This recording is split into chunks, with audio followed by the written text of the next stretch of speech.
Good morning, everybody, and welcome to the broadcast here today.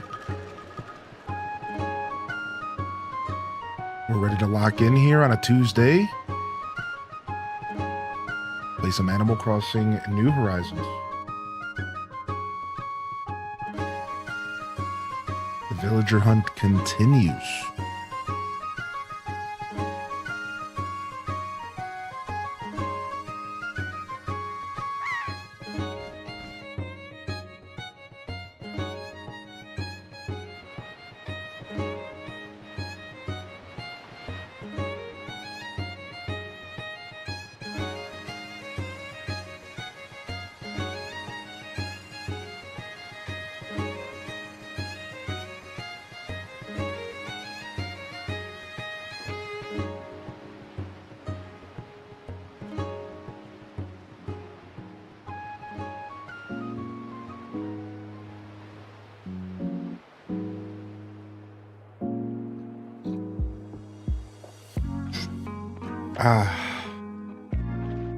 Good morning, everybody, and welcome on in. We made it back here live on a Tuesday. Time for a second cup. Good morning, Tara. Welcome in, early birds. Thanks for your patience here this morning. Musical Toddy first in the chat. Good to see you, Toddy. Good morning, Dual Master D, Lemons and Limes, the early birds in the chat today. Thank you for being here. It's always nice to see people waiting. Happy 2-6, Kylie Ecstasy, good morning. Ray Bambi, welcome to the show. Elliot's in the house. Welcome in, Elliot. Hope you're feeling okay today. Danielle, Ghibli Gal. Red Museum. Good to see you back in here. Tara from Gaia, good morning. Batcat Plush, Twitch Thomas, hey, hope you're doing well today, buddy. Caffeinated Spirit, and Druck. Welcome back, Druck. What it do? What it do? First day of my youngest going to high school. Aw, that has to be a special, maybe bittersweet. Good to see you, Slow-Mo. I wish the best for you and your youngest. Going in reverse here with the daily check-ins. Shalov, good morning. Thanks for checking in. LPK, always. LP legend. Super. Good to see you, Super Brown Coats. Dear Diary, enjoy your lurk if you're lurking, baby. Nicole J, good morning. Contemplate. Googly Bear, good to see you. Welcome back. Midge. Cozy Chicky, Ash 370, and of course the great Bambi there. Thank you for checking in. Good morning, Chell Dog. He grew 2 inches. I now have to look up to him. Aw, that's how it goes, right? They start growing like weeds.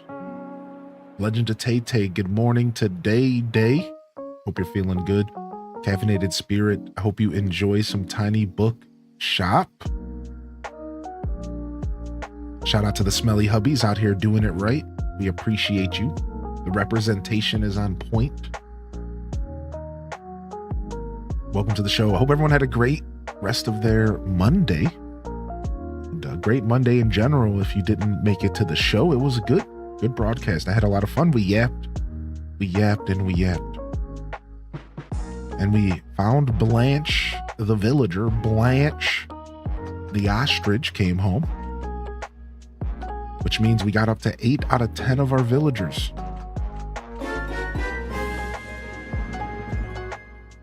8 out of 10 of our villagers. Good morning, Shrek Nation. Are we eating onions in our swamp this morning? I know the doofus on my screen is HD Oh Grass. my lord. Thank you for the 28 months. I appreciate you. Get out of my swamp. Good morning, Wavy Cat. Good to see you today. Good morning, Midge. Welcome in. Welcome in. Yes, yes. Annabelle has moved on. Annabelle has moved on. That's right. We will be hunting again, bright and early here today on a Tuesday.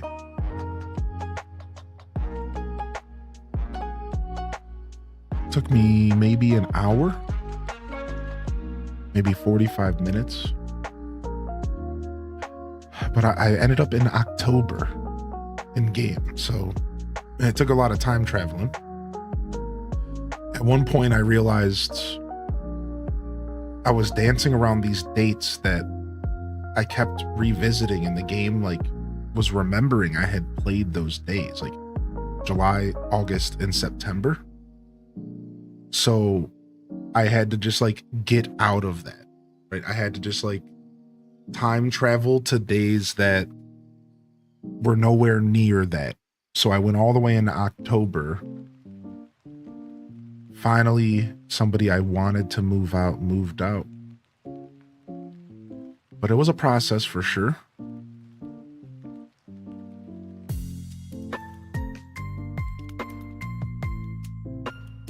But in the end, we succeeded. And the hunt continues. 2 more villagers remain. Who's gonna come home next, Roscoe or Drake? Who's gonna come back? Who's gonna come home next, Roscoe or Drake, baby? What's up, foe? Good morning, Spankum Nasty. What up, Bree Cheesy? What's up, Fruit for Life? Just Roscoe or Drake, bud. Any updates on AC Amiibo extras? No, I kind of forgot about it. I'll dive into my notes and see what's going on, Midge. Thank you for the reminder.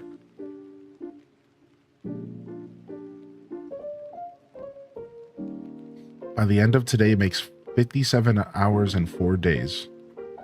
Sounds like you need a nap. Sounds like you need a nap, dude. Yo, Druck, I hope you get the same. Sounds like you need one as well. Yo, Sylvia, good morning. Thank you for the support yesterday, Sylvia. I didn't get a chance to thank you properly. I don't know if you were here when I did. Thank you, dude. You're calling Drake? I don't know, man. I think Drake is the answer too. I feel like Roscoe's gonna be our dark horse for this hunt. No pun intended. He's gonna be the dark horse this hunt. He's gonna be the hard one to get. Yo, what's up, random reject? Welcome in. He's gonna be the one that gives us the most trouble. I see what you did there. It was just laying in front of me. Did you not expect me to take the low-hanging fruit? And to be fair, that fruit was a little further up the tree, all right? Give me some morning cred.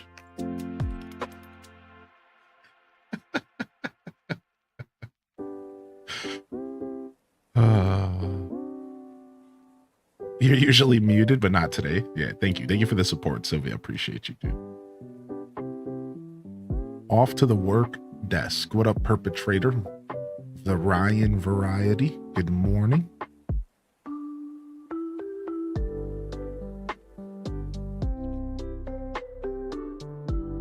Good morning, Mrs. Pirate and Sage the Spirit. Welcome in, Stratocaster. Thank you, dude. What up, 10 Lobster? Welcome into a little down-tempo Tuesday vibes. The best follow-up to a Monday morning show is a nice chill day. Give us a chance to lock in with whatever we got to do for this week. Appreciate y'all tuning in today, and I welcome you to my broadcast. We're going to dive into some more villager hunting, but we'll chat for a little bit here. We're just getting started. Excited for some more AC.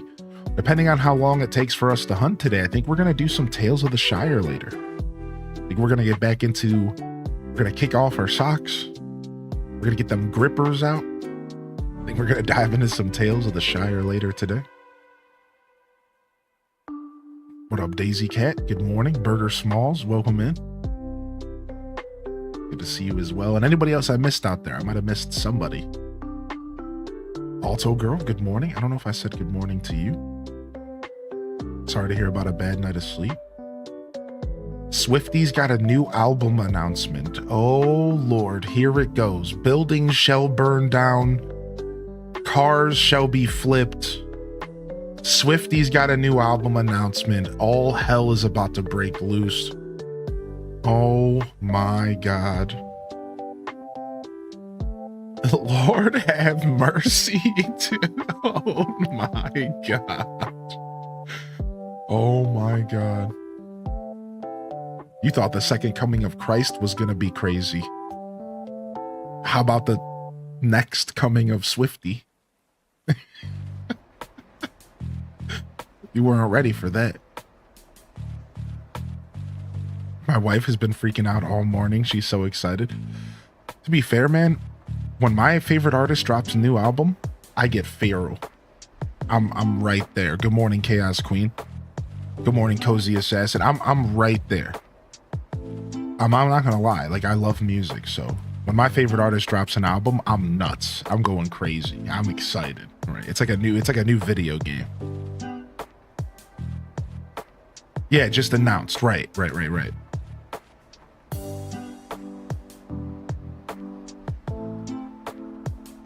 Yeah, we got Blanche. Blanche came home yesterday.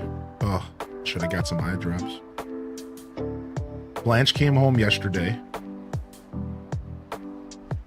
after 555 tickets. 555 tickets. Blanche came home. So now, to be clear, we didn't spend 555 tickets just for them. It was more about 350 for Blanche by herself, about 400 tickets for just Blanche. And then and this is kind of funny. This is straight up like the perfect example of like probability laws, right? Like, it was 150 to 200 tickets for 5 villagers, and then 400 for 1, for a total of 555. So like, isn't that just how that works? Isn't that so just the perfect example of like how that universe works? That's how it always is gonna go. So now we have 2 more villagers. Technically, the odds are stacked against us here. Technically, the odds are stacked against us.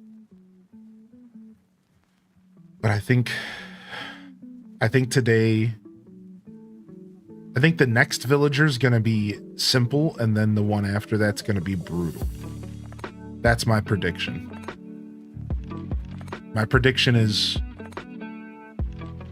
this villager will be lighter, and then the last one's going to be brutal. We're going to have to wait and see, I suppose.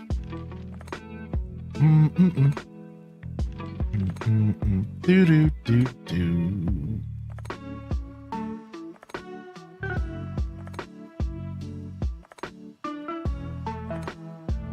Give me just a second.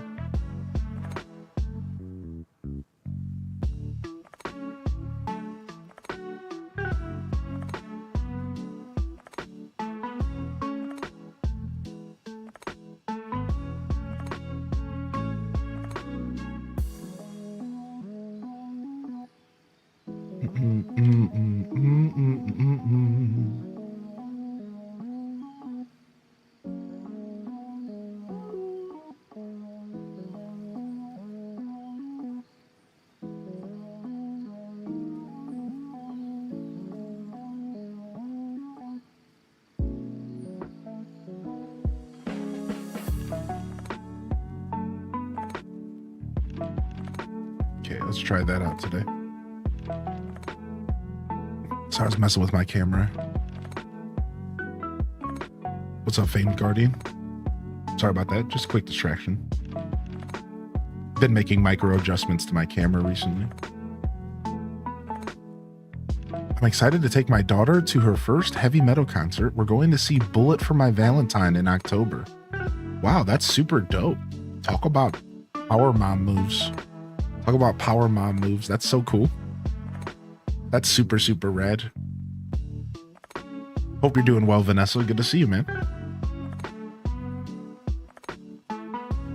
Overall, it's been a smooth hunt. Overall, it's been a pretty smooth hunt. Oh yeah, for sure, for sure, for sure. I would say as far as hunts go, it's been okay. It's going to be these last two that are going to make or break that comment, though. These last two tickets, or these last two villagers, are going to really make or break everything. It's either going to be the smoothest hunt ever, or it's going to be just brutal. I don't know what to expect. I'm not going to lie. My physical FLI copy for SW2 shipped yesterday. Oh, nice. Nice. Very nice, my dude. Yo. Thank you for 15, Famed Guardian. Camera image looks great. Oh, thank you, Solar Snooky. Hey, good to see you, man. Good to see you. Thank you for 43. Appreciate you. Thank you very much for the assurance. Honestly, Animal Crossing streams have always been Yap streams. Let's be real. These have literally just been Yap coded streams since the beginning of time. At least that's how I've always presented them. They really are. They really are just my chatting stream. How many tickets you got left? I think we got like 130 tickets left. I think so. It's like we're good for today. We're good for this week. But I can tell you right now, by the time we start hunting again next week, we're gonna need more. Most certainly. If not for the last villager specifically, or just in general. But we still have a couple. We'll be good for the rest of this week. Yo, good to see you, Lori Lux. Hope you're doing well.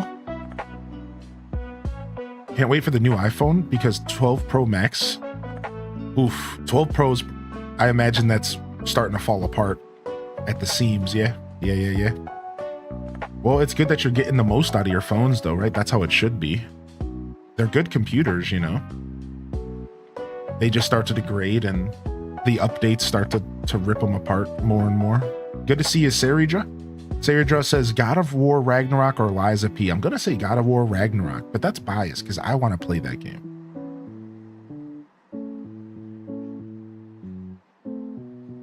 Would Switch 2 owners possibly get in trouble for going to a treasure island? No. You'll be okay. Going to treasure islands is just like, from Nintendo's eyes, you're just visiting a friend. And you have no control over what your friend's doing with their Switch. So you would never get in trouble for that. Yeah, like that wouldn't be fair. If you really pause and think about it, it just wouldn't be fair, right? Because you don't have any control over what somebody else is doing. So through Nintendo's eyes, you're just visiting a friend, and that friend just so happens to be on a hacked Switch giving you tons of items. But that has nothing to do with you and your Nintendo account. So at this moment in time, and it'll probably stay this way forever, but just to cover my butt in the future, at this very moment in time, you'll never get in trouble for going to a treasure island or for getting a shiny from a shiny treasure island in Pokemon, whatever. None of that stuff. Now, Pokemon's a little different because if you try to compete online with hacked Pokemon, I think sometimes you can get in trouble. So different conversation for a different day. Speaking of Pokemon, cheers, coffee drinkers.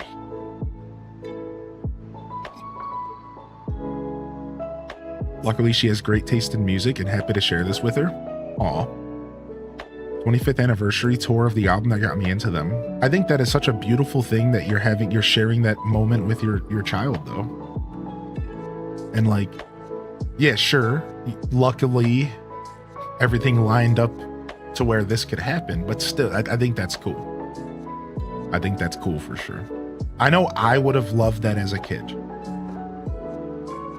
Personally, so I guess that's why I'm saying that. Yo, what up, Oz? I got the YouTube notification at 8 a.m. Discord now. Still waiting on Twitch. Yeah, the Twitch notifications are the weakest of the bunch. You know them well.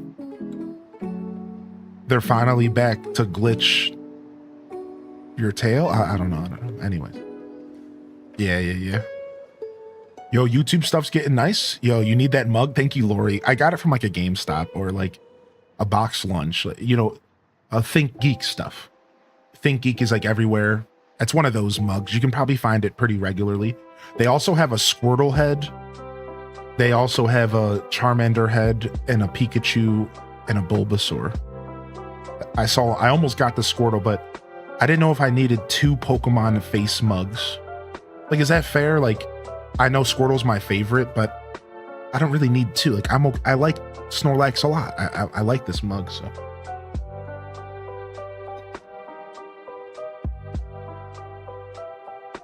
Yeah, sarcasm. So the way Twitch notifications work, to my understanding, is some of them get blocked up. Right? So it's like all of these notifications get pumped out at once, and then some of them just don't make it through the pipeline. That's like what a Twitch support member has told me. Like I messaged a Twitch support member once about it, and they're like, yeah, it just gets like clogged up. The pipeline just can't put it all out at once. So you think at 8 a.m. I go live, right? So I'm putting out, I think I'm at like a 45% notification rate. So basically 14,000 notifications when I go live, right? 50% basically. And then I'm one stream. I think about all the other streams on Twitch that are going live maybe around 8 o'clock, right?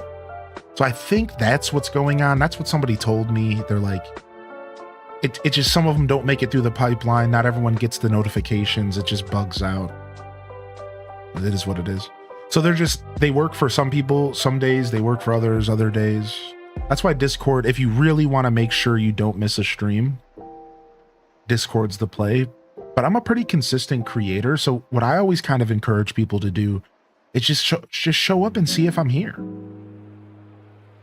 Like most days I will be here by 8:30. If I'm not by 8:30, then maybe I'm just not streaming that day, right? So you do have the luxury of just kind of showing up because I'm here most days. And then you just want notifications for special streams, right?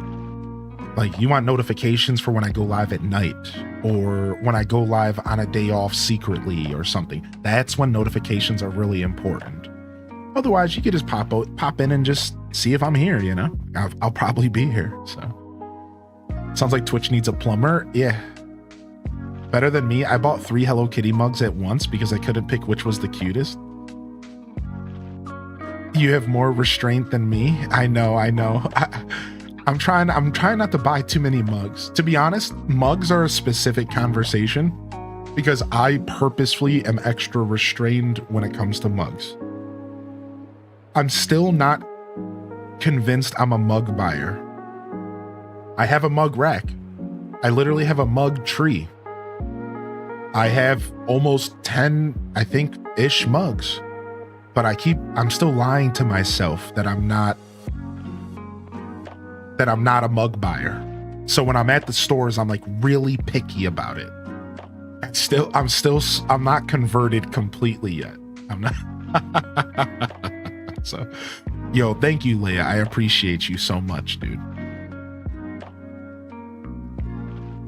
Yo, what's up, Kunya? Good to see you today. Good morning. Noodle Liz, hey.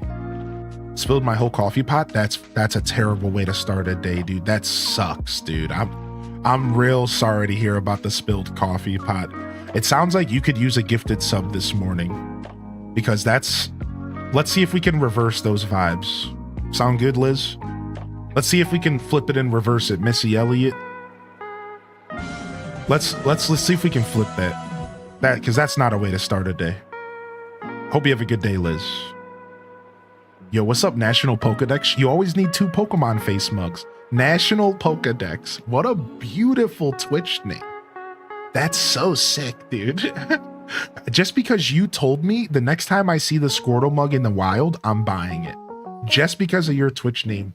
Just because you spoke up today. The next time I see it in the wild, I'm buying it. Because I'll see it again. Because that Think Geek stuff is all over. It's like in every fucking store. FYE. Box lunch, Hot Topic, like it's just literally everywhere. So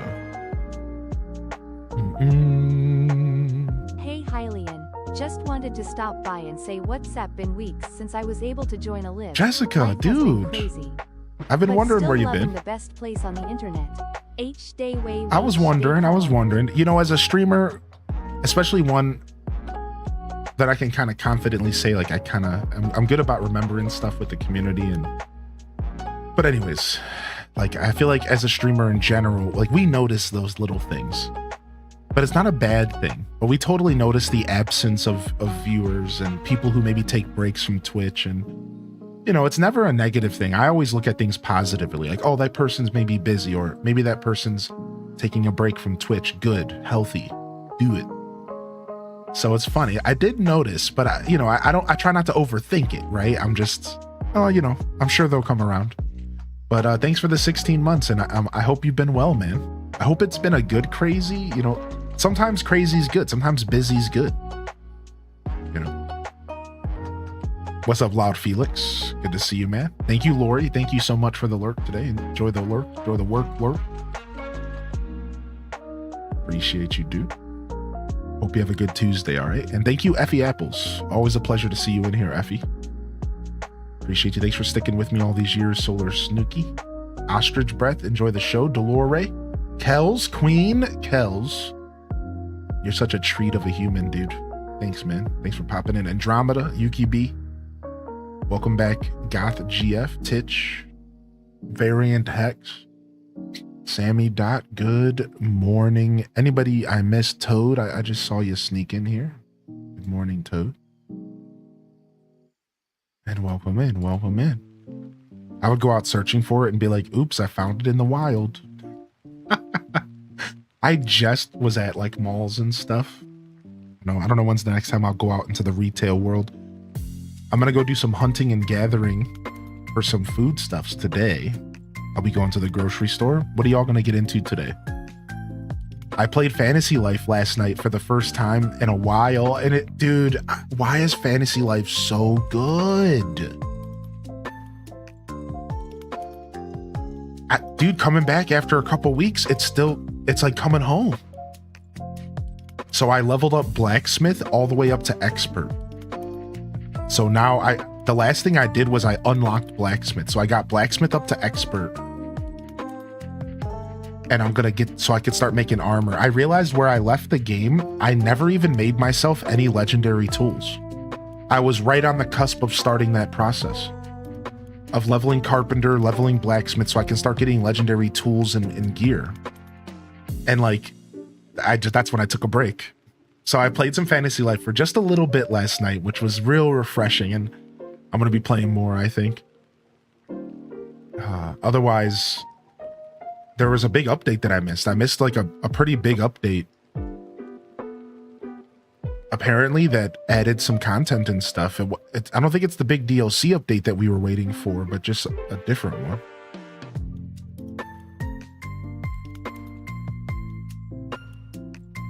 Everything is set for my fall semester. Nice. Nice. There you go, Liz. You got this. You're gonna have a good day today, I hope. Taking care of business. Hanging out with my friends that's moving away this month. Oh, bittersweet hangout.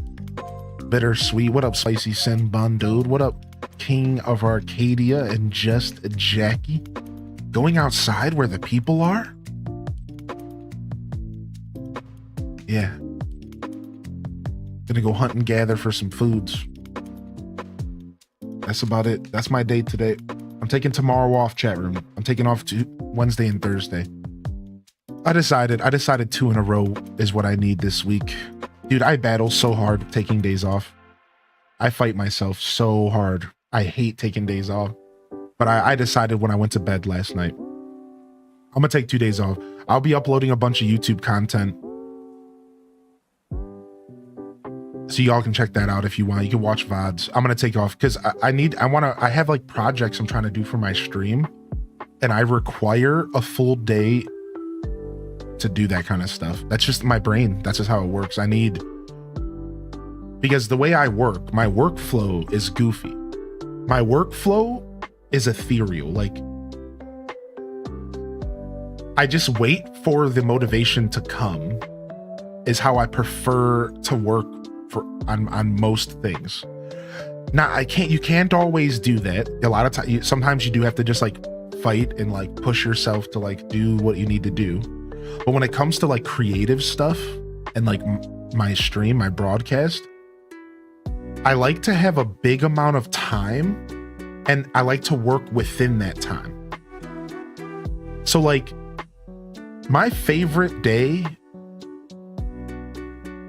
would be like 12 hours of just not really doing anything.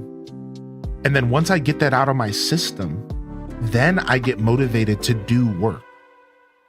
And this is how I've learned myself for a long time, right? Like I need like a huge chunk of time, like 12, maybe even a whole day of just degeneracy.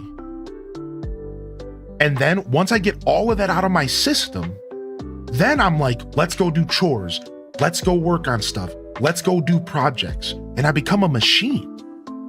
But I have to get the degeneracy out of my system or it just lingers while I'm working and I'm distracted and I'm not doing things properly and I'm not accomplishing goals. So I have to like just do nothing for a little while, you know? So my goal with taking 2 days off in a row is to get all of the degeneracy out of my system Wednesday. And like just kind of just let myself have a day off, do nothing. And then I'm hoping by the end of Wednesday or, you know, halfway through Wednesday, I get motivated to do everything I need to do. Yeah, like it's tough. It's weird, man. But I only describe all this because I was just talking about it last night. I was just talking about it. So it's all fresh on my brain. And I was describing, I'm like, that's why if I really want to accomplish stuff, I need 2 days off. I can't do it in just one day because the one day just ends up being a weird hodgepodge of like not really like I'm recovering from you know, working or streaming for a couple of days. I'm trying to get some gaming in. Like it's all kind of a blur. It's not quite consistent. A day is needed to just be a potato. Yeah, exactly. Yo, thank you so much, Mrs. Stamps, for 10. How you been, Miss Stamps? What the heck, dude? Yeah, exactly, JD. Right. You need to like sit around until like 2 p.m. and then power through stuff. Yeah. Same, but for me, it's a little longer, JD. You hit the nail on the head, but for me, it's a little longer. I need until like 5 p.m. This is where I feel like it's actually a weakness. It's like far from a strength. It's a weakness of mine when it comes to productivity because I need until like 5 p.m. I need the whole day. I swear, like I'm waking up at 8 in the morning. I need until 5 p.m. to do nothing.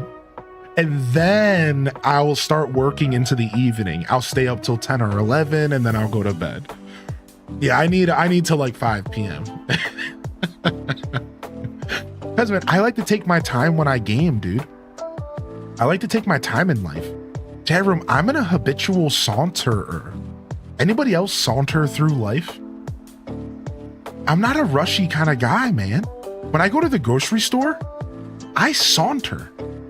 I'm the dude that you're pissed at because I'm taking my time at the register. I'm at the self-checkout, scanning, placing, scanning, placing. You're standing there tapping your foot. Hurry up, bozo. I'm not rushing for you. I saunter through, man. I'm a saunterer. So I need like extra buffer time to do anything, dude. It's so bad. Like a grocery store trip for me, it's like a 15-minute walk. It's a full hour in the grocery store. And then it's like a 15-minute walk home. It takes me like an hour and a half to do my grocery trip because I spend like triple the time it took to get there in the grocery store, just walking around like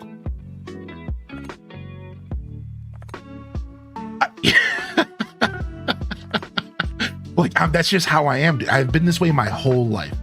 And I'm the same way like in my video games. Like, listen, dude, this is not even just real life. Like when I'm sitting there playing like Fallout, Skyrim, whatever it is, Mario, whatever, it doesn't matter what it is. Half the time I'm just kind of sitting there like farting around, petting dogs at the stables and Breath of the Wild.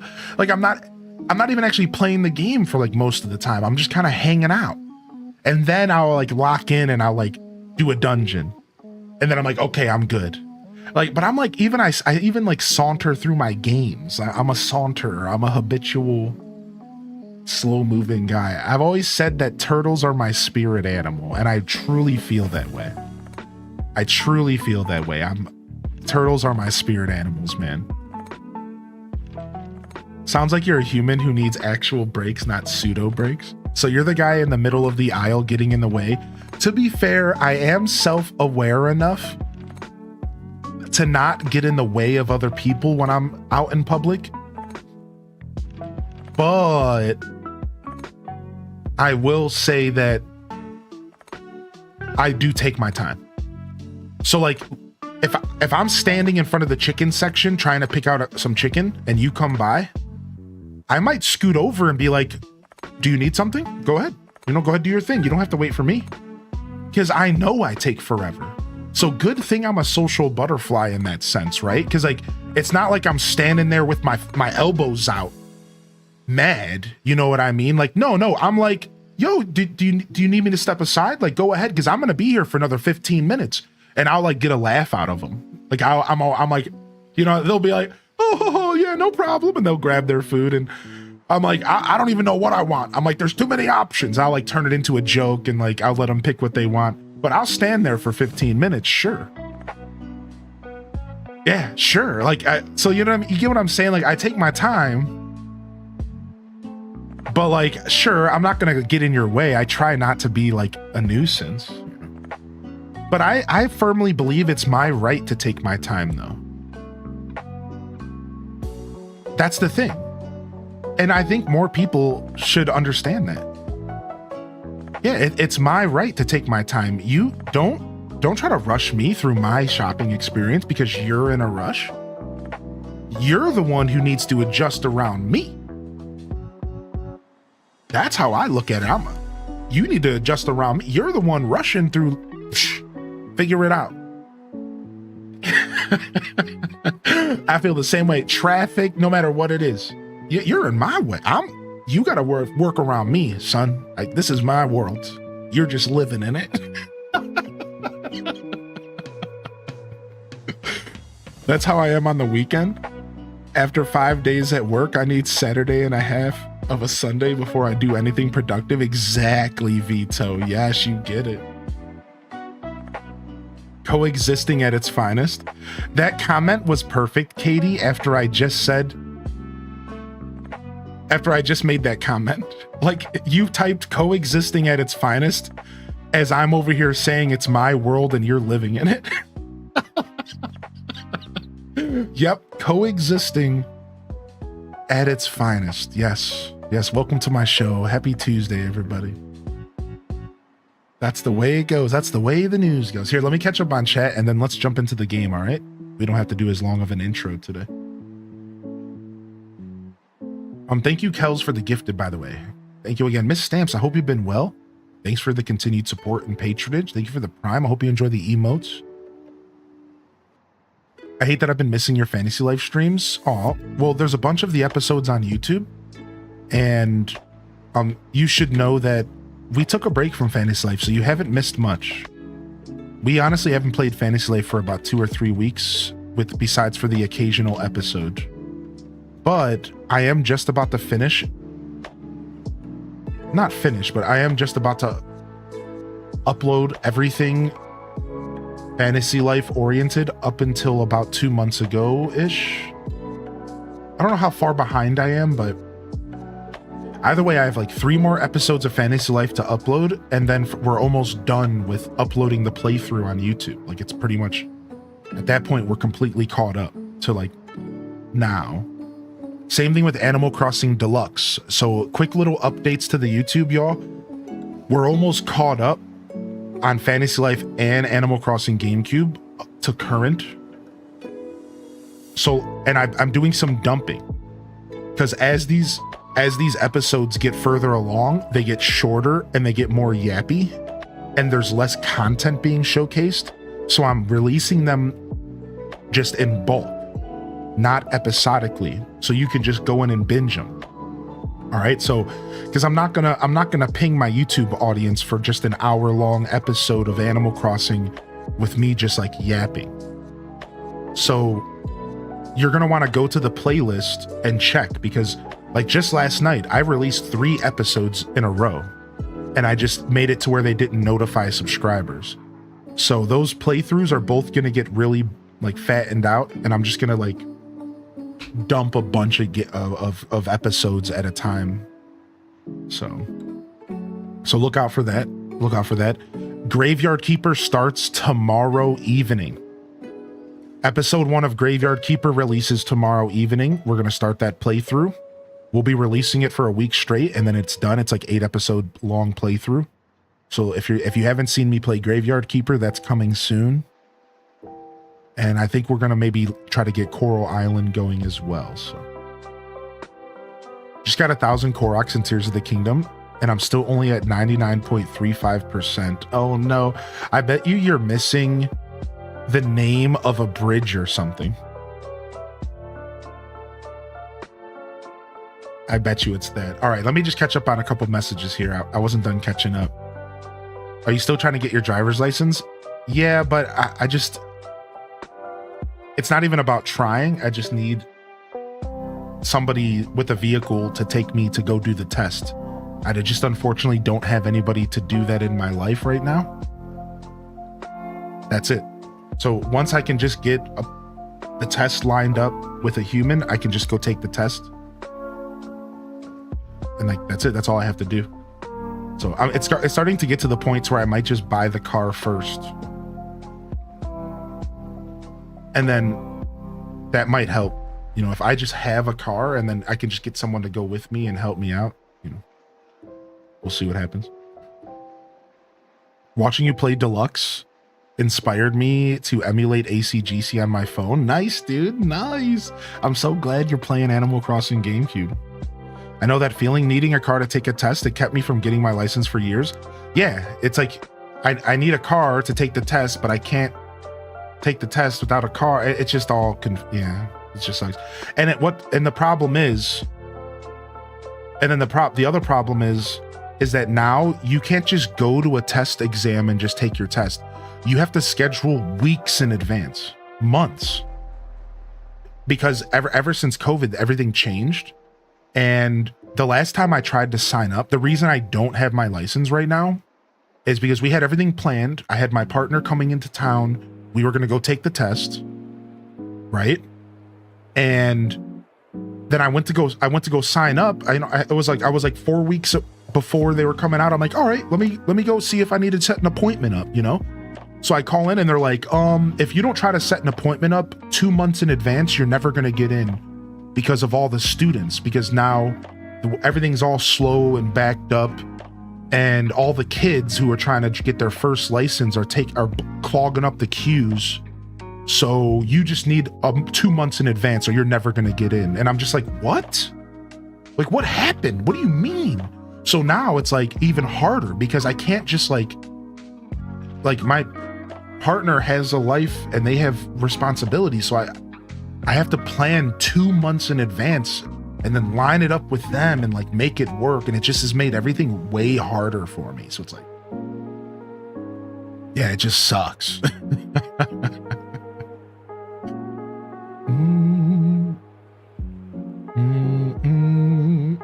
Appreciate you, Sonar. Thank you for letting me know my options, bud. If you have a driving school nearby, they might offer you a service. Oh, nice. Okay, maybe I have some options. There has to be options. You know what I mean? Because that's what I'm thinking the whole time is I'm like, there's no way that there's not options for people. There has to be people that have been in my position before. It's like not everyone has people in their life they can hit up. I know I'm not the only solo dude out here. You know what I mean? So like I had a feeling there might be options. I just didn't know where to begin. So 2-year waiting list right now for driving test here in the UK. Holy smack. Wow. You see what I'm saying? Like at least I'm not alone. Oh my God.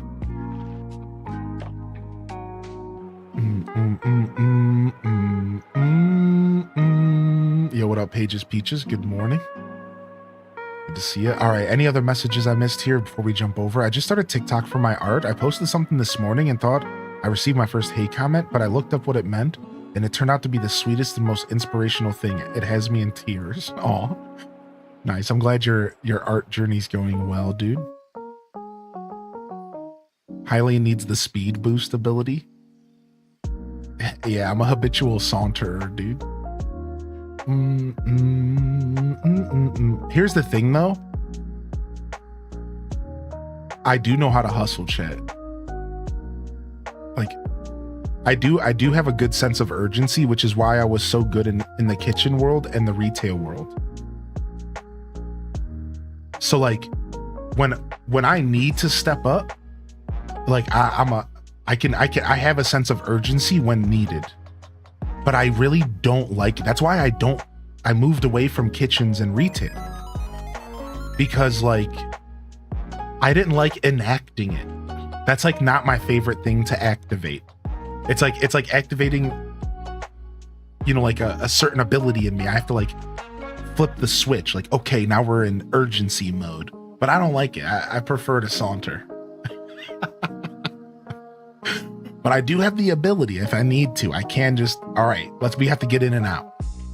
Like my partner not makes fun of me, but they would tease me about my showers. My showers are long. Like I love long showers. I love long and hot showers. So for a lot of our relationship, I'd be in there for 20, 30 minutes, just like thinking about the universe. I call it shower thoughts. It's my shower thinking session. I go into the shower and I'm thinking about the universe, my life, my childhood, trauma. I'm like my own therapist in the shower. But like, if I need to, dude, I can get out of the shower in 5 minutes. Especially as a dude, it's called the triangle. Pits, crotch, out. And make sure you get that booty crack. Done. In the shower, face, pits, crotch, booty crack, out. 5 minutes, done. Sure, I can do that if I need to. I have the ability. But like, nah, man, I'm trying to chill, dude. I'm trying to chill, man. I'm trying to hang out. I'm trying to relax, dude. Y'all are moving too fast. Y'all are moving too fast. Y'all don't chill in the shower, dude. Like that surprises me that people don't just hang out in the shower. I'm like Kramer. I make my salads in the shower. Sometimes I go in the shower and I cut my vegetables for dinner. No, I don't do that. I'm just kidding. I don't do that. I'm just kidding. Do folks shampoo beards? Yeah. Beards get cleaned. Yeah. So for me, it's mostly the skin underneath, but the beards need to be cleaned as well. Sure. Especially like depending on your day, right? It's just like hair in that sense. So you don't want to wash it every day. So it's usually every 2 to 3 days. For some people, once a week.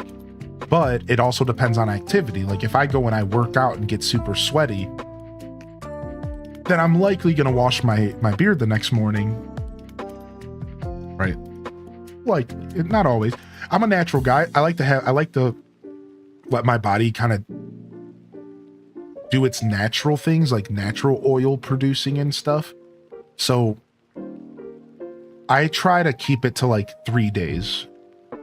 As long as my beard ain't like stinking or something, I think it's okay to just let it be for a day, you know? And I daily oil and stuff, so it's not like it's too bad.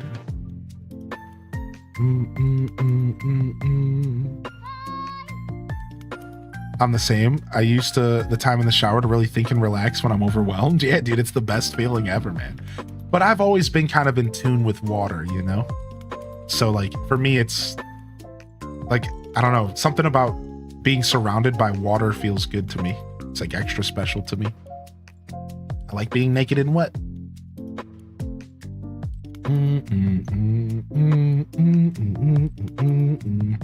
Yeah, I guess I just need to go pay for driving school. I wonder how much driving school is. I wouldn't mind going through driving school anyways. Like I'm a good driver, but I'm sure there's stuff I could learn. I'm like a knowledge seeker. So like if driving school could actually teach me something, then I would actually pay for, sure, as long as it wasn't too expensive. And if that was my route to getting my license easier, Like maybe I look into that. Yeah, maybe I'll look into that. I wouldn't say I'm a good driver, but I wouldn't say I'm a bad driver, you know? I'm just like middle of the road. I'm all right.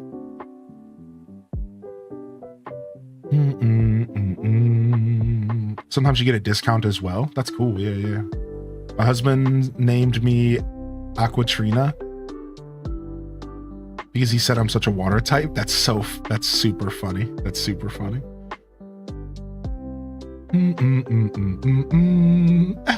I'm sorry, LPK. I'm sorry, man. What up, Rosie Poo? I'm not sorry actually at all. Heat wave, dude. Yo, what up, Claude? I know, man. It's not 107 for me, but it's still up there. 90 for me. Middle of the road is not good driving. That was great. Thank you, Sim. Thank you, Sim. Thank you. Appreciate you.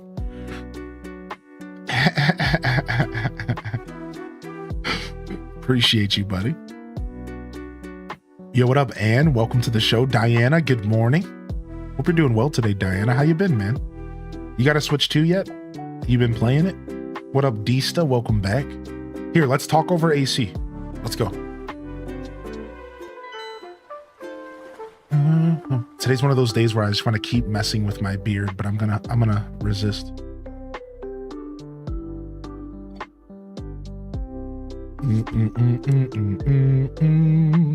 So I set it up to where when we log in, Annabelle should have an empty plot. But we are in the middle of October in game, so don't be alerted. We are in the middle of October here. We call a speed shower a cat zen wach. How would you say? You wouldn't say. Would you say wash? Would you say ACHE as the way my brain wants to, which is like shh? So is it really just wash? Maybe it's close to that. A cat shower. That's so interesting, Katie Chaos. A cat shower. Yo, what's up, Cozy?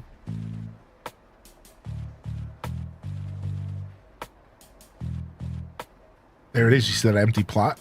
You see that, baby? All right. Let's go ahead and go take a look at it and make sure everything's good.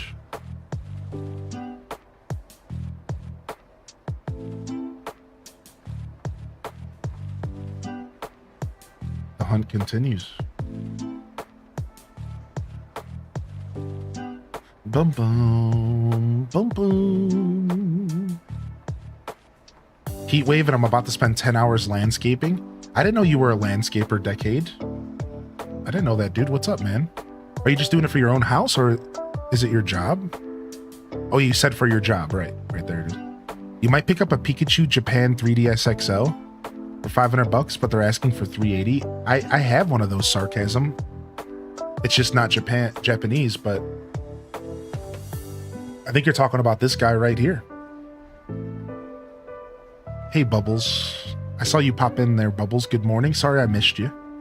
And we're trying to get Roscoe or Drake. Here, let me pull up my list for the corner of the screen. Let me pull up my lists.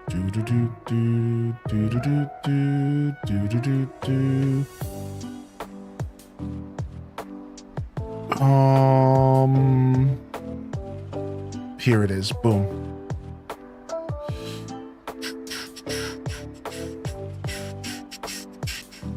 Here it is. Boom. Just a second. We're looking for Drake or Roscoe.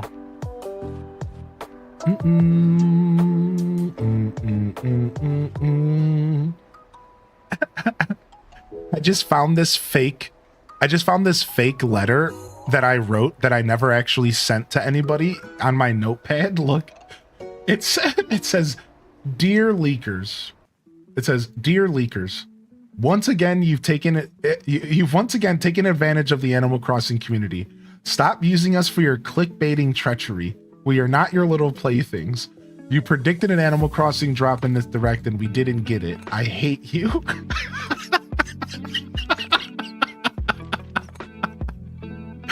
I forgot that I wrote that.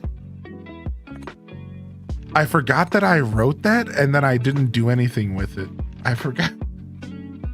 I'm gonna delete it. I'm gonna delete it.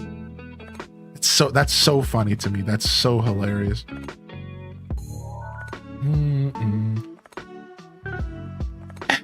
That's a banger of a Twitter post. I know. I never posted it. Yeah, Rosie Poo. I saw Beat 'em Up's video. Yeah, I actually went to his chat the other night. Listen to this. So I went to Beat 'em Up's chat the other night. I saw him live on Twitch, and I was like, I went to his chat, and the first thing I said was, "Hey, look, it's the guy who broke my Animal Crossing heart." And he goes in and he goes, "Oh no, highly in dissent. No, are you a cozy gamer?" He's like, "I'm so sorry." And then but he was like genuine. He really is a genuine guy. You could kind of tell, at least, you know, what he shows to the public. So like I laughed and I was like, "Don't worry, your original apology was enough." You know, because I don't believe in like making people apologize profusely. I'm like, "Your original apology was enough, dude. Like, it's fine." You know, like whatever. But like, so like, and then we kind of had some fun banter back and forth. Like he like made a comment and like I said something silly and like we had some banter back and forth, and it was actually kind of a fun interaction. It really was. It was like, I think I said something along the lines of, he was like, "Well, if that was the way you found me," he's like, "you should know that I don't do that stuff too often." And I was like, "No, man, you've been on the internet for a long time. You're one of the Nintendo kings. Like I know who Beat 'em Ups is, man. Like, you're okay, dude. Like, it's all right." But you know, I was pretty upset about it, but I try not to hold grudges. But I really didn't like, you know, it was not the way to go about it. I don't care what his goal was. It was still stupid. You know what I mean? Like, but I can simultaneously be pissed off at someone but still forgive them. You know what I mean? Like, that's life. That's how that works. So I was able to forgive him, and it was like a fun little interaction and for him. And then he even went far. He even went as far as like shouting me out and was like, "Yo, sorry." He also contacted an AC content creator. Yeah, but this is where I draw the line. Don't let that melt your heart. Because the content creator that he reached out to is one of the most egregious clickbaiters in the Animal Crossing community. So I'm going to just say it. I'm going to be the drama llama for one of the first times in my life. But screw that guy and screw Beat 'em Ups for putting that guy on his platform and raising him up into the stratosphere.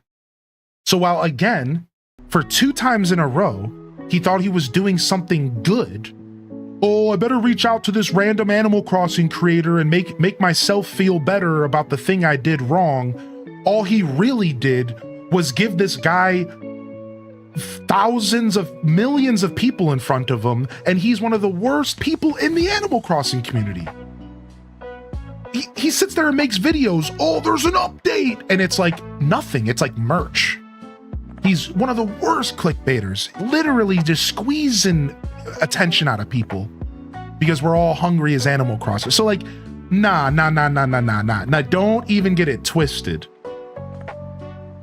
Beat 'em Ups made 2 errors in that whole situation. The first was deciding to use us for an experiment, and the second was then trying to make himself feel better, trying to correct his little error, and then he made things even worse. So like, I'm just gonna say, like, actually, that was the worst thing he could have did. And that actually really made me mad. I was more mad that he platformed that Animal Crossing dude than I was about the clickbait in general. I was more mad. Wait, who? Well, I'm not gonna say the name of the Animal Crossing creator because I'm not gonna give them attention. Yeah, sorry. Yeah. No, I'm good. I don't even. You know, I'm not gonna give them attention. But you know, you can watch the Beat 'em Ups video, I guess. But yeah. Like, nah, man, screw that. So even though I do agree with you, Rosie Poo, that was like a heartfelt moment, he still messed up. Like, unfortunately, it was all not good. He really just shouldn't have did it.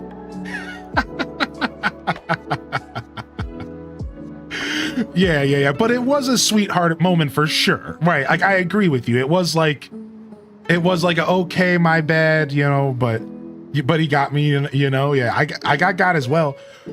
I wouldn't even say I got because I always approach leaks as if they're rumors. So to be honest, I wasn't really mad about the fake leak. I was just mad that the fake leak was about Animal Crossing because I'm sick and tired of the Animal Crossing community getting used and abused. Does that make sense? Like, it wasn't like I was jebaited and now my ego is mad because I believed something that wasn't real. I don't ever believe these strangers on the internet with their stupid leaks and rumors. Who cares about that? You could say whatever you want. I was more mad that he had to say Animal. He could have said anything. Metroid, Mario, Zelda, but he had to say Animal Crossing. That's messed up, man. Leave us alone, dude. Like, I don't know, man. I felt betrayed because of that. But anyways, we talked enough about beat 'em ups the past couple days, so we'll move on. We'll move on. Yeah, dude, freaking beat 'em ups, dude. What a punk. What a punk. For real, why us? We're sensitive. I never believe strangers on the internet except a highly into Sense stream. I see anything about AC, I come straight here. I just found your amazing emotes. Aw, thank you, Sim, dude. I hope you enjoy them. Tangy's the queen around here. I don't know who Beat 'em Ups is. Yeah, he's just a guy on YouTube. He's just been making Nintendo videos for a long time. I think he's been around for a decade. But, you know, yeah, he's just a YouTuber that does like Nintendo focused content. But he's pretty prestigious. So to give you some context and for anybody else before we move on, because you know, there's nothing worse than not having context. And yeah, no worries, Leafeon. I didn't even think about the fact that you might have just popped in. Yeah, but you're good. No worries. There was no problem asking, right? Appreciate you, Leafeon. What's up, burrito salad? But yeah, to give you all context, a guy who is pretty prestigious. He's been making videos for Nintendo for I think a decade, and he has millions and millions of subscribers and views on his videos. He put out a fake rumor about Nintendo stuff and then made a video right after. It's all legit. It was an experiment, and he was just trying to see how rumors spread. And he says that he hates leaks himself, and he gets so mad that people believe these leaks. So his goal was to spread a fake leak to kind of just see how it spreads, and then to get people more aware of the fact that you cannot be believing these nerds on the internet. So while he allegedly had good intentions and he wanted to do some fun experiment, he ended up getting in over his head. And like, if you watch his video, it's true. Like, you literally, like, he recorded himself as the leak was building, and he's like, what did I do? Oh my gosh. Like, this is not what I was expecting. Oh my gosh. And some of that feels a little bit disingenuous, because how could you not expect words out of your mouth as an iconic YouTuber to spread like wildfire? So I do think the pleading of ignorance was a little bit stupid. Like, you should have known better. But I do think that he didn't really all the way understand what he was doing until he did it. And then my only argument is he should have cut it off short then. Here's what he should have did. And this is just my opinion, but it would have ruined his little video. 4 days, let's say 4 days before the actual direct, like as soon as the direct was announced, let's just say that. As soon as the direct announced, he should have released the video that said it was all a lie. That's all he had to do. Yo, by the way, there's a direct tomorrow, and this whole time it was all an experiment. You shouldn't have expectations. I lied. Here's the video about the lie. And tomorrow's direct could be anything, but please just know that this was all a lie. That's all he had to do, was just release that little experiment video 1 day before the direct. Because, like, then everyone would have been like, oh, all right, like that's cool. We get it. Good experiment. You got us. Oh, right? But instead, he held on to it, knowing it was all bad until after the direct. And that's where you can see his true intentions. He was not only experimenting, this is just my opinion, he wasn't just experimenting and trying to make a point. He was trying to make a really good YouTube video to make a bunch of money. I'm just going to say it. Because now he got a massive YouTube video. I bet you that video is in the millions of views. And he got a super dope, he got a bunch of notoriety. He got a bunch of cash out of it. And he wouldn't have got as much if he would have just released the video the day before and been like, yo, it was all an experiment, my bad. So like he that's really where it all, I don't care what you say, like obviously that was where the goal was. The goal was, I'm going to get as much notoriety as I can, and I'm going to make a bunch of money off of this situation, even though for a whole month he knew it was bad. He's like, he's in the video. He's like, oh, I'm freaking out. I shouldn't have did this. It's like, yeah, then stop. Stop it right now. You could have did anything at that moment. You could have said, sorry, guys, I lied. But he just let it keep going. He let it keep going.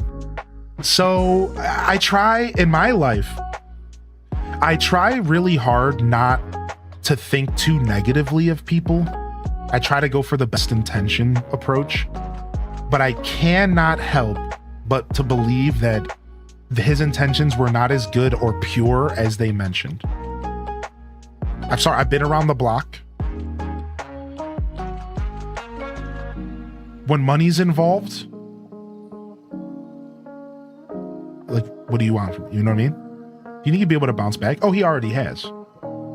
That's why he did it. What do you mean? You know what I mean by that? Like, that's not how the internet works. Oh, he's already back where he was. What do you mean? He's probably has more money and more fame, but in the form of notoriety, infamous, than he had before. You see what I'm saying? Like, no, like he has already bounced back, dude. I bet you his videos are even more popular because of hate watchers. I bet you his tweets are even more popular. Yeah, he already has bounced back. Like he won. You know what I mean? At the end of the day, he won. It was all a net positive for him. And all he has to do is deal with like 2 weeks of negativity. Like, all you have to do is deal with like 2 weeks of negativity and like weather the storm. And I bet you he's already fine. Like, that's all it is. Yo, thank you, Bubbles, for the Prime, dude. Yo, first time Primer coming in here while we're yapping this morning. That's very kind of you, man. Welcome to my show today. Are you an Animal Crosser? Were you looking for some AC today? I hope you enjoy my emotes. We have a pretty hearty collection of motes here. Hope you enjoy them. What's up, Amethyst? Hey, good morning. This is the last weekday stream I'm going to be able to catch until holidays and such. No.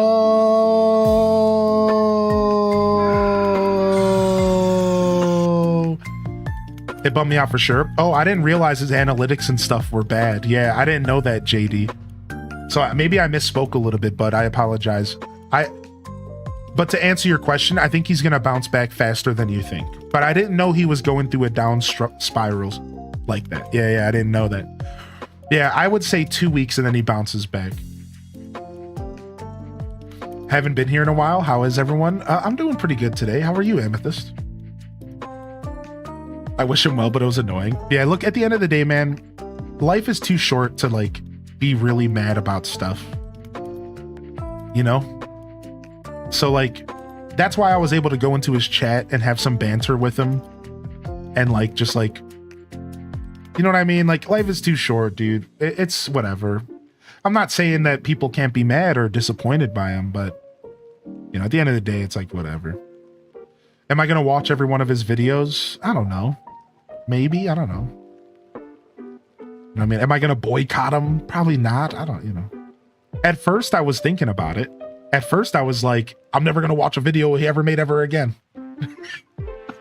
But I'm like, you know, whatever, dude. I don't know. Yeah, exactly. Sarcasm. So, you know, at the end of the day, do I feel vulnerable? Do I feel like stupid about it all? It's like, yeah, but I'm not gonna hold a grudge.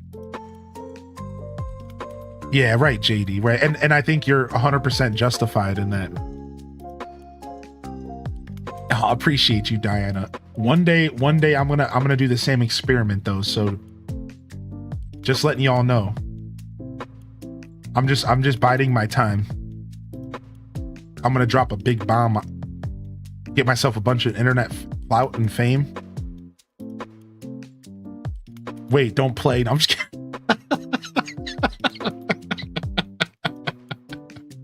You can fake a leak for yourself. Yeah.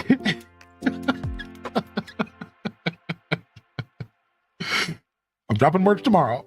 Oh my god. 36-year-old father to you're the same age as me, man. Ain't got time for that anymore. Yeah, exactly. May I suggest not to? Y'all want to do a degenerate bet this morning real quick? All right. But yeah, I like to give context about stuff sometimes. I like to give context, so I just wanted to talk a little bit more about that so that people that aren't in the know like understand what's going on. All right, will we see one of the two villagers at the top of the screen in the next the next ticket, our first ticket of the day? Ticket 556. Actually, let's go grab a stack of 5 tickets so we can keep everything even. Yo, and also thank you, Bubbles, for hitting that follow button from the raid yesterday from Min's Meadow. Min's Meadow is wonderful, dude. They're cool. They're super, super cool. Thank you. It's good to have you here today. And thanks for popping in. Thanks for taking their suggestion. I hope you enjoyed today's show. I appreciate you. Good to see you here, Aether Vortex. Good morning, Renegade. Screw breakfast burritos. Give me some breakfast nachos. I'm definitely down for either. I've always been a big nacho guy. I'll for sure admit that. Like I live for a good plate of nachos. Alto girl, you're funny. Yeah, I don't know. I've always been a big nacho guy for sure. She's a gem. She spoke highly of you. Cool. Very honored. Exclamation point blush.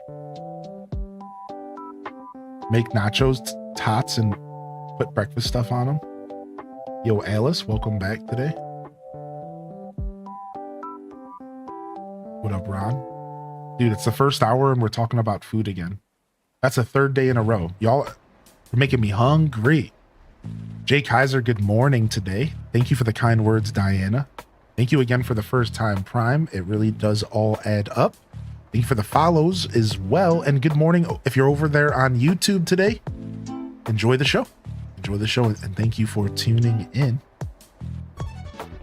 Just scrolling up real quick to see if I missed anything. Raina B, hey. Raina B sliding on in here today. Good to see you, Raina. I hope you have a great day today, all right?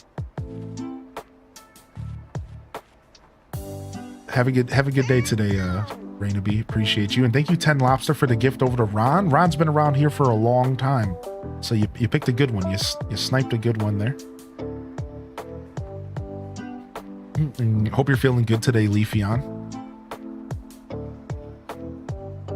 Just downed an entire bottle of apple juice. Heck yeah, dude, we're locked in. Good morning, Mars. Good morning, DJ Weed Pizza. I'm from Georgia. My go-to breakfast is over easy eggs with some French fries. That's crazy. I've never had that. It makes sense though, because potatoes, right? It makes sense. I see what you're doing there.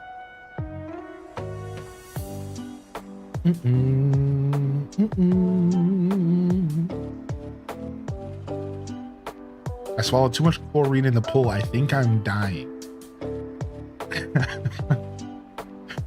Feeling so rough. First trimester's the worst. Oh, I'm sorry to hear that, Leafeon. Well, I hope I can make your day a little bit better.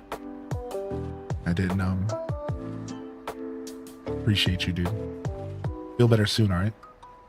Thanks for sticking with us. Mm-mm-mm-mm-mm.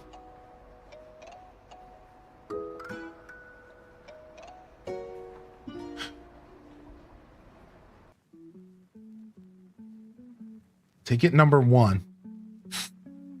Fauna. Sorry, believers. She's a cutie pie, though, right? And the hunt begins. And the hunt begins.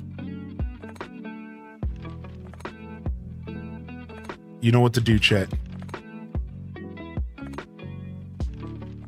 30 minutes of Kirby music to make you feel better.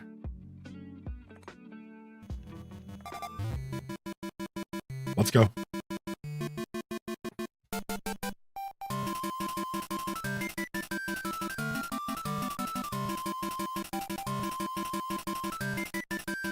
Let the games begin.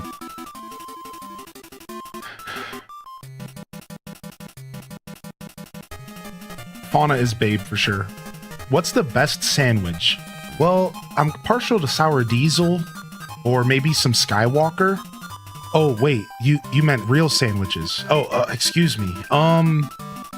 Well, then I'm gonna have to say Cubano. I think a good old Cubano is probably the best sandwich ever made. I would argue it's at least in the top list of sandwiches. But maybe I'm biased. Maybe it's just a me thing. BLT's the best. I mean, a good BLT goes hard. What is he on about? You never had a Cuban? Have you ever had a Cuban sandwich, Alto Girl? Dude, you would love it. I know you're a food connoisseur in that sense. Like, I feel like you have a pretty diverse palate. I think so. Maybe I'm wrong about that. I'm 100% just guessing off of your energy. I could be wrong about that, but you seem like a foodie, you know? Dude, a Cuban sandwich is so good, man. Oh, give me an egg sandwich from Sheetz. You never had one? I want to know more. So a traditional Cuban is 2 different types of pork, mustard, but it's specifically, I believe, Dijon mustard, and pickles. So it's pickles, Dijon, 2 different types of pork, and it's usually.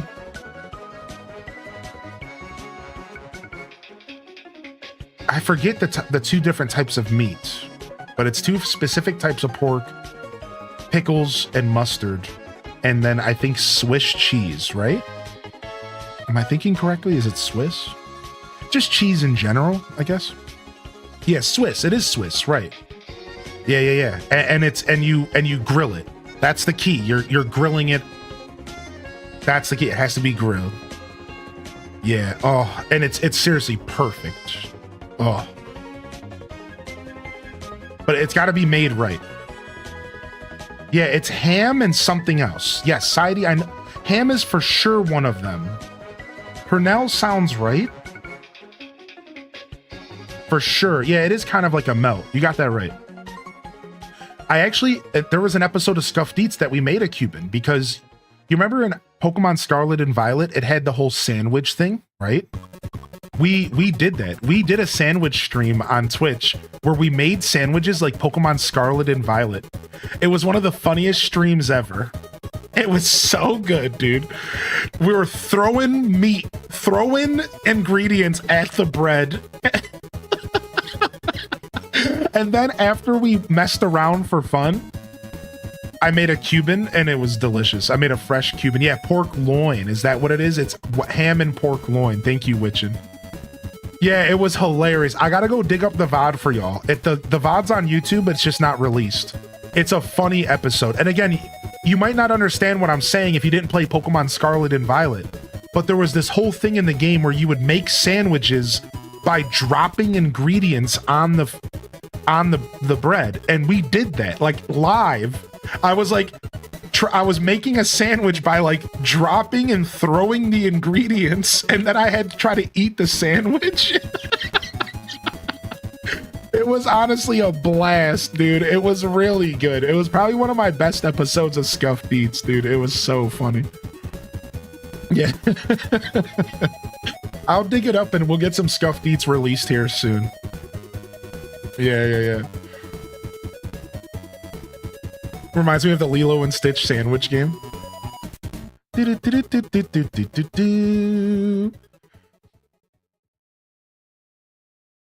Ooh, somebody mentioned... Wait, where was that at? Somebody just mentioned a Reuben, Mrs. Stamps. Reuben's sandwiches are probably one of my favorite Reuben sandwiches of all time. Have you ever had a turkey Reuben? Where you take the same exact concept, but you just do it with fresh turkey instead? If you haven't ever done that, you should make one. Like the next time, like you have like a fresh bird, so like maybe around Thanksgiving, save a couple slices, and then make a Reuben out of it, traditional with Thousand Island dressing and Swiss. And it's real good, dude.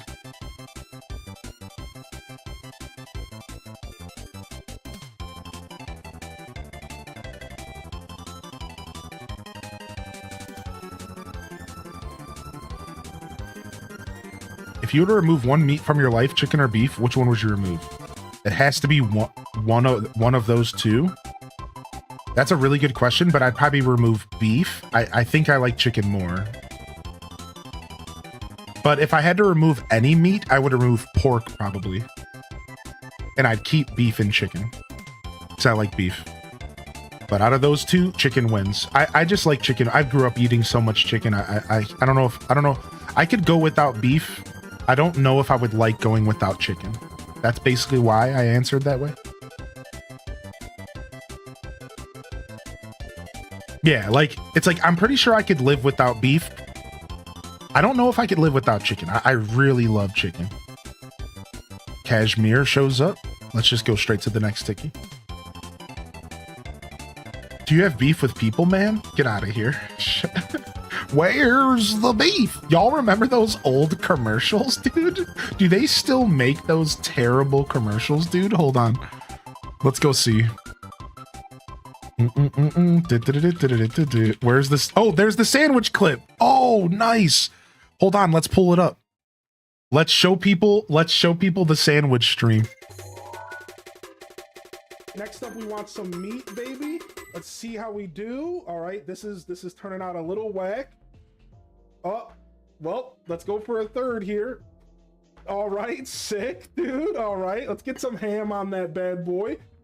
Bam, dude. Let's get it, baby. Bam. Oh, this is we ain't getting the buffs from this one. All right, no, pickle down. Bam. Let's go ahead and get that going real quick. We definitely need some extra pickles. And then let's go ahead and drop the bread. All right. Did we do it? What do y'all think? What do y'all think? We good?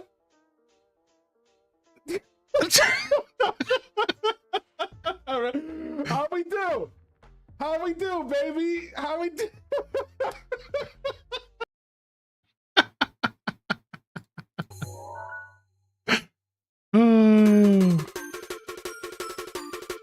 The knife at the end. Customer was disappointed. Dude, you nailed it emulating the game with this one. Yeah, we were having way too much fun with the sandwich stream.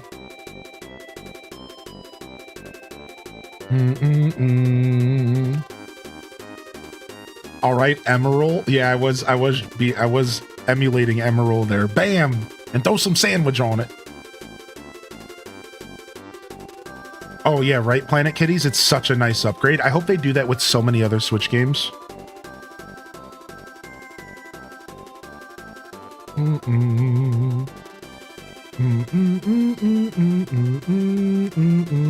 This makes me want to do everything in double speed. I know. I woke up today, and I was gonna do a down tempo day today, but then I just got in the mood to listen to Kirby music. And this is the opposite. We're looking for Roscoe the horse, and we're looking for Drake the duck. Yeah, we're looking for Roscoe and Drake. Those are the last two villagers left in our hunt. Yeah. Roscoe and Drake. Oh, you said you know that, but you don't know what villagers are on the island. Here, I'll show you. Yeah. No problem, National. Yeah. Here, let me show you right now. So we are currently setting up for a farming themed island. We are making Ohio the island, aka cornfields and soybean fields and farming themed villagers. Welcome to Ohio. So far we have Sherb, who's our goat, to provide us with goat products. Vesta, our sheep, to provide us fleece. Timbra, we're replacing her, ignore her. Tangy, our barn cat, because we try to put Tangy into every possible island. Agnes, our pig, to provide us with delicious bacon, but I guess truffles, because bacon would be dark.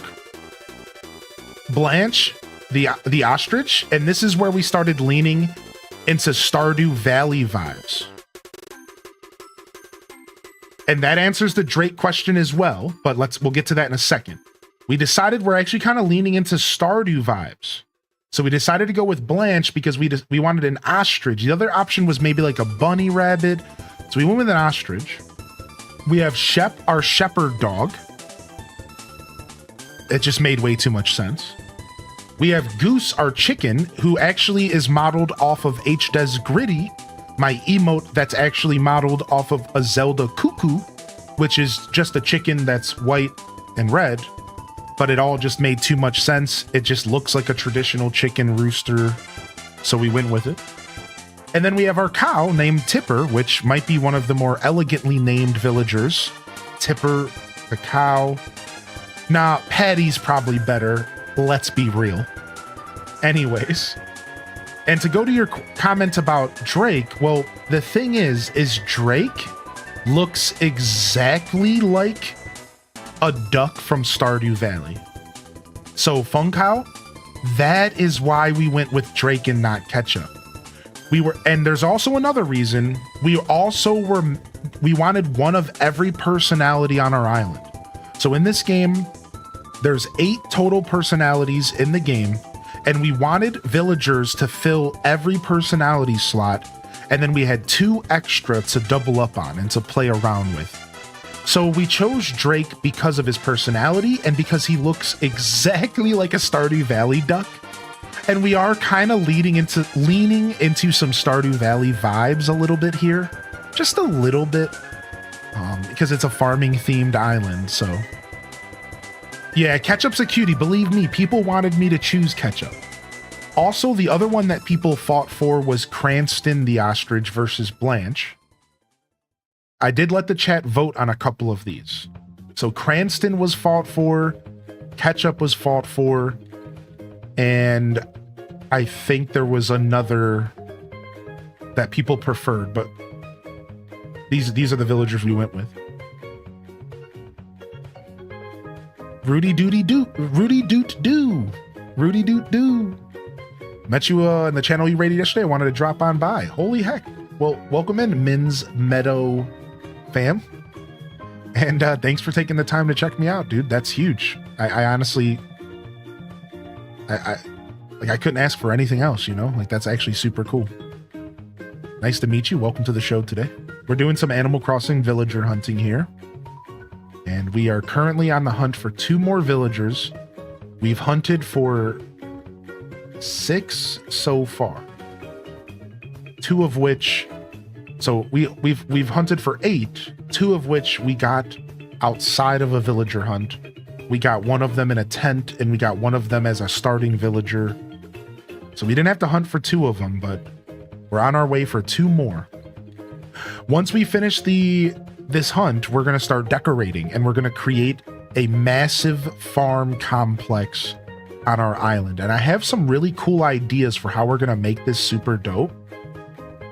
I can share a couple of my ideas so far. So when I say mega farm, I want to show some of the newer members of the community, like, the vision for this island. If you've never been to Ohio, You might not understand what we mean by cornfields. You might not get that. Maybe you live in the city. Maybe you live somewhere where farms just aren't really as relevant. Maybe you live in the mountains, right? Let me go ahead and show you something. Let me show you what I mean when I say mega farm. And this is just the beginning.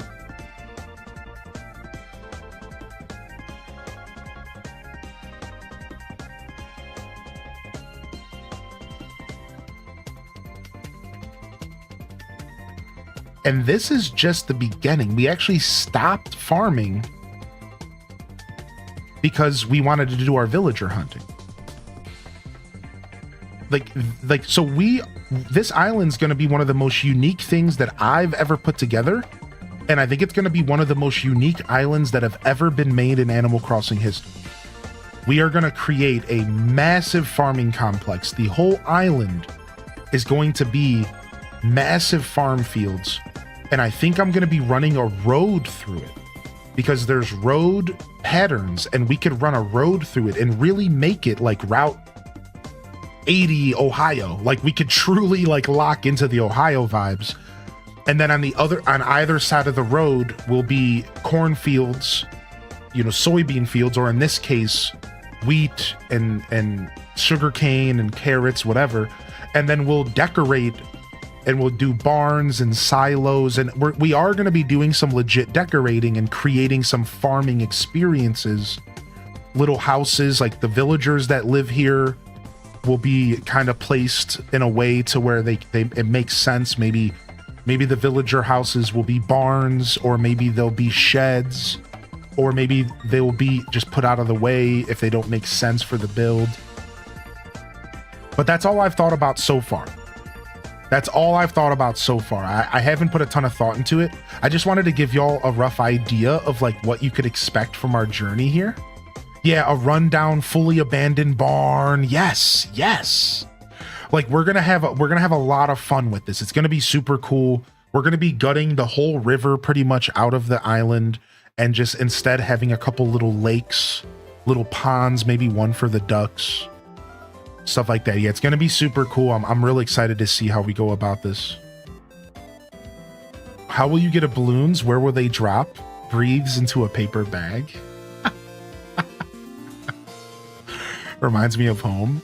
Yeah, Route 180 makes me want to take a cross-country road trip. Yeah, exactly, dude. Need a farmer's market. This is giving me vibes of that time in Stardew with the blueberries. Oh yeah, that time that I planted 350 blueberries on summer year 1 of Stardew with a level 1 watering can. And I had to water my blueberries from 6 in the morning every day until midnight in game. And I couldn't do anything else. And I barely had enough energy to water all the crops. Yeah, I remember that too.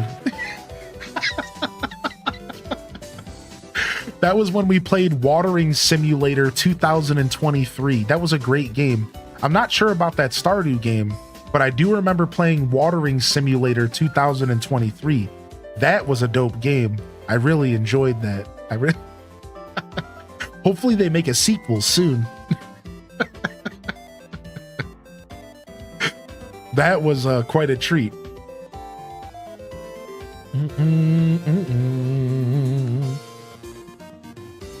You need at least one road under construction in perpetuity.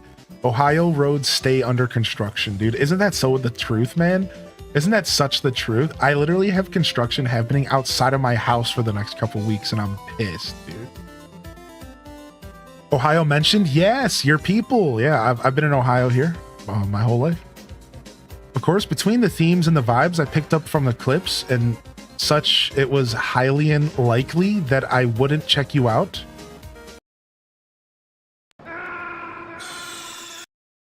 Wow, you come in here, you drop jokes. That's my favorite joke.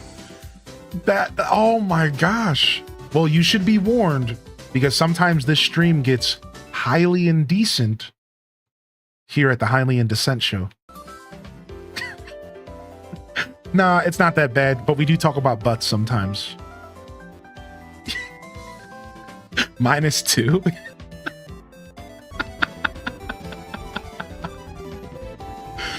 What about a random tractor? Yes, yes, I love that. Yeah, a random tractor with a load table with stacks of seed bags on the trailer. I love that. I'm gonna have to write that one down soon. That pun deserved it. Oh, thank you for the gifted sub over to Rudy Dude, bringing them in and badging them up. Badging them up and bringing them in, my dude. Yo, thank you so much. Welcome in here, Marshmellers. Good to see you. Same here for construction in Michigan. What's up, Noodle Liz? Good morning. You're trying to build a water reservoir and a dam on my island, but it doesn't seem to look right. Oh, that's tough. I don't know how I would go about making a water reservoir or a dam. Yeah, that you almost might have to go for perspective, Katie Chaos. Does that make sense? Sometimes if a build isn't looking right, you might have to try going for a perspective build instead. Does that make sense? So instead, like maybe use like custom designs and like panels and try to create like a perspective where it just has to be looked at like a certain angle instead of trying to make it happen like physically. Thanks for the sub again. Yeah, no problem, Noodle Liz. I hope your day is as sweet as you are. Felt a mighty need for that chibi link wave. Wind Waker is one of my favorite games as a kid, dude. I love Wind Waker so much, dude. I love it so much. It's probably my favorite game of all time. Close. I saw a Sky Island on TikTok this morning.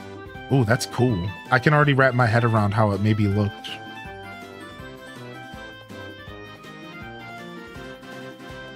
Do do do do do do do do do do.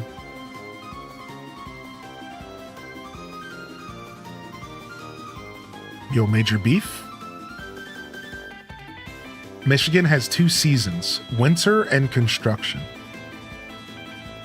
Yo, can we get a Jorts train today? Oh my gosh, no more Jorts. Man, I cannot wait for Kirby's update coming at the end of the month. Dell, the funky alligator. I cannot wait for Kirby's update at the end of the month. Holy heck, I am ready for some Kirby. I am ready for some Kirby. I really am. Ooh, nice. Yeah, thank you. We decided to go with all shields. Thank goodness that Breath of the Wild and Tears of the Kingdom introduced tons of shields to the Zelda universe. Otherwise, I wouldn't have had enough shields to make it all the way to 10 years of subs. So, good thing those games have a ton of shields introduced to the game. No jorts, no boops. What else? Ooh, thank you, Duel Master.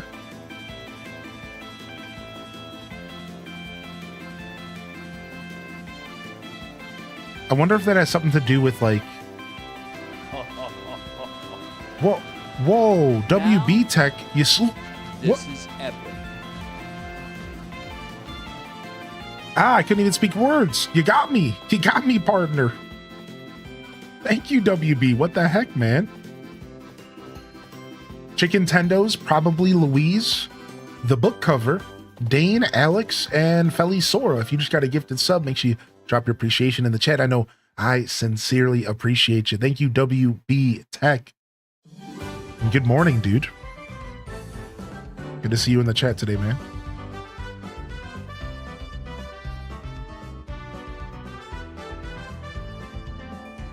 Yo, what up, Smitty?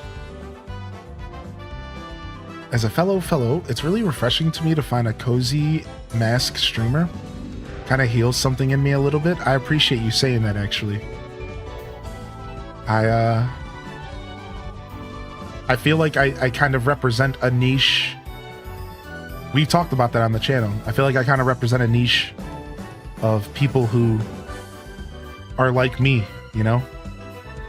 Kind of rough around the edges, kind of burly, kind of bearded, but also we love our cozy games. Yeah, I appreciate that. Yo, what up, Dazza baby? Oh, you took a half day from work. Nice, man. Yo, well, take it easy. You can listen in. Today's a good day for radio vibes, maybe. I was wondering why we didn't see you this morning. Thanks for popping in, man. I hope you feel better. And Cozy, what are you doing? Thank you for the gifted sub to WB Tech. Violet the Gorilla. Thank you, Cozy. Yeah, I'm happy you appreciate that, Rudy, because I really enjoy doing what I do here. We'll just say that. It's fun.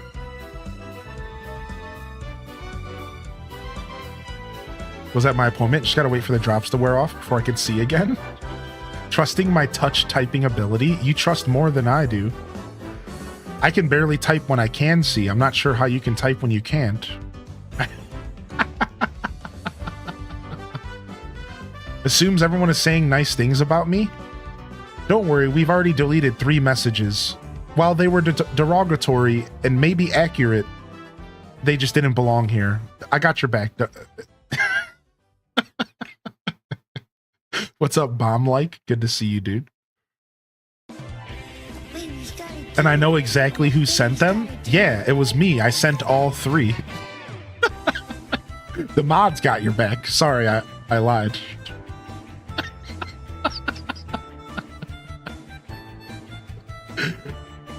Good to see you, buddy. Thank you, Cozy. Thank you for badging up, WB.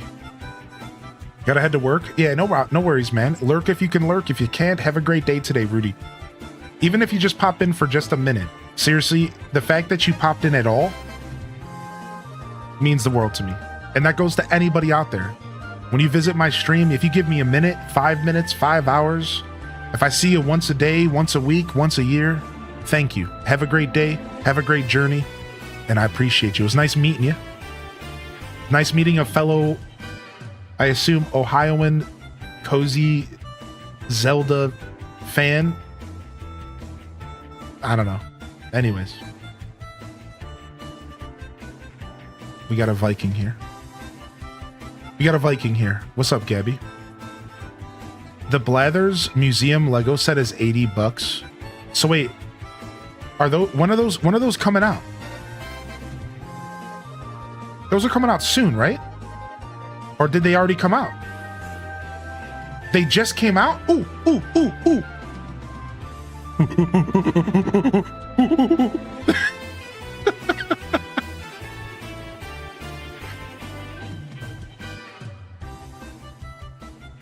Oh, let's go take a look, dude. We got the new Animal Crossing sets came out. I've been waiting for these bad boys. All right, let's see if we can put on dark mode so we don't flashbang y'all. The benefits of being blind today. We'll do one more.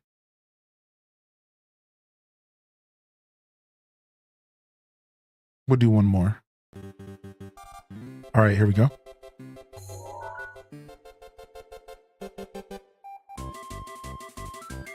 So the new ones, I have Leaf. So the new ones are Resident Services KK Slider Concert.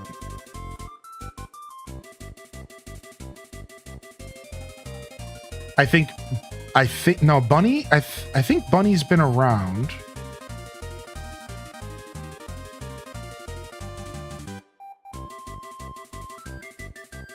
Brewster.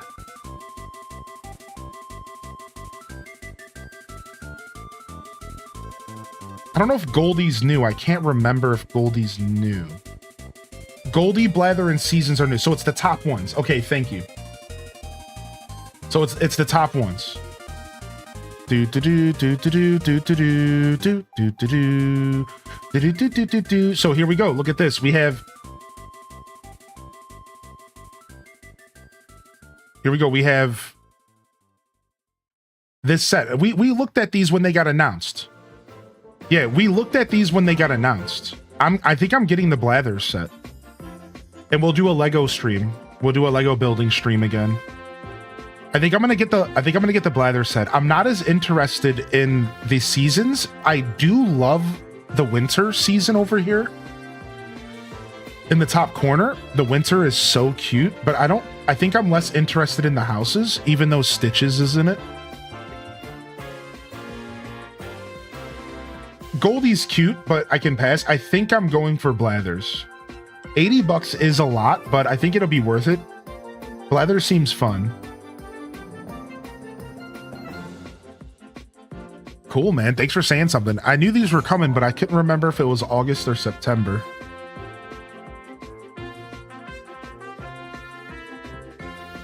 Yo, we'll see you later, Alice. Have a good day today. Yeah, I think we'll go ahead and we'll do a Lego stream. I'll have to figure that out because my setup's way different. And I don't have the same space on my desk, like at all. So I'm gonna have to figure out how we would build Legos here.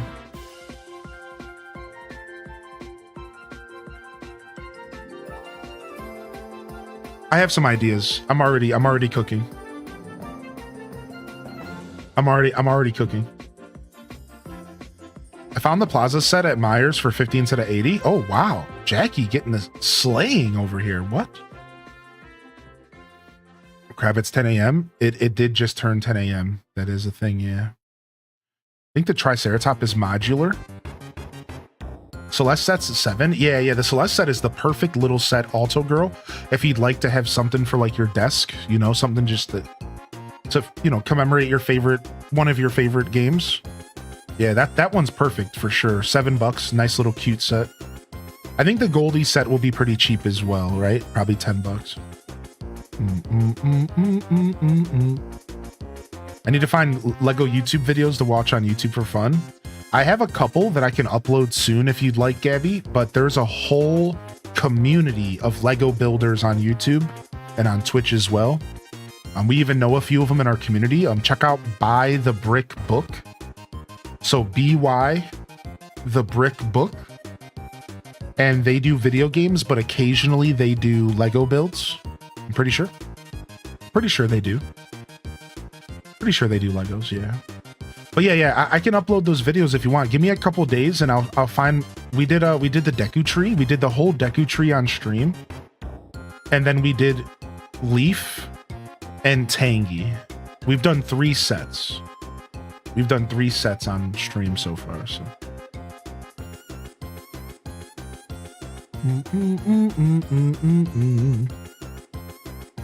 Prices suck in Canada for everything. That sucks, man. Ducky Tree's such a good one. It was such a cool build. I actually have to kind of go back and fix it. I haven't been in the mood, but I'll probably do it in my free time and just give myself a nice peaceful day where I sit and fix all my sets. Because ever since I moved, I had to break everything down when I moved. So I have to go back and kind of fix everything up again. Yo, what up, Bactrin? Hey, good to see you sneaking in here, Bactrin. Yo.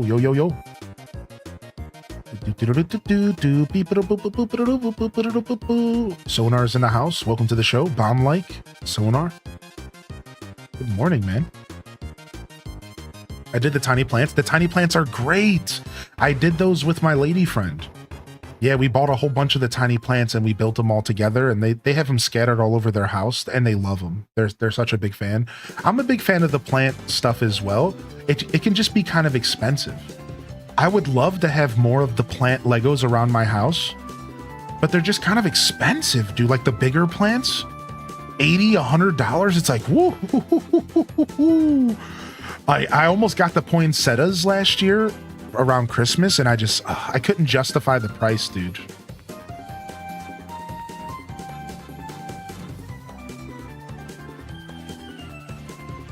Yeah, the flower ones, I just don't have the space, right? Yeah, I mess with them as well, right? Are you a big fan of the Legos, Daisy Cat? Are you a big fan of Lego building? Yo, Minnie Phil's in the house. Good morning, Minnie. Cinderella, hey. Hey, Cindy. Oh, National Pokedex, that's perfect. Flowers that never wilt. That's perfect, right? Dun, dun, dun.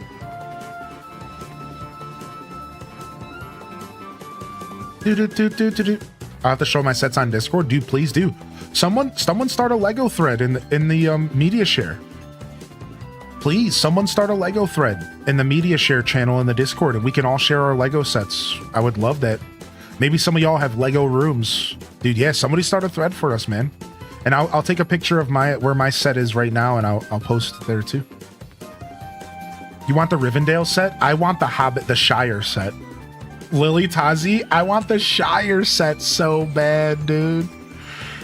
Oh, man. It's so hard to keep track. I forgot to do my resub of July. Oh, that's okay, Cinderella. No, I think you did July. Wait, no. You did July. You're good. You did July really early in the month. Yeah, you're caught up. You're caught up, Cinderella. You for sure did July. Yeah, you're good, man. Yeah, no worries.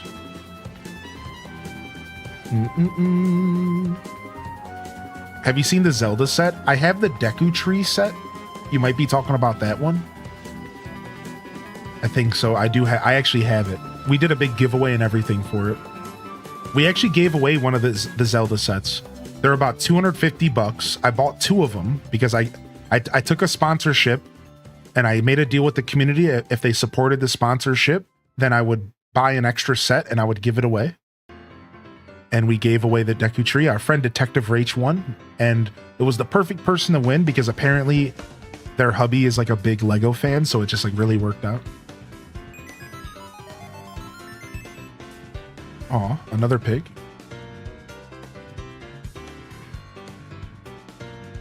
Oh no, that sucks, Sylvia. Yeah, mine fell apart during the move, so I'm right there with you. Not as bad as knocking it off a table, but pretty bad. You built the retired Sesame Street set. What? There's a retired Sesame Street set. That actually sounds dope. So Dazabound asks, will you be diving into Kirby S2 upgrade on stream? Dazabound, I'm actually really anticipating it. Like, I'm excited. Like, I've been thinking about it a lot. Like, I can't wait, actually. I think it's like the end of the month, right? I can't wait. I am really, really excited to play that game again.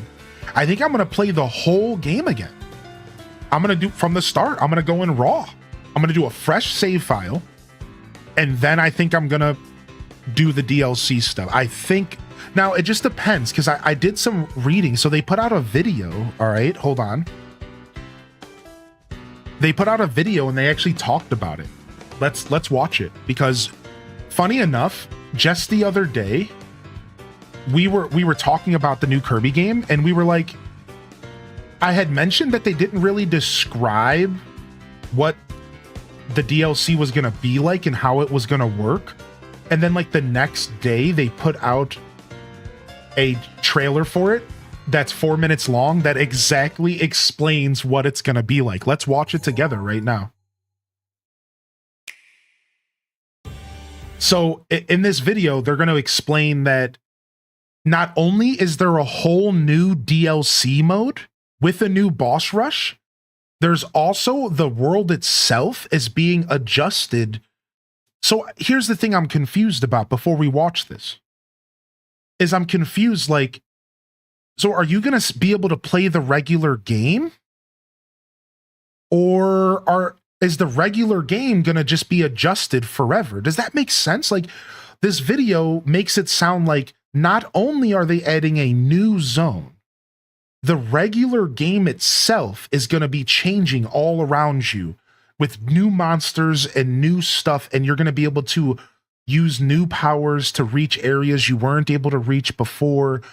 But for me, I just want to make this clear. This is a little confusing because does that mean I'm never going to get to play the game the way it was when I bought it?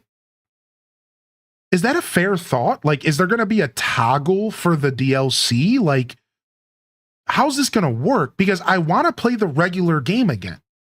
So my goal is to play the original game again and then go back and do all the DLC stuff. That's what I would like to do, but I don't know. I don't know. I just wanted to share my thoughts. Yeah, maybe this will all happen post game. This video talks about it a little bit. Let's go ahead and listen in. And then after this video, we'll catch up on chat. So just bear with me. If there's a message you want me to read, give me just a second.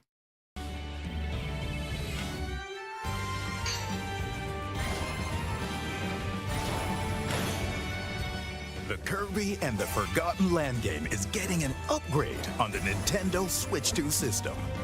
Kirby and the Forgotten Land, Nintendo Switch 2 Edition, plus Star-Crossed World. One sec. Hold on. Something's happening.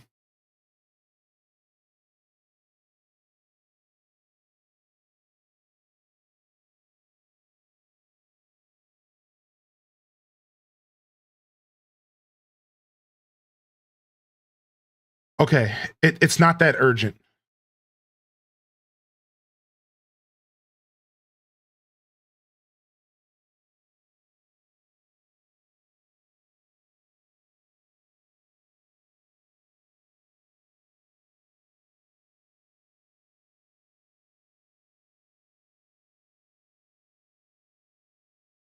Okay, somebody's coming to paint.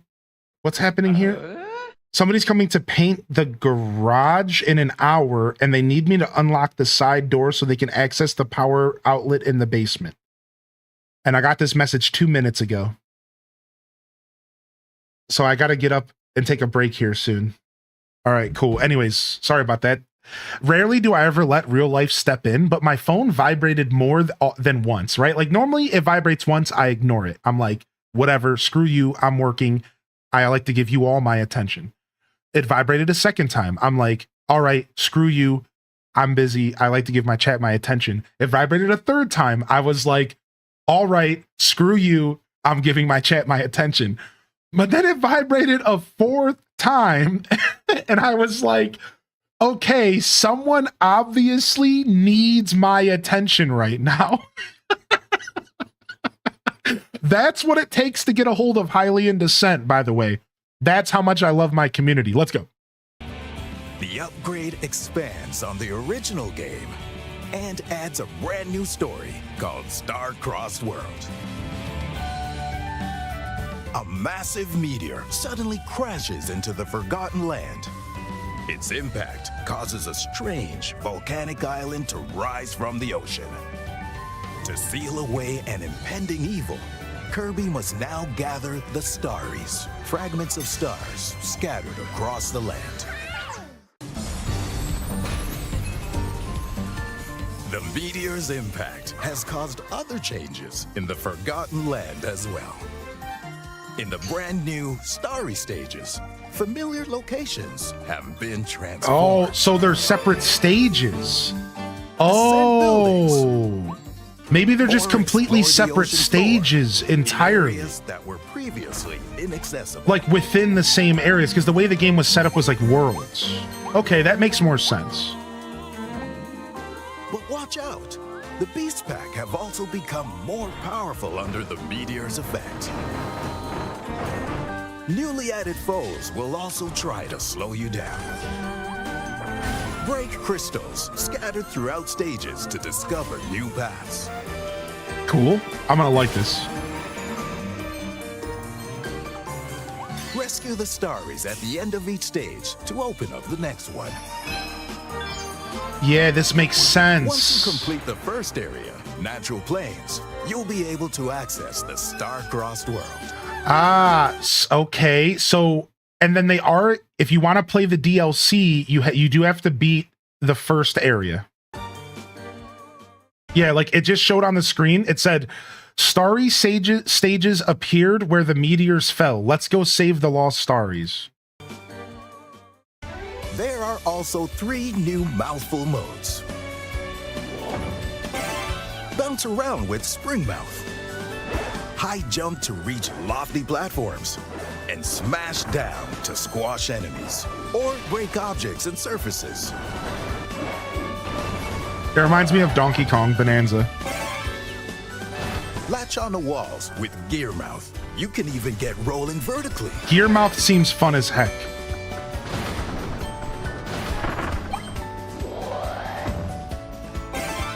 Slide on slopes with Sign Mouth. Sign Mouth is just a sled. It's so dumb.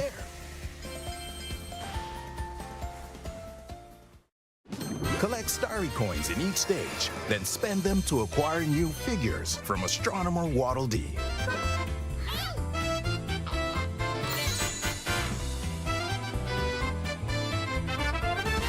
can also head to the Coliseum and take on a new challenge, the Ultimate Cup ZEX.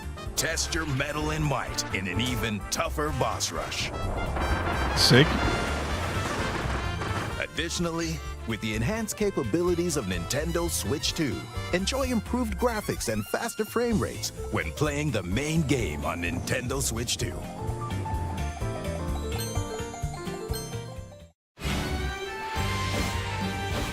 And that's pretty much it.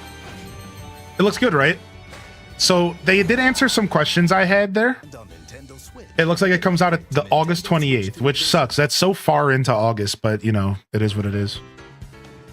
Yeah, I just wanted to watch that because I had saw it briefly off stream and I wanted to watch it with y'all.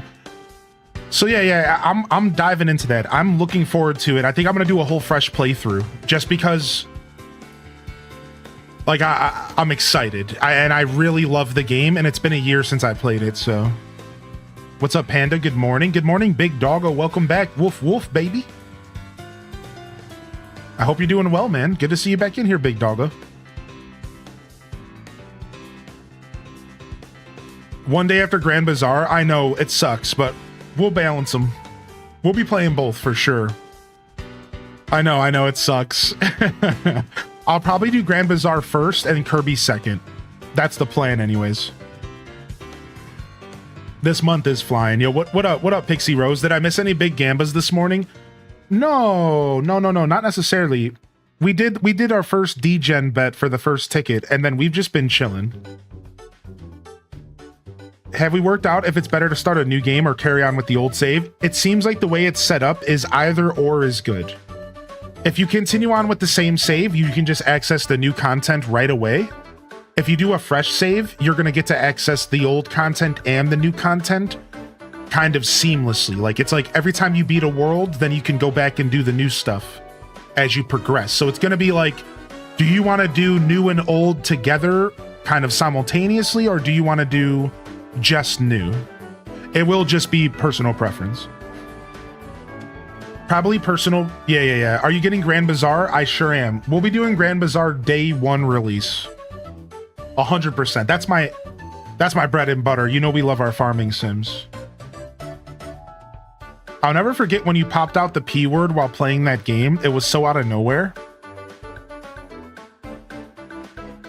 I think I remember that. I do remember that, actually. Oh my gosh, yo. Cinderella, let me see. I did miss your message here. Good morning, Casino Roy, and good morning, Whitney Soups. Yeah, let me just catch up on chat really quick here.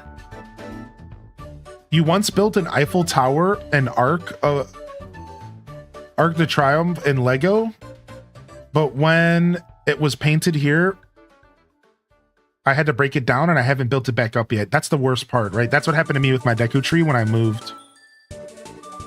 So Whitney Soups, as someone who doesn't build Legos, can't you build the model, then super glue the pieces? You could. I think some people do that. I think some people do build Legos and then like glue them together. I think some people do that.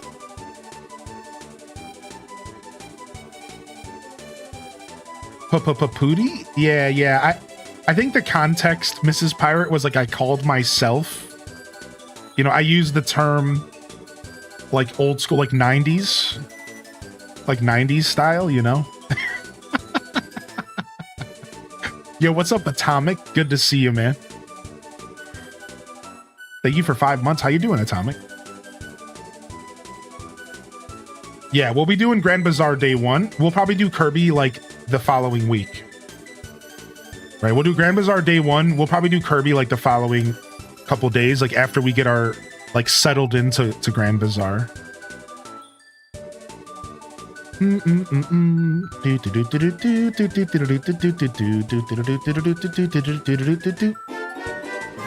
Yo, Frigid Phoenix, man, what's up, dude?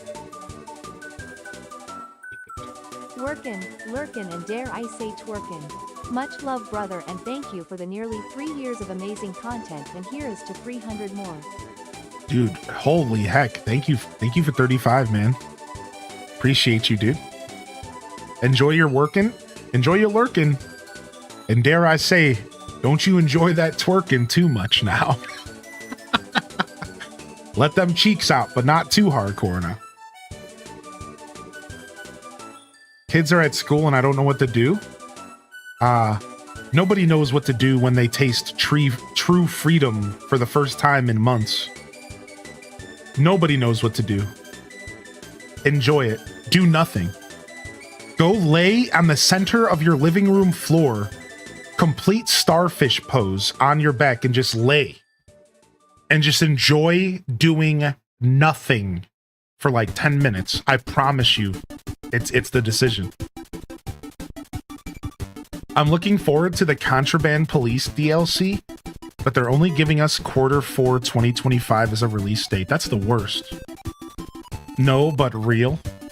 You know I might do that. I'm telling you, man. Just let it happen.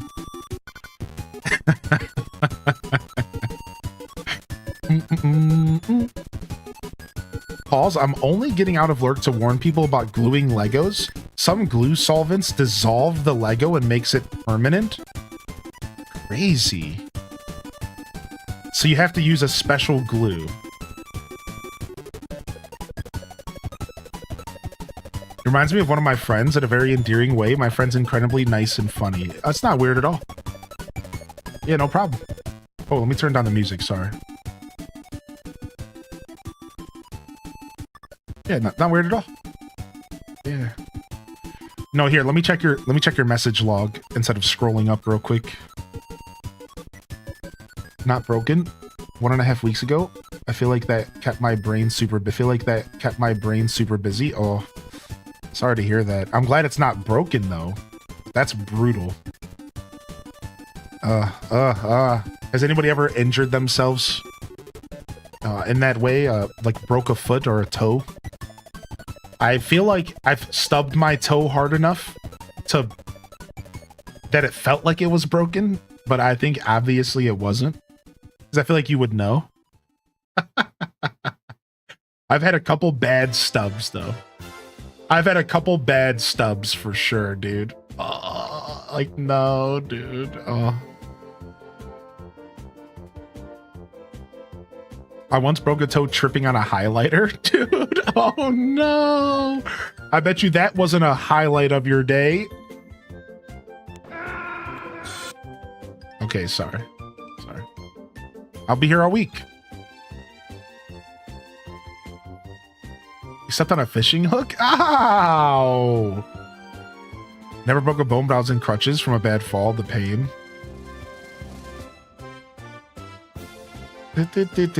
My brother broke his foot jumping into his jeans.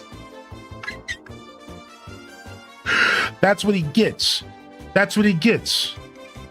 Yeah, that's what you get wearing them skinny jeans. You punk. Yeah, that wouldn't have happened if you were wearing Jinkos, son. That wouldn't have happened if you were wearing parachute pants. Yo, what's up, Watsy? Good morning.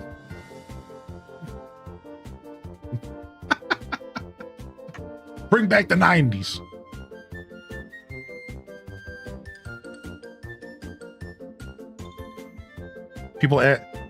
If people in real life ask me, I always say I stepped out of bed. I get very good looks, but basically what happened was I got out of bed and my foot gave away and I fell. Oh, that's not a way to start a day. I'm glad you're okay though, Cinderella. It sounds like it could have maybe been worse, right? How you doing? It's your boy Grem. Cancel skinny jeans. Nah, you can wear what you want, all right? As long as your junk's not all up in my face, I don't care what you wear. All right? As long as you don't as long as you don't go David Bowie on me in Labyrinth, I'm okay with whatever. I just don't want to get Davy Bowied while walking down the street in public. You know what I mean? Like, can you not? Can you not, please? Just chill out. Yo, what's up, Cast the Casual? Good to see you.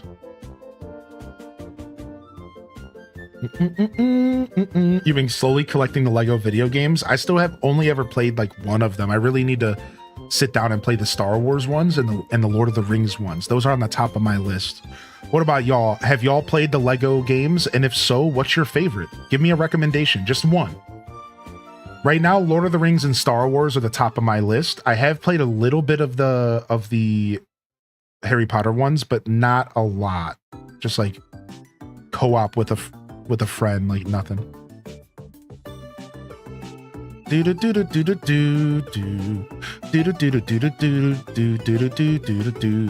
that David Bowie look is a total vibe. I mean, you're not wrong. You're not wrong.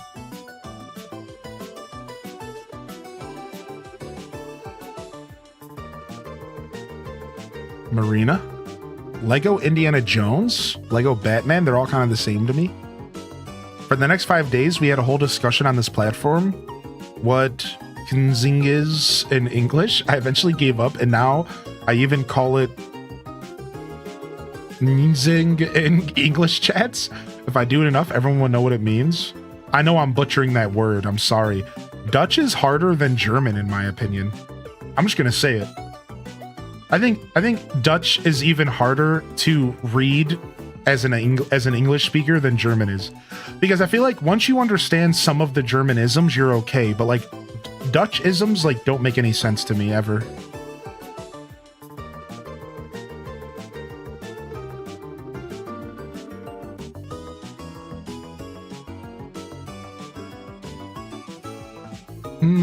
This is true. Yeah, I'm telling you, Dutch words are wacky, and when it comes to English, like, it's like I just cannot wrap my head around them.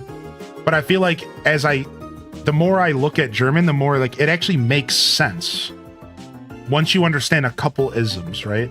And I'm sure maybe that's the same for Dutch, but like just in my perspective, it's Dutch words are wacky.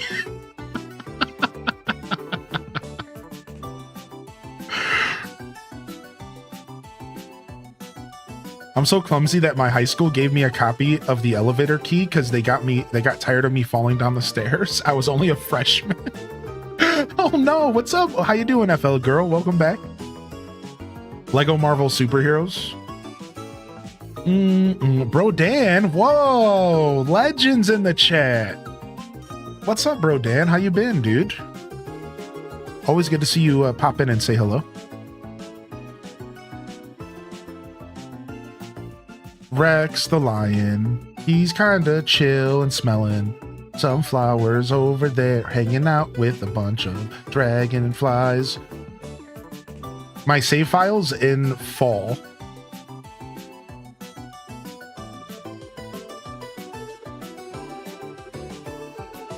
I was gonna say, so I wonder if that affects what's on islands, but I don't remember if that's even true. I think islands can be whatever season, right? I don't know.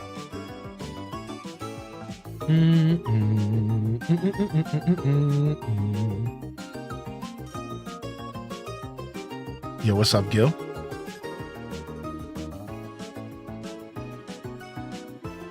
Anyone who speaks more than one language is impressive to me. Yeah, me too, man. Yeah, me too, dude. I was lurking around, but had to pop out to answer the Lego question. Doing good. I hope you're good. Yeah, I'm well. Same season as your island. That's what I thought. Okay. Yeah, thank you. Do do do do do do do do do do do do do do do do. Ah, so there's a difference between that and bruising, but because there's not a good way to say it in English, you just have to say, like, bruise doesn't cover it, so you have to use a separate word. There's a lot of translations that work that way, where there's not exactly a one-for-one translation, so you have to just use the word from the native language. There's a lot of that, actually. Like, I might sound a little bit ignorant here, but I just found out that there's actually like 4 different types of Japanese. And y'all know those symbols that you see on like tapestries and shirts? That's not actually Japanese necessarily writing. That's what's called kanji. And kanji is when they take one symbol to represent a phrase or a word. So that's like number 4. Then there's 3 other alphabets. Yeah, there's an alphabet that's better for when you're translating. There's an alphabet that's like more original, like their OG stuff. There's one that's better for like speaking versus writing. And then there's the kanji symbols that are not technically even like in their alphabet. The kanji symbols are different. It's like just a symbol that represents a word or a phrase. It's not actually like, it's not like something you would see in a sentence in that sense. Does that make sense? Like, it's not, you know, a kanji symbol isn't just a word. It's like an idea. Yeah, I had no idea. I just learned that. I'm like, oh, wow, my whole life, I had no idea that that's like how Japanese worked, right? Pretty cool stuff. It gets pretty deep. Is kanji based on Chinese? Is it? Yeah.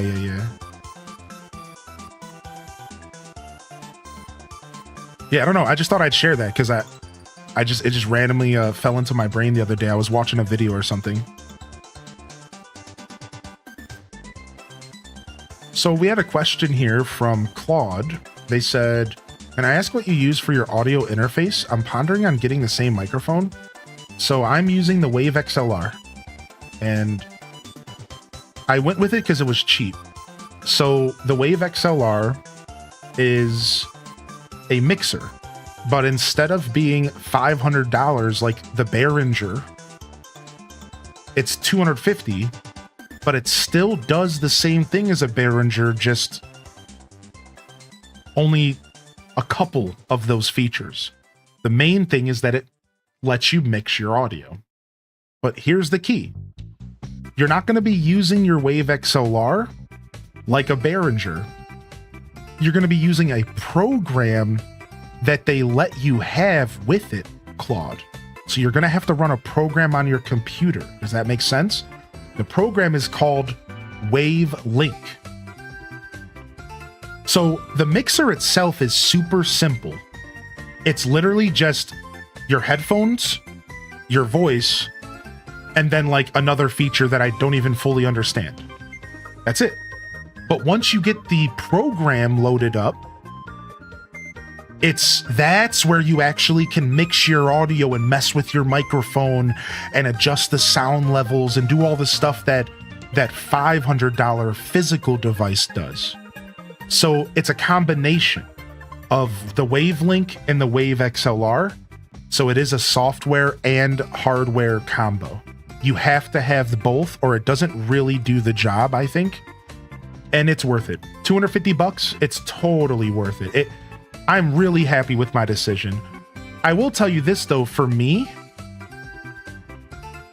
it was a stopgap because I do and I will end up buying a physical mixer at some point. And I will go for that $1,000 purchase because I want to make music at some point. So I'm going to need something that can take the inputs and do them differently. Like I want to get a more powerful microphone, stuff like that. So because of my future plans, this was just a stopgap, but I will say that it's a really nice piece of hardware and it's worth the $250 for sure. Not sponsored, by the way, but it was worth it, yeah. Debating on the XLR or getting the Steam Deck Plus, I don't think there's a difference. If you don't have a Steam Deck, I'd probably go for the Plus because I have them separately. I have the Steam Deck with the knobs and I have the Wave XLR. I think the combined version is just going to save you desk space. And I think it's just as good of technology. So if I had to give you a suggestion, I would just get the combined version. I think it's just better, probably. It's going to save you desk space. It's the same thing, it just separated. Yeah, like it's probably best to go with the combo. Maybe do some research though. Maybe the combo doesn't run as good or something. Maybe do some research quick, but yeah, no problem. I'm glad you asked, man. You can always send me a message if you need, buddy. So here, let me catch up real quick. Not the koala. This is not the koala we're looking for. I'm not going to give a whole speech, but I want to remind all native English speakers that you guys have being bilingual and like Europeans being that. For Europeans, it's a necessity. For Americans, it's an option. Yeah, true. Honestly, at this point, for the whole world, it's kind of a necessity. I'll be honest. Yeah, I kind of do feel that way about language in general. Yeah. It's the whole world, I think. I think for most of the world, for most first world countries, you kind of need to have English and your native. In America, we kind of can get away with just English. Yeah. It's weird, right? Isn't that kind of a weird thing? I don't know. Alit says kanji is a complex ideogram.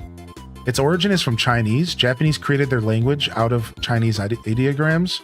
And when they couldn't cope with the complexity and getting the sounds mixed up, they developed their own shorthand simple ideogram for sounds called hiragana and katakana. Each for a different use originally. Nowadays, hiragana is considered the phonogram for Japanese ideograms, and katakana is used to represent foreign words pronunciation. And I thought English was complicated. And here I thought English was complicated. My head hurts. I don't want to think about this anymore. Yeah, what's up, Ash B Gaming? How you been, Ash? You still gaming, dude? You still be gaming, dude? Good luck on your villager hunt. Can we get some blesses in the chat for others that are villager hunting? Hey. Planet Kitty says, does your audio setup have it to where you can hear yourself through your headphones? I can, but I don't. Yeah, right? Like, I can, but I don't. Does that make sense? My setup totally allows for me to be able to hear myself talk and everything. But I don't do that because instead I just set it up to where I can hear myself talk so I don't trip over my words. But the weakness to my setup is I can't hear if something's wrong with my microphone. I technically can't hear it unless I do a recording first of my stream. So that's why, like, for example, like DJs and like some podcasters, they will make it to where they can hear themselves. This is just a way for you to monitor your voice so you can know for sure if your audio is the way that it should be while you're live. And that's like really important for some systems. I've managed to design my stream around not doing that because I can't talk over myself. It really messes with my head. Apparently it's this way for everybody, and you just have to learn how to adapt. By the way, everybody apparently gets tripped over their own voice, and you just have to like push through it, and then you eventually get used to it. But I wasn't willing to push through it. It's real bad. It's really hard for me to speak while hearing myself. It's really hard. Like, I start tripping over my words. I start slurring. It's like real confusing. So I've tried. So it's just not really viable. So I just have to kind of go into the wild and hope that my microphone is good every day. On a good day, what I do is I do a recording every morning and check if my setup's okay. But I don't do that as often as I probably should. Yo, welcome back, Lucid. How you doing, Anxiety Sloth? Welcome in. Bum, bum, bum. Finally gaming again after having my daughter. She's 7 months old. I'm a gaming mama now. Aw. Yo, loving the chat for all the gaming mamas out there. Gaming papas. Cat mamas and plant mamas included. That's cool.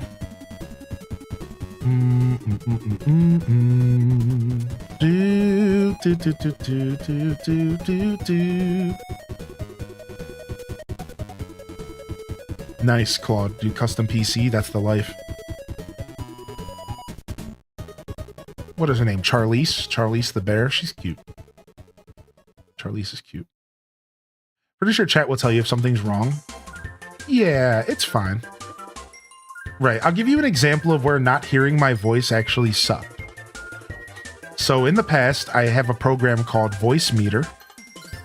And Voice Meter allows me to make all sorts of fun voices on stream. Like it's a voice changer, right? And it allows me to change my voice and manipulate it and do fun stuff on stream. And you all know I do a lot of voice acting. And I could even go further with it. And I was using it for like a long time, and at one point it stopped working, but I thought it was. So I would use it during my broadcast, and because I couldn't hear myself talk, I was sitting there like using it, like pressing the button, and I was expecting y'all to hear echoes or y'all to hear my voice change, and I was like leaning into it and having fun. And about a week or two goes by, and then one of my mods are like, yo, by the way, your voice isn't changing. Do you think it is? And I got so embarrassed that I went like a week or two, I'm pretty sure, where it wasn't even happening. Like it wasn't even working the way I thought. And the whole time I'm thinking y'all could hear it. And I felt so dumb. I completely uninstalled the program. I was like, never, dude. I'm never letting that happen to me again, dude. I was so mad, dude. Yo, what's up, Rachel Green Tea? I've since reinstalled it and I might use it again, but this time I'm just going to be able to track it if it's actually working better, because I realized the flaw in my system. So we might bring Voice Meter back in the future. I just haven't worked it back into my schedule and stuff. So yeah, it is really nice to be able to hear yourself. I couldn't handle that. I know there's a creator that I talked to about this. And what he does is he has a button on his Steam Deck that he can press that will make it work, that will activate being able to hear himself and then deactivate it. And that's what I'm going to be doing, where I can just press a button and I can do an audio check live. Just boop. Okay, everything's good. Boop. And then I can just do it quickly, hear myself, make sure that things are working the way I want, and then turn it back off so I'm not sitting there confused and disoriented, right? That's the solution. That's the solution I've come up with, and I'm going to implement it in my show here. Yeah, because I just didn't think I needed to do that. You know, it's growing pains, right? Yo, Cinderella gifting 3 months of a sub to Anxiety Sloth. What? Cindy, thank you. Ryan Perp with the tier 2 60 months. What's happening? Frickin' years, Hylian. Thanks for all the good times and to many, many more. Special shout out to Tamperp today. Love you. Glad we get to share this awesome face together. Aw. Aw, the shout out to the smelly wifey, dude. Aw. Oh, you're such a softy perpetrator. And I wouldn't have it any other way, man. Thank you, dude.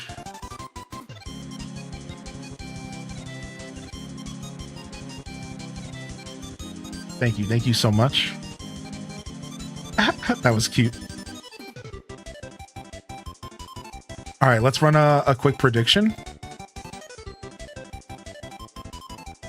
Let's play a little bit of name game. Can I name the next 5 villagers correctly? Can I name the next 5 villagers correctly? 2 minutes on the clock. Let's play some name game.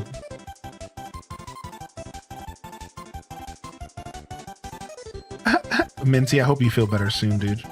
Oh, I clicked the wrong one.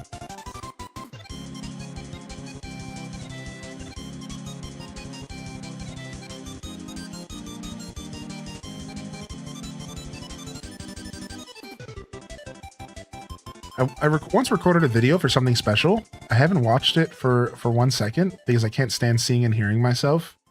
That's fair. A lot of people actually feel that way about their own voice. Dude, I keep pressing the wrong button, don't I? No, we're in. Okay. It'll be after this ticket, by the way. This ticket doesn't count.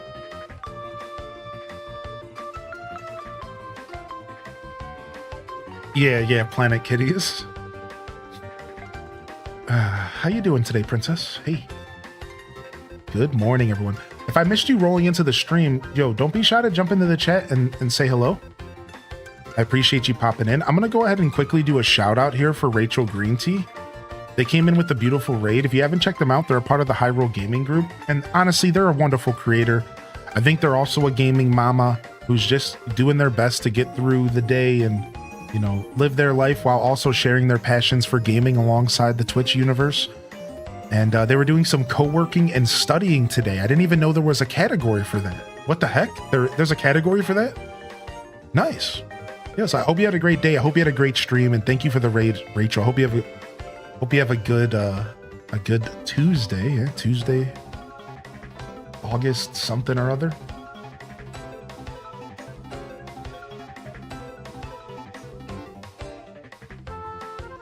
Another koala. Yeah, I didn't even know. I didn't even know there was a category like that. Yeah, don't be shy to jump into the chat if I did miss anybody. Good morning. Good morning, good morning. We're villager hunting. We successfully got Annabelle out. For those that are following the villager arc and you're curious what's going on, so yesterday we got Blanche and they were our 8th villager out of 10. We have 2 more villagers to hunt. Roscoe and Drake. Roscoe the horse, Drake the duck. And Annabelle got removed yesterday. She finally got removed. I spent an hour last night off stream, about 30 minutes to an hour, and it was a bunch of people, not the right people, wanting to leave, and finally Annabelle asked to leave. And you want to know the funny part? I clicked no at first. Dude, I messed up. So she finally asked, and I click no. I panic, and then I remember that if you reload the game without saving, she'll be still asking to leave. So I shut the game down right away, and I reloaded it, and she was asking to leave again. Oh my god! Like I almost panicked that I just wasted my opportunity, dude. I was so sad. All right, here we go. What's up, Victory? So yeah, that's it. So we Annabelle's gone, Blanche is in, and we're hunting for 2 villagers today. Yeah, 555 tickets specifically for Blanche. We got her on the 5th 555, which is kind of weird now that I think about it. Hope you're doing well today, Vic Story. What about the naming game? You didn't say the name of the koala. Oh, next ticket. Yeah, you're okay, bro, Dan. I just didn't want to help. I just didn't want to wait on my hunt. Does that make sense? So I always do a ticket while y'all are betting.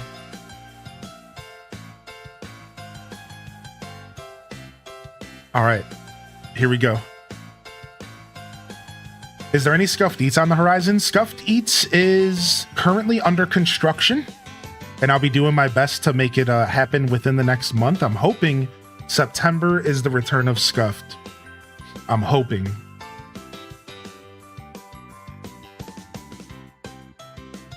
I wanted it to be August, but August seems a little bit further out of sight.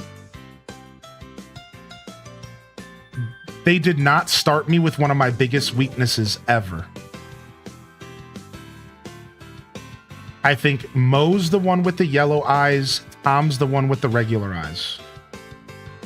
Isn't that it? Mo's the yellow eyes, Tom's the regular. Mo's the yellow, Tom's the regular. I think that's how I used to remember this. I hate these blue cats, dude.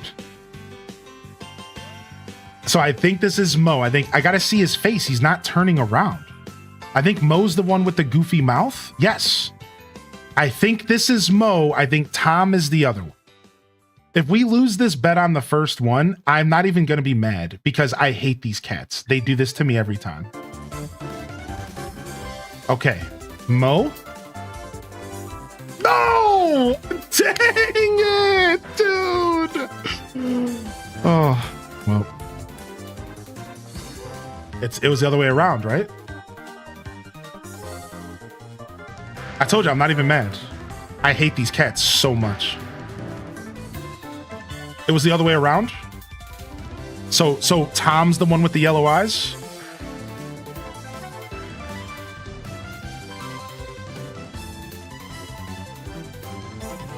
They both have yellow eyes. It's the tooth. The tooth is the one. It's the tooth. It's not the eyes. It's the tooth.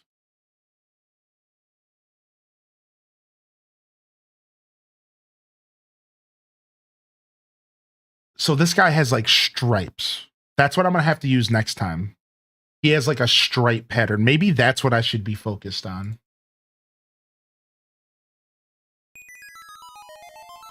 The tooth and the stripes.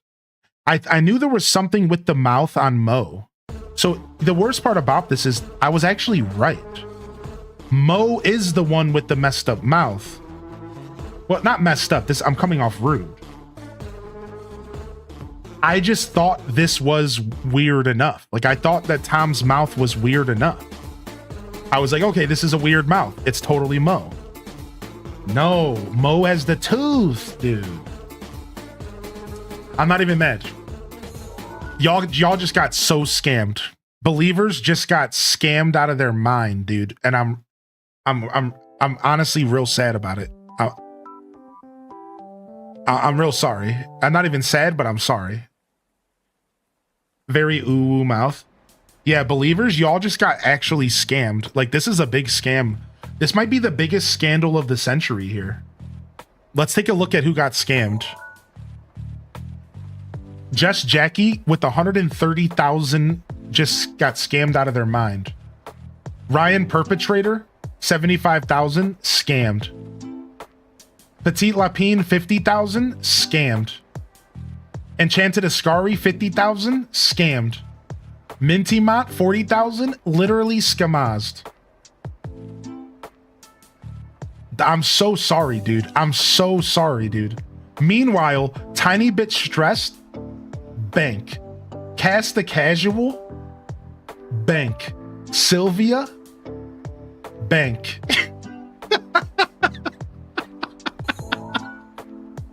I'm so sorry, dude. I'm so sorry, dude. I'm so sorry. What do I do to make up for this? There's got to be something I can do to make up for this. I don't know what to do. Can I name the next 5 villagers correctly? No, I cannot. I don't know what to do about it. I feel so bad, dude. Don't be sorry I won. Dang, dude, I can't believe my biggest... Dude, Mo the Cat and Tom the Cat have been a weakness of mine in Name Game since the very beginning of Name Game. Even in my height. Like, I'm talking even when I was never losing Name Game. These two cats have always caused a ruckus. So this, like, I that's why I said I'm not even, like, mad at myself. Because, like, these guys are tough, dude. Like,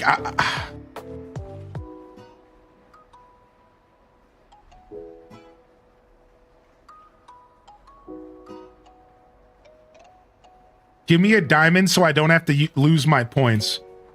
All right, Just Jackie, VIP for 30 days because you were the one who got scammed the most. Sorry, man. Everyone else, better luck next time. What's up, Fancy Mum? Good morning. Stop, I was joking. Thanks, dude. Nah, I had to do something. I had to do something. Yeah, sorry, everyone else, dude. Sorry, but Jackie went deep, right? Wasn't Jackie the highest on the list? I think so. They went deep, right? They went...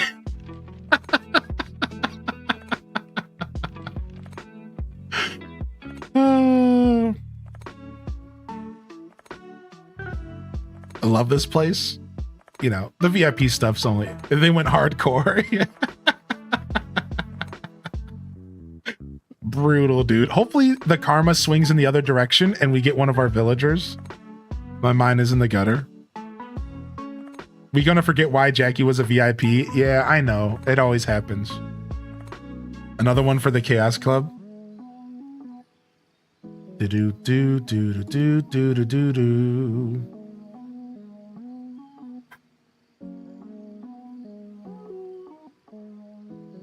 Do do do do do do. We got Claudia the Tiger, the Pink Panther. Dude, that was such a... There's nothing more anticlimactic than losing Name Game on the first name. Mo has Mo Tooth. Mo has Mo Tooth. I'm gonna try to break my curse with Mo and Tom. Mo has the tooth. Mo has the tooth. The stripes and the teeth. The stripes and the tooth.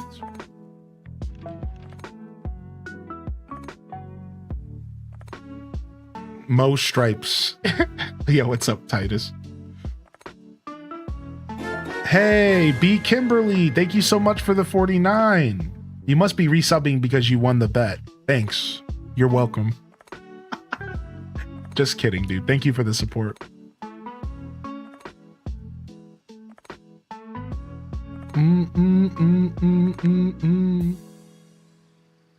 Tom looks a little bit cranky, which is his personality.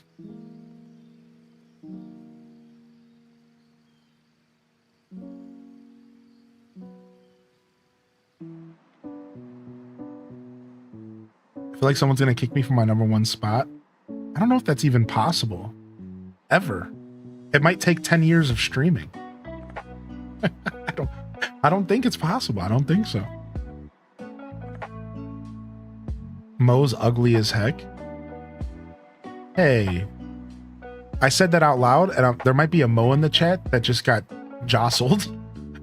Imagine you're just watching my stream, a casual person named Mo, and then you're hearing this slander.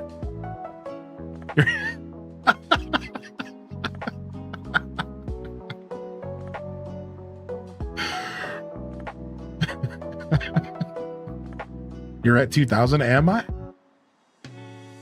I thought I saw the rainbow box before. Maybe? Apple. Apple just makes me think of Applin from Pokemon. Thank you, B. Kimberly. Thanks for sticking with me all these years.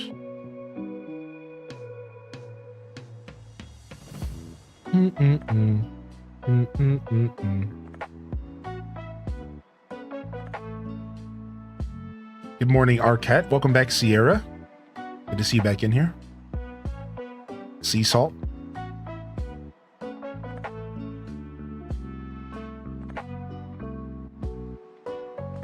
You have Samsung on yours? What about LG? LG fell off. I like the back button on the phone, though. The back button on the LGs were dope.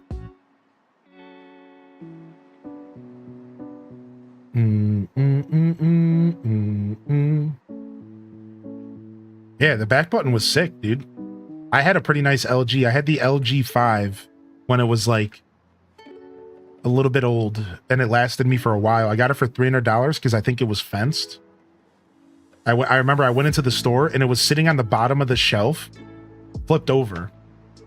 And at the time, I had only ever had one real smartphone in my life, and it got stolen. And everything else was always like not so smart smartphones, like cheap ones, like $100. And I went in and I saw this phone upside down sitting on the bottom shelf, and I was like, "What's that?" And he looked at me and he's like, "Oh, that's an LG 5. It's a pretty nice phone, actually." And I'm like, "It's a real smartphone." And he's like, "Yeah." And like, we were laughing. And I was like, "How much is that?" And he's like, $300. And I'm like, "Aren't these phones normally like $1,000?" And he just looks at me and he's like, "Well, it is used." And I laughed and was just like, I know an opportunity when I see one. And the only thing I had to do was make sure that it wasn't rooted. Because you need to be careful about buying anything that was ever used, because what could happen is somebody could root it and then they could be collecting data from you. Because even though you think it's been like freshly wiped, they could root it. So you got to be like real careful about that stuff. So like I made sure it wasn't rooted and stuff. And then I had one of my best phones. That LG lasted me until I gave it to my roommate. I gave it to my roommate because he needed a phone, but it was really old. So I was like, "Hey, you can use this phone. It's an oldie of mine." Then my roommate sold it and bought a new phone. I wasn't really mad because like I kind of gave it to him, but I also was kind of like a little betrayed because I'm like, dude, I really liked that phone and I would have actually taken it back as like a backup of a backup, because it's good to have a backup plan. And then like he just like sold it and bought a new one. And then I was just like, what are you doing, dude? Like I gave this to you out of the goodwill of my heart, man. Like what the heck? Just straight sold it. I always had an LG until they stopped making them. Yeah, they think they stopped after LG 6 or 7, right? Yeah. Yeah, I think he traded it in because it was so old, it was really hard to use, right? Like, to be fair, like I said, I wasn't really like upset because I understand what happened. The phone I gave him was so old, it couldn't really do much modern stuff. So he traded it in to get a little bit of a price off of a new phone because they usually offer deals like that. And it's like, all right, that's fair. Like, I can't be mad. I did kind of give it to him. I deleted everything off of it and reset it, but still, I was kind of sad because that old back button was pretty cool. I miss Sony phones. You remember Windows Phone? You remember when they made Windows phones? Those were a trip for like a year. Yo, welcome in, Black Diamond.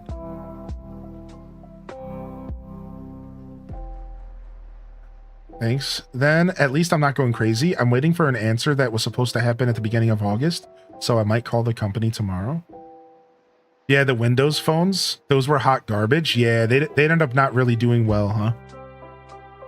Speaking of, my old roommate had a Windows phone, and when he had it, he really liked it. But there was a very quick realization that it was garbage.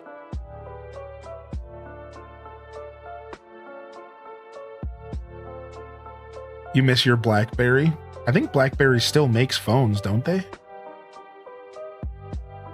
Like modern stuff? I think so. Man, my first smartphone, I don't even know if it was that smart. I saved up for an LG Dare.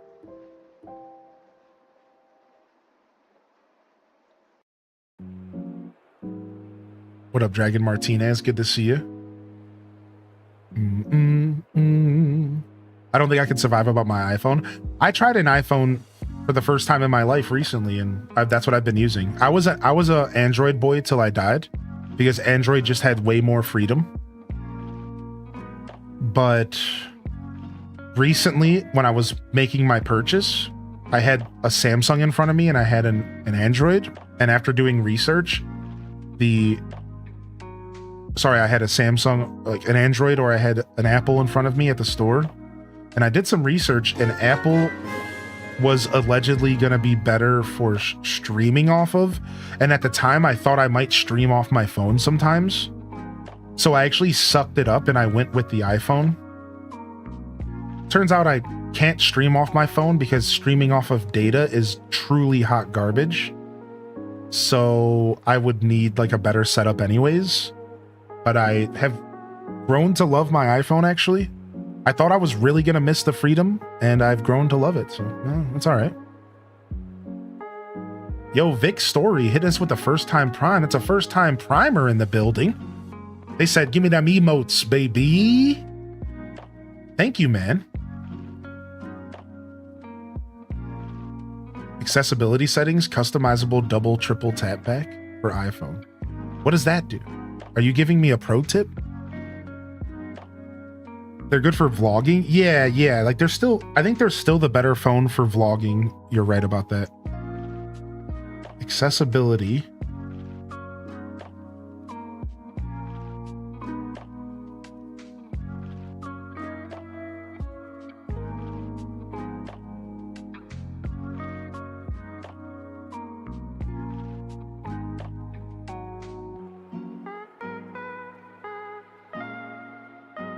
Is it maybe under touch? No, I don't see it under touch. Are they in vlogs? I mean, I don't, but I've thought about doing it. You go back and forth every few years. What's up, Binary Digit? I'm very curious about this random pro tip.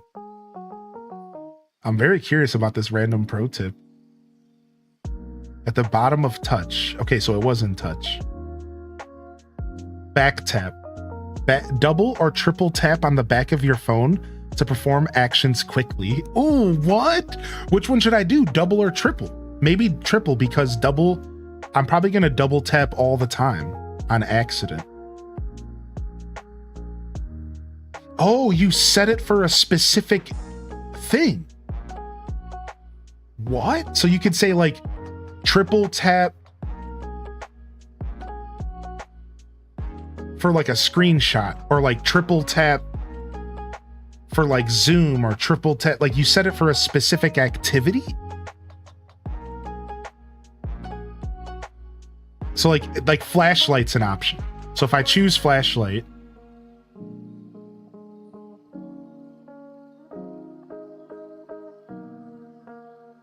and then like it can activate my flashlight via triple tap or something. And then you can do a double tap. So you can have something for double tap and something for triple tap. That's so interesting. What the heck, dude? Anyways, I learned something new today.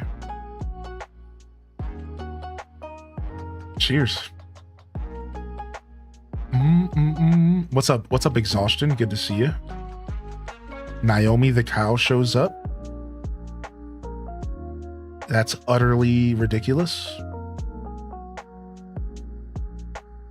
Anyone else made us a shortcut to make a sound when you connect to CarPlay? That's my favorite thing to do.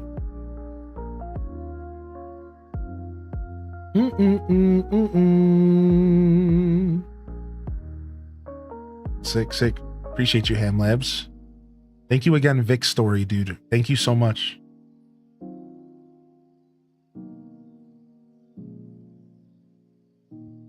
Thank you very much, Vic Story.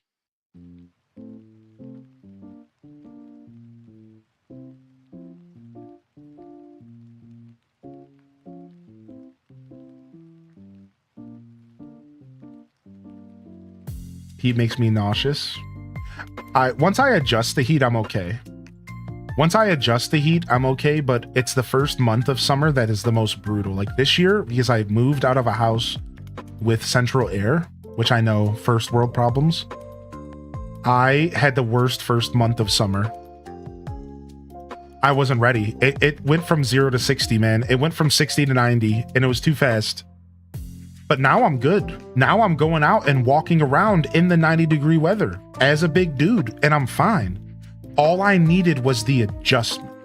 Every year, I need at least 2 weeks for my body to acclimate to the heat.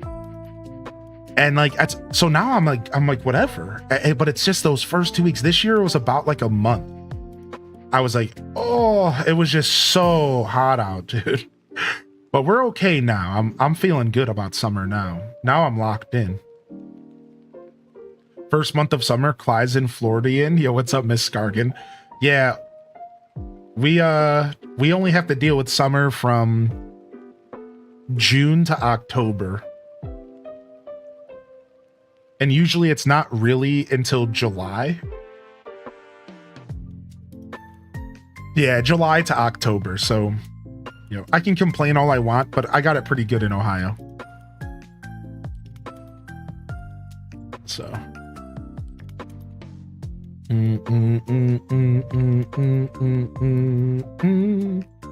Working from home, so I get to catch more streams in the background. Nice. Speaking of more streams, I do have some unfortunate news here today. I will be taking off Wednesday and Thursday. I know. How dare. And then we'll be back Friday. I decided to go for the 2 in a row. So I'll take the 2 in a row. I'm going to really try to get some stuff done I need to get done for stream. I do have a bunch of YouTube stuff uploading. I really encourage y'all to check out the tubes if you're looking for more content. You can always watch my past 60 days on Twitch as well. Always. My past 60 days are always on Twitch of broadcast. And then on YouTube, I'm uploading all my old stuff. So we're about to finish the Fantasy Life playthrough and make up, not finish, but get it current. Animal Crossing Deluxe is almost current. Tears of the Kingdom's been getting fleshed out. Graveyard Keeper's releasing first episode tomorrow, 6 p.m. You'll be able to watch Graveyard Keeper.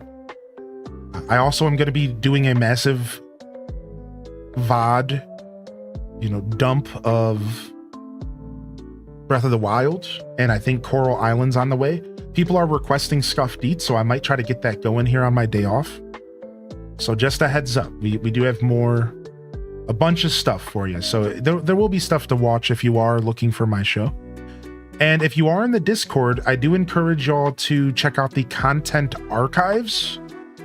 While the content archives is kind of under construction because Twitch pulled the rug from under my feet, anything that's in the top like 10 is all fleshed out and it's all accessible. So if you're somebody who doesn't like YouTube or who doesn't like Twitch, take a look at this. This is the content archives, and it's basically like my own little Reddit. This is in the Discord. Anybody can access it. It's right here. And all of my playthroughs are posted here.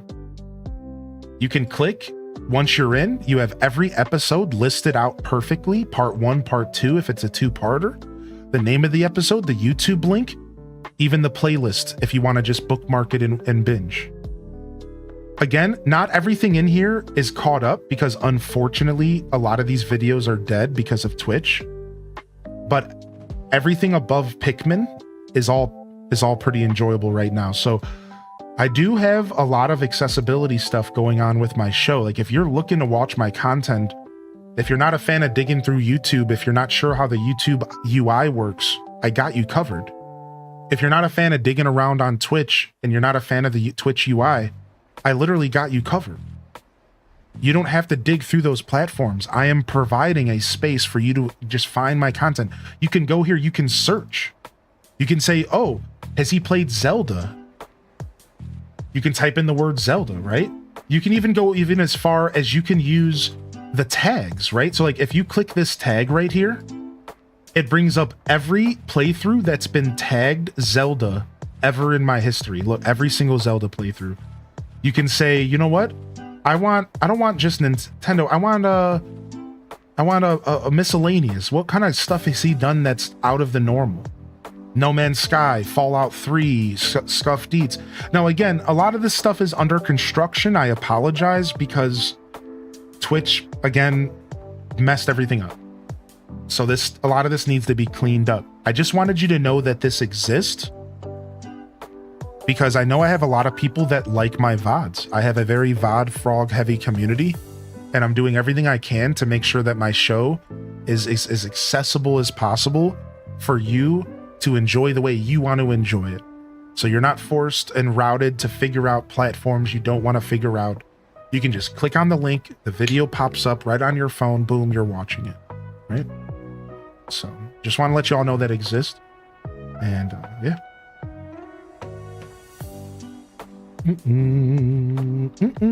Netflix and chill? Nah, bookmark and binge. So yeah. I am taking off Wednesday, Thursday. And we'll be back Friday, Saturday, Sunday into next week, Monday, so on and so forth.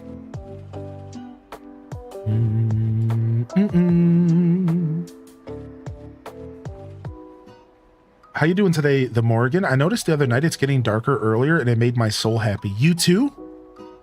You work hard. That's a lot of content. Oh, thank you, Diana. Y'all are worth it.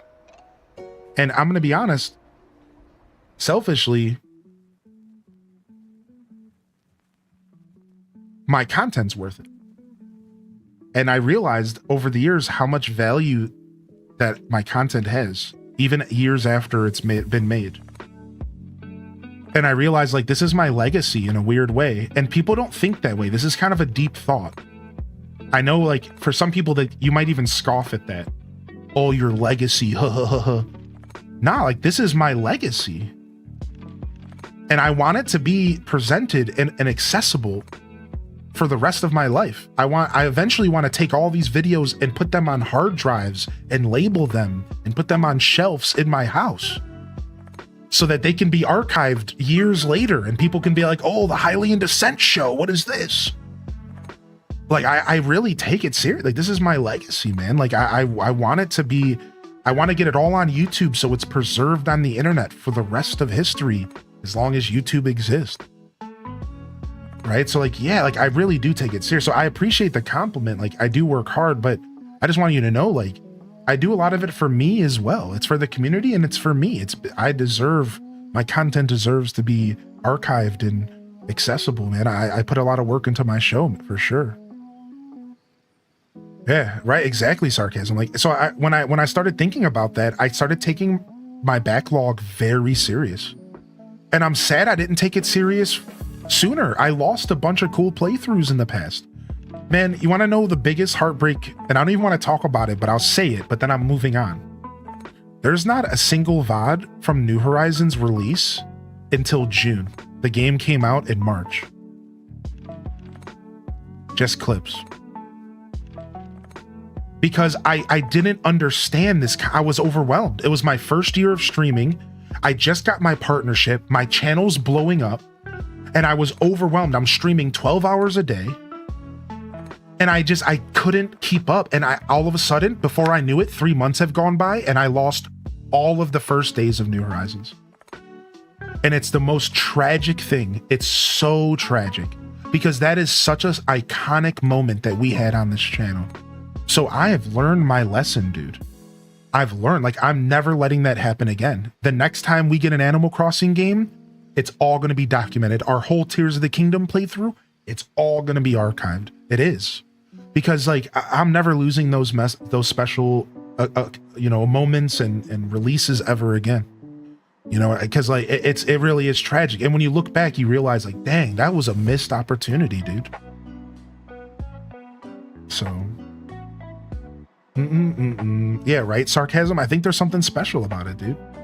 I might have some. I appreciate you, Snooky. I mean, if anybody somehow has some of my old VODs, dude, and you can send them my way, I would really love that. Yeah, that would be cool. That would be so crazy if somebody had even any of that content.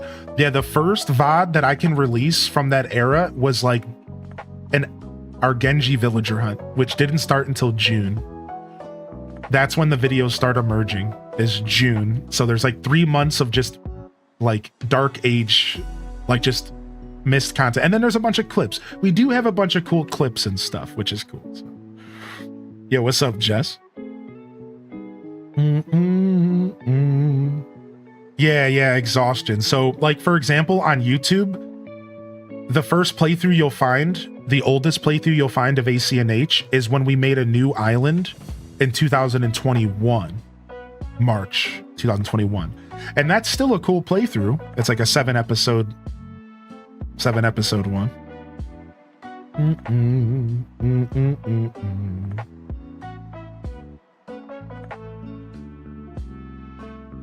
Also, Claude, I did reply to your Scuffed Eats question, and I'll go ahead and I'll reply again. No problem at all. I think you might have missed it, which is okay. You know, as a streamer, we can't expect people to hear everything we say. But Scuffed Eats is just a little on delay right now. The move made things a little bit more complicated than I thought they were going to be. And I'm currently working on getting the technology required to bring Scuffed back. A table, a new counter height table for space because I have no more counter space. I might have to upgrade the computer I'm using for Scuffed. Might have to. And I need a little bit more lighting, so not a lot.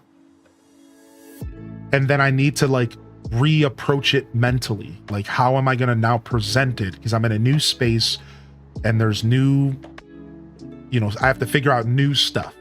So there has been a delay on Scuffed, and it's gotten delayed longer than I wanted. I didn't realize that it was going to be so different in a new house. I should have been a little bit more hip to that. So yeah, that's the heads up on Scuffed. We're hoping to get it going here ASAP.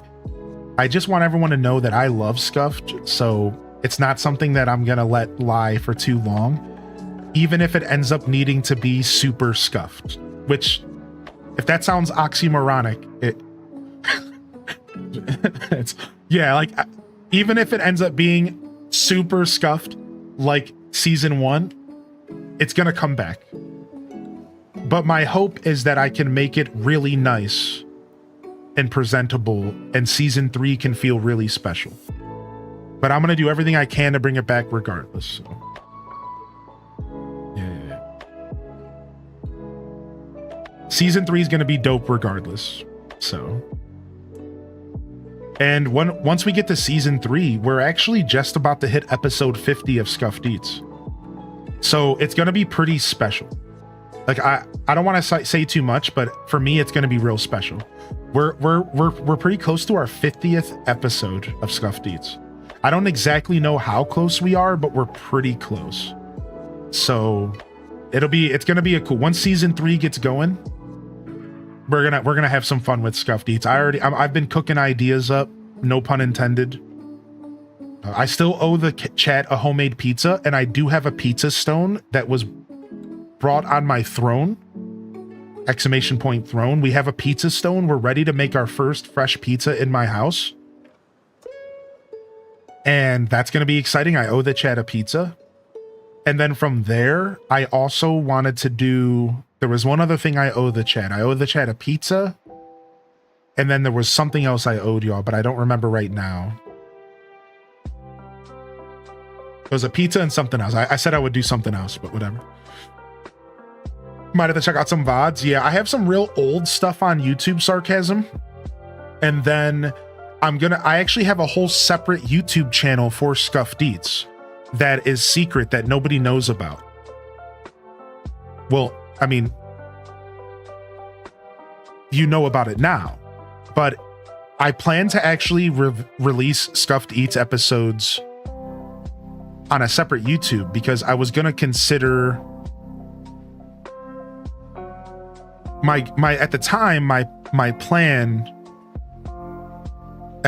plan was to actually make it a separate brand, an extension brand, like of my normal brand, right? Like, so it would be Scuffed Hylian Descents presents Scuffed Eats, right? Like that was the original concept behind what I was planning to do, and I just haven't had a chance to edit the videos, so you might not find a ton of Scuffed Eats VODs out there, but you'll get them here in the future. Where is it at?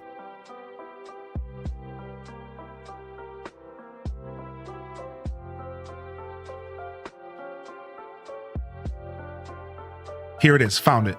I just had to do @Scuffed Eats. Yeah, here it is. So if y'all want to get ahead of the game, drop a subscription out over on the Scuffed Eats channel.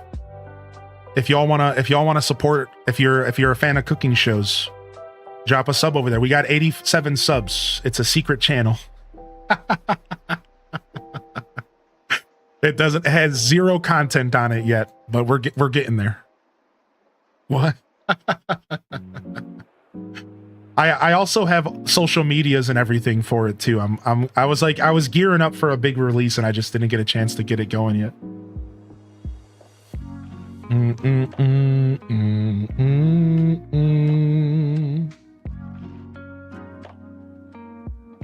Secret channel through the YouTubes.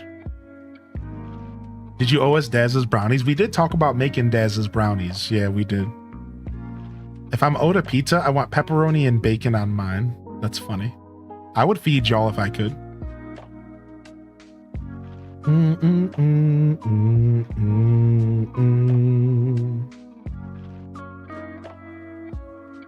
You were at 87 subs. Barbecue chicken pizza, not gonna lie. As long as it's light on the barbecue sauce, I'm right there with you. Or if the pizza is a white sauce pizza with just barbecue chicken, a barbecue chicken. Yo,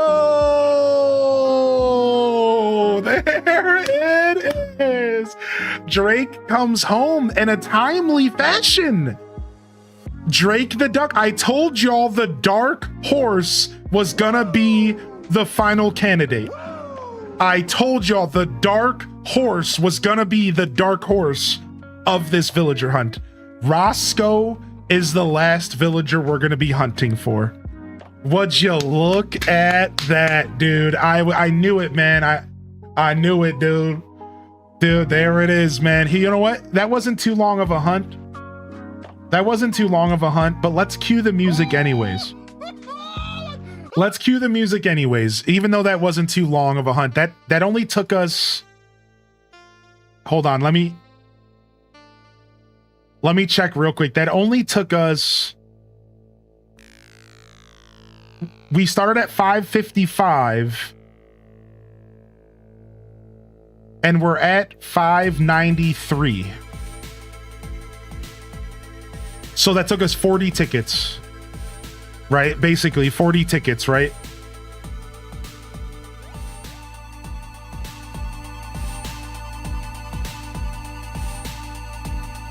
I shall now always connect Drake to buffalo chicken.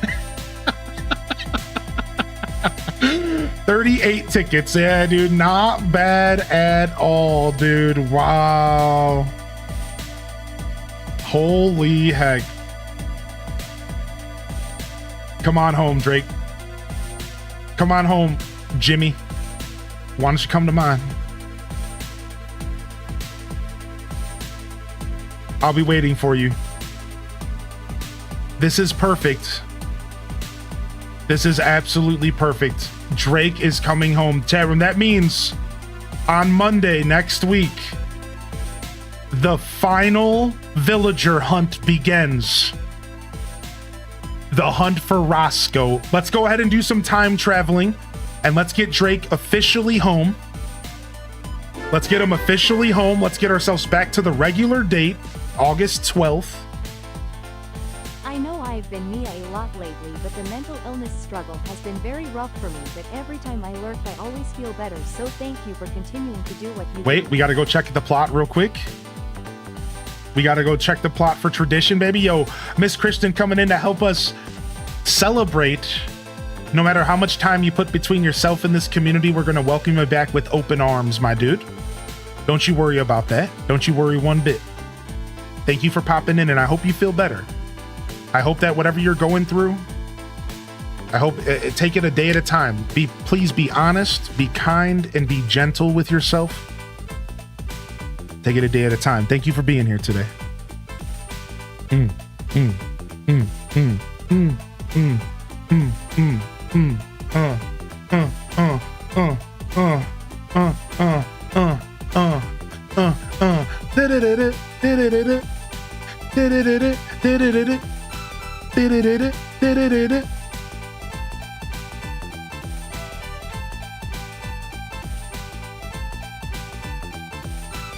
Boom. 9 out of 10.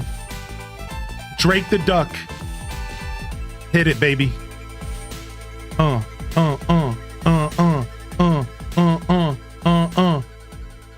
Dude, absolutely beautiful. Absolutely top tier beautiful. Holy heck. I wasn't sure what today's hunt was gonna be like, dude. I wasn't sure. We can just turn this off because we're going to be using a picture of Roscoe next time. We'll be using a picture of Roscoe next time. We can just turn this off.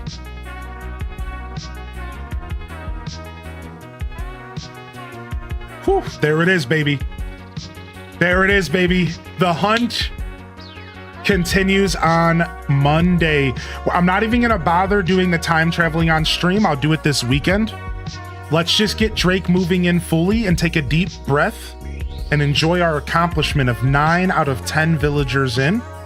And I do have a little bit of a treat today. I mean, I think it's a treat, but I guess that's your interpretation, not mine. Up to your interpretation. But we're going to go ahead and we're going to do some Tales of the Shire. I did have a backup plan for if the stream was a little shorter than we intended it to be. We're going to go ahead and we're going to do some Tales of the Shire this afternoon. So sit tight if you're curious what we're doing once we're done with Drake. We're going to load up some Tales of the Shire. We're going to get our Hobbit on. And I encourage y'all to stick around. Same vibes. Honestly, Tales of the Shire is such a parallel vibe to Animal Crossing. It really is. The energy of the game. And I think you'll enjoy it if you haven't already seen it. And we're going to load up some Tales of the Shire. We're going to hang out with some hobbits. We're going to cook some meals, do some foraging, and relax as we go into our afternoon here. It's only 11:30. It's not even noon yet.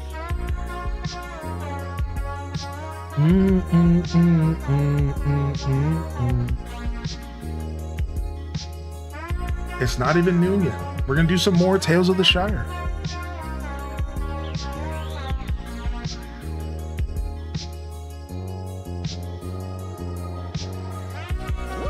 Sick. Yo, what up, Gear Steam Paul?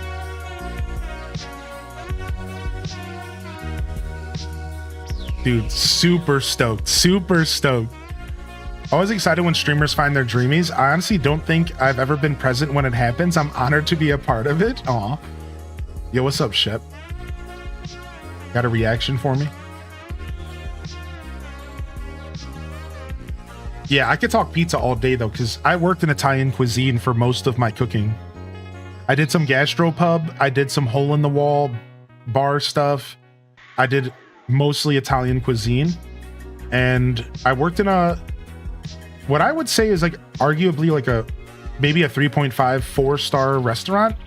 I don't exactly know how those scales work, so it's kind of just me spitballing, but it was a pretty high-end restaurant that served pretty decently high-end food, I'd argue. But not like culinary prowess level, you know. It wasn't like Gordon Ramsay's, or I don't know. It certainly wasn't 5-star, but it was good. It was good food, and 2 of the places I worked, they were focused on pizza. One was a wood-fired pizza joint, and I worked in front of an 1,000-degree oven, slinging pizzas like it was no one's business, dude. And it was one of my favorite jobs of all time. It was physically challenging. It was mentally challenging. You had to keep moving these pizzas. You had to constantly be moving them and rotating them. Sometimes I had 7 pizzas going at once in front of real wood fire burning right in the back of the oven. It was really cool stuff. One of my favorite jobs. And then the other place I worked had this really nice oven, this massive oven that rotated. It had like 6 shelves with 2 shelves each on each section. And I would, sometimes it would get so busy, I was slinging out, I was cooking 10, 12 pizzas at once. And that takes a lot of, I think the big word for kitchen workers is multitasking, but it also takes, like, there's another word as well. It's multitasking, covers it though. And it takes your ability to focus and keep things going and stay organized. So, and that was cool as well. And then I've also done some pasta and stuff like that. So, you've had a Mexican food? Sure. I don't think I've ever really had traditional Mexican, but I've had like Tex-Mex American style stuff, tacos and, the stuff that you can get pretty much anywhere in America. And I love it. Yeah, situational awareness, being able to identify when prioritize. A big part of cooking is prioritization. Understanding the time flow of things, right? Like, to give you a quick example, you have pasta, calamari, a pizza, which one do you handle first? Well, obviously you would throw the pasta in the water, you would get the pizza in the oven. Meanwhile, the pasta's cooking, you throw the calamari down, that takes less time.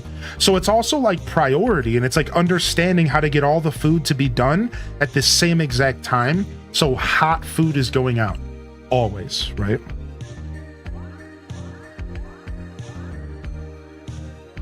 Ohio has some pretty mid-Mexican food. I believe it because I haven't tasted anything else. Yeah.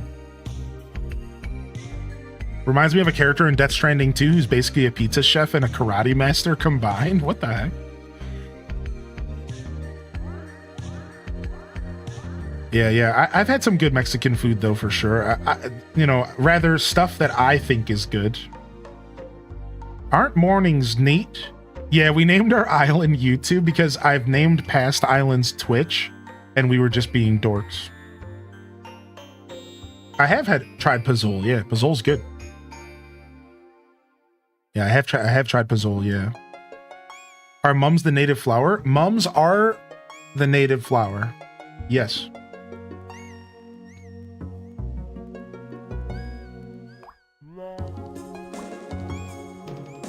And I think our native fruit might have been cherries.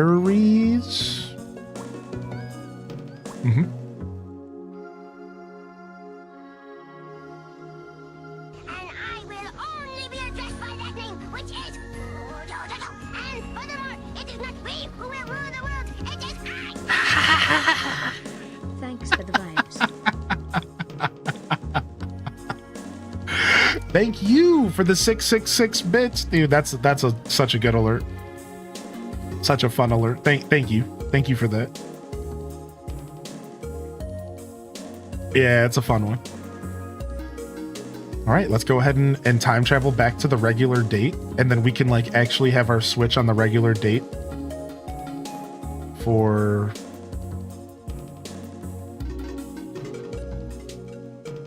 the first time in a while. Tomorrow rolls out the AI age verification BS. I heard it already started rolling out, but I don't know if it's for different countries. Yeah, I heard it already started rolling out.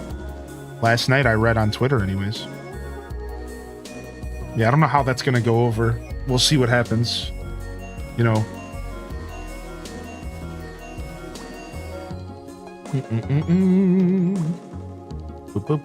Boom. I hope the fact that I pay for premium just instantly makes them not pay attention to me ever. You know, not that I don't watch a ton of mature content on YouTube, so like I highly doubt I would ever get flagged for as a kid, but you can't help but wonder, like, what if somebody only goes to YouTube for Animal Crossing videos? Are they gonna get flagged as a kid? It's gonna be confusing. We're gonna have to wait to see what happens. All I know is, hopefully if you pay for Prime, they see like, okay, this person has a legitimate credit card. He is an adult. Like, leave him alone. Like, hopefully that's like enough. What's happening? So YouTube is doing an AI age verification system coming out soon. And the way it's going to work is that AI is going to be dictating if you're a kid. And if it does say you're a kid, you're going to be defaulted to like a different version of YouTube that's just for kids. And you're going to have to apply to YouTube to fix that. The way you're going to be able to fix it is by giving them your ID or your biometrics. I don't know which one. I don't know all the details. So if they deem you a kid, you're going to have to apply to not be a kid. And then you're going to have to give them your state ID or your biometrics. I don't know which one for this situation, just in order to get back on normal YouTube. Now, because this is an AI that's doing it, there's going to be a lot of mistakes made.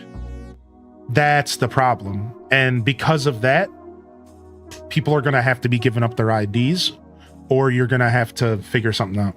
It's going to be a pretty strange time. Now, let's not get into the politics though today. I know that this is a pretty touchy subject. Let's not get into politics, but you all do deserve to know what's going on. It's all pretty icky, and there's a lot of people that are fighting against it, and whether or not you agree with it, it's all pretty weird, and it's all happening really fast. Spotify's going to be doing it. Twitter's going to be doing it. For those that don't keep up in the know in current events, this all started happening in Europe recently. So Europe passed a bunch of laws, and again, without going into politics or details, I'm just giving you information. A bunch of laws passed in Europe that are starting to cause internet ID verification. All right.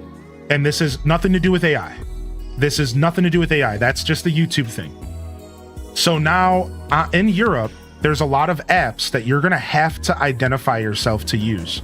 Spotify is going to be one of them. Social media, you're going to have to give your ID up in Europe in order to use a chunk of the internet. Well, as soon as this happened, America and other parts of the world instantly jumped into it because a lot of people feel that it's going to be a Trojan horse. This is all speculation from this point on. If you don't know what I'm saying, a Trojan horse means that they're introducing these bills for the safety of children, but they're sneaking a bunch of other stuff in with it in order to really get a bunch of weird control on the internet. That includes getting a bunch of our information. So this is like a real scary time on the internet right now because they're Trojan horsing this whole thing, and it's happening really, really fast. And it's going to come with a bunch of behind the scenes stuff that has nothing to do with, for example, children being on the internet. So it's a weird time, and you should all go do your own research. All right. You should all do your own research. You should all be aware of what's happening because, again, it's happening really, really fast. And if you're sitting there thinking, oh, this is not going to affect me, YouTube is about to release an AI identifier like today, like in America. Like this is happening right now, and it's happening really fast. So like just do your own research and understand what's happening on the internet. We're going through one of the biggest changes we've ever seen on the internet pretty much since it's been released. Like this is huge. So yeah, that's it. That's what's going on. And again, this is happening in Europe, but now it's spreading to Canada and America. That's all I know. I don't have a ton of information. I haven't done a ton of research, just enough to be able to talk. Just like I said, I really, really, really encourage y'all to go and do your own research. Figure out what's going on and just understand the implications of giving your information to a company. Because, for example, ideally, there would be a government buffer between your information. So you would give your information to the government. The government would then give you a thumbs up to use Spotify. This would be the safest way for this to happen. This would be the safest way for this to happen, even though we all know the government is not resistant to being hacked. You know what I mean? Like, but I'm just saying, like, ideally, what's going to end up happening is there's going to be us, the government, the company, and we're going to give our information to a government program that will verify that you're not a kid. And then you'll be able to log into a website or whatever. Right. But like, that's it. Like, that's like the ideal situation. And even that sounds terrible. So the reason I'm saying this is, if that is our ideal situation, does that not sound pretty bad? And I'm not trying to be a doomer here. I just want to be real. Like that our ideal situation is not even really a good one. So we're going to have to wait and see where this goes. And to all the Europe mates out there, keep fighting the good fight. There's a lot of people who are fighting against this. I'm sure we could have a conversation about how you could fight against this. Stuff like calling your state senate and saying, don't do this, don't do this, don't do this. But again, that's a conversation for another day. I don't usually do commentary on this kind of stuff. Maybe we could open up a thread in the Discord if people really want to have a safe place to talk about this. Let me know and we could talk about it with the mods and we could monitor it and see if it's okay. I do want to have open discussions about this kind of stuff. I think it's healthy. So like maybe we can open a thread on Real Life or something and say, hey, if you want to talk about this, if you want to get knowledge, but I don't want to turn my show into a political commentary or anything. Like, that's just not what we do here, all right? So, but yeah, weird stuff for sure. Weird stuff for sure, but everyone does deserve to know what's going on. And it might not be all bad. We could sit here and be doomers, but we can also talk about some of the positive potential sides of things and, just try not to dwell on the negative. And try to focus on the positive and realize that only so many people are going to be affected. A lot of companies already have your information. Who are you kidding? What, you think Spotify getting your ID is going to stop? Everyone knows who you are, where you're at, and lost that battle a decade ago. Get over yourself and just give an ID to Spotify so you can listen to music. Like, I'm joking, but like, yeah, don't let this be something that ruins your day. Don't let this be something that ruins your week. Take a deep breath, be real, be grounded, be honest, and fight for your rights, people. Seriously. But don't turn this into the end of your day. Don't do that to yourself, man. It's not worth it. We could sit here all day, every day, and dwell on all the terrible things, or you could just take a deep breath and take things one step at a time. I promise, please. I wouldn't want to wish any of that on anybody that I care about. Yeah, just chill, B. Just be aware of what's happening and take it easy.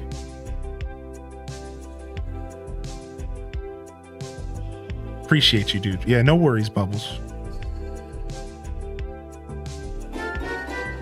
Yo, what the heck? speak of the beat 'em ups, well, hello there. Hey, we're just about to switch to Tales of the Shire, everybody. We just finished villager hunting in Animal Crossing, and we're switching over to Tales of the Shire. The Hobbit life is the life for me. Yo, we were talking about you this morning, good sir. Mostly good things. I was actually talking about the interaction I had with you live on Twitch and how much I actually enjoyed it. You seem like a really down-to-earth dude, at least you know what you present to the public, and I really enjoyed that down-to-earth interaction with you. I thought it was really cool. And I was just sharing with the chat that I ran into your chat and I was like, you hurt my feelings. Give me just a second. I'm changing my titles and stuff, all right? Yeah, just give me just a second and I'm all yours, chat.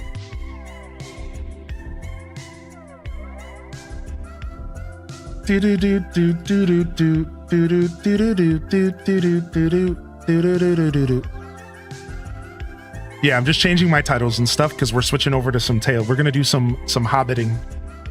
We're gonna do some hobbiting. I just got here. I didn't hear the smack talk. You're fine, dude. Yeah. Appreciated you coming through. Yeah, it was cool. It was cool. You always came off as a pretty chill dude, and the interaction I had confirmed that, if that counts for anything. Tales of the Shire OST. Let's pull this up on YouTube so we can hear the game music when the game music in game gets quiet. And let's go ahead and get a little cozy today, shall we? I thought this would be the perfect game to switch to after villager hunting. We can all take a deep breath and we can just enjoy some hobbiting. We didn't complete the whole hunt. Zintaz, we got our 9th villager and we're going to start the final hunt on Monday. So for anybody who's curious, the final villager hunt begins Monday, whatever, the 18th. Goes and quickly looks up the calendar. Monday. That will be the final villager hunt. We're going to be hunting for Roscoe the horse. That'll be Monday. So we're going to take a breather for the rest of the week, but we did get Drake the duck. Drake the duck is officially home. All right, everybody, welcome back. I seem to have misplaced my pipe. But without further ado, we're back. Here's the story of Hobbit Longholes, the Hobbit, the scorn of the Shire. That's what we were calling him, right? Hobbit Longholes, the scorn of the Shire. For those that don't know, I do have a character that I've been bringing into multiple universes, and his name is Rob Boss. He's the antithesis words of Bob Ross. If Bob Ross is light, then Rob Boss is dark. If Bob Ross is love, then Rob Boss is hate. All right? This is a character we created, and we bring him into different universes. It all started in Stardew Valley, the most evil playthrough ever on Twitch in 2019. And then we took him into multiple universes. He's been in Fallout. Rob Boss has been in Ooblets. Rob Boss has been in Starbound. He's been in Starfield. And we brought him back into the Hobbit world. And our story is that Hobbit Longholes, because they wouldn't let us choose our last name, so we got the longest holes in the Shire. Hobbit Longholes is the scorn of the Shire, and we do what we can to be an absolute scumbag. However, I will say that this game has been so cozy that I actually haven't found a ton of time to be a dickhead to characters. The worst I've done is I didn't invite someone to dinner and they got super pissed off at me, because that's like the first world problems of a Hobbit. So it's like we haven't really been able to be that mean or like that scornish words, but you know, we're out here, we're doing our best.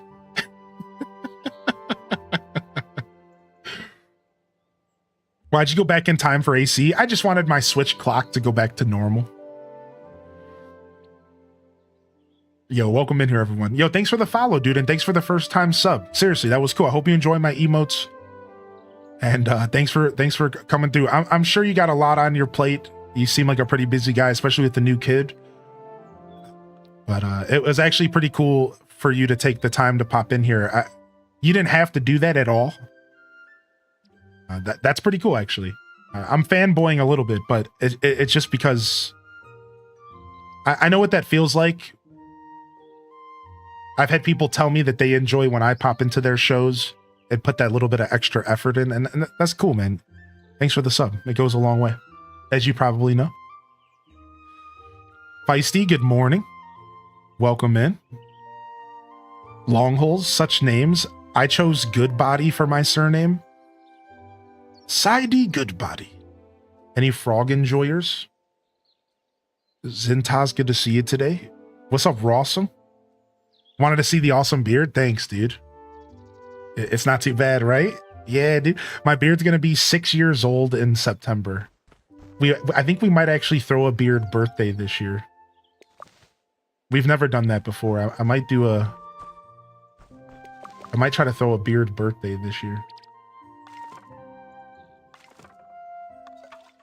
All right, let's get these watered.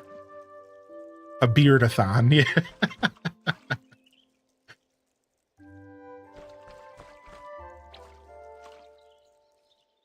All right, nice. So for those that weren't here for the Tales of the Shire stuff, we are playing on the Switch version. And unfortunately, the Switch version didn't get a glow up. They haven't released the Switch 2 version. And it's pretty crusty. It's Nintendo 64 status. Now, I grew up playing the Nintendo 64, so I sincerely don't mind. But the game's pretty frumpy. It's pretty crusty. It doesn't take away from the game for me, though. But I just want people to know, if you're using my stream as a judgment of what the game looks like, please know that the PC version is way more appealing to look at. But this game doesn't really need to look too pretty, in my opinion, so I'm pretty content with the Switch version. I do, however, think this game could be a little cheaper. This game should have been $25, not $35. And then somebody in chat reminded me that you're paying for the IP. And that's exactly why this game was $35. It would have been $25, but it's Lord of the Rings. So we got charged $35, which sucks because it really should have been $25, but whatever. All right, it looks like where we left, we did not leave ourselves any quest that we had to attend to. This is good because I didn't want to come back with any pressure to do anything at all. So let's just go be a hobbit for a little while. Let's just go and be a hobbit. Check my mail here today. Oh, we just had a big meal. I was speaking to Nora Burrows. They said you haven't shared a meal with them recently. They might get grumpy. Maybe you should invite them.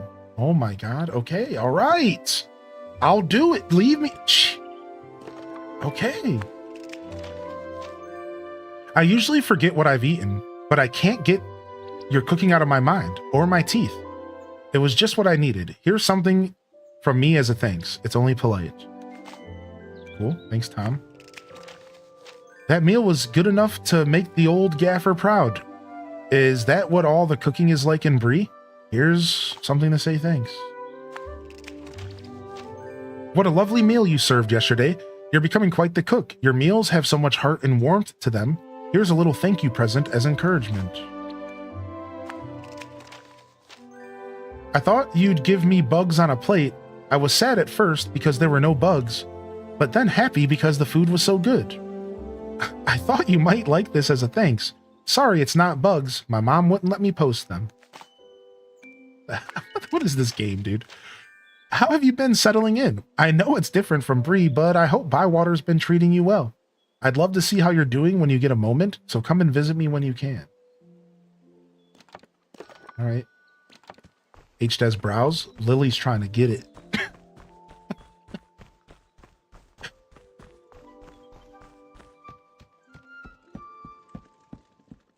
All these hobbitses are just hangry.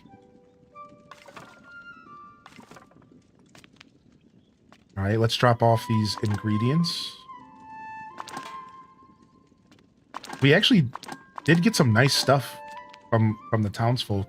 So, all right, I don't think I'm going to invite anybody to a meal yet. I want to spend a day just kind of chilling, and then we'll figure all that out. Let's go ahead and do this quest, though. So let's go talk to this person about the fishing club, and then we will go foraging.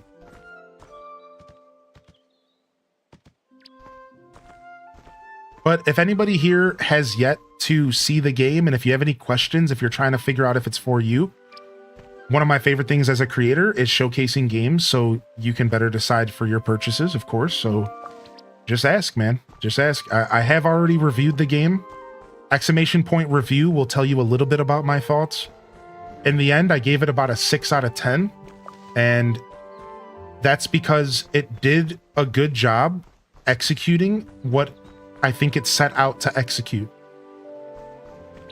If that makes sense. Speculation, but I feel like if this game set out to be simple, cute, lighthearted, and to be a slice of life Hobbit experience, they succeeded.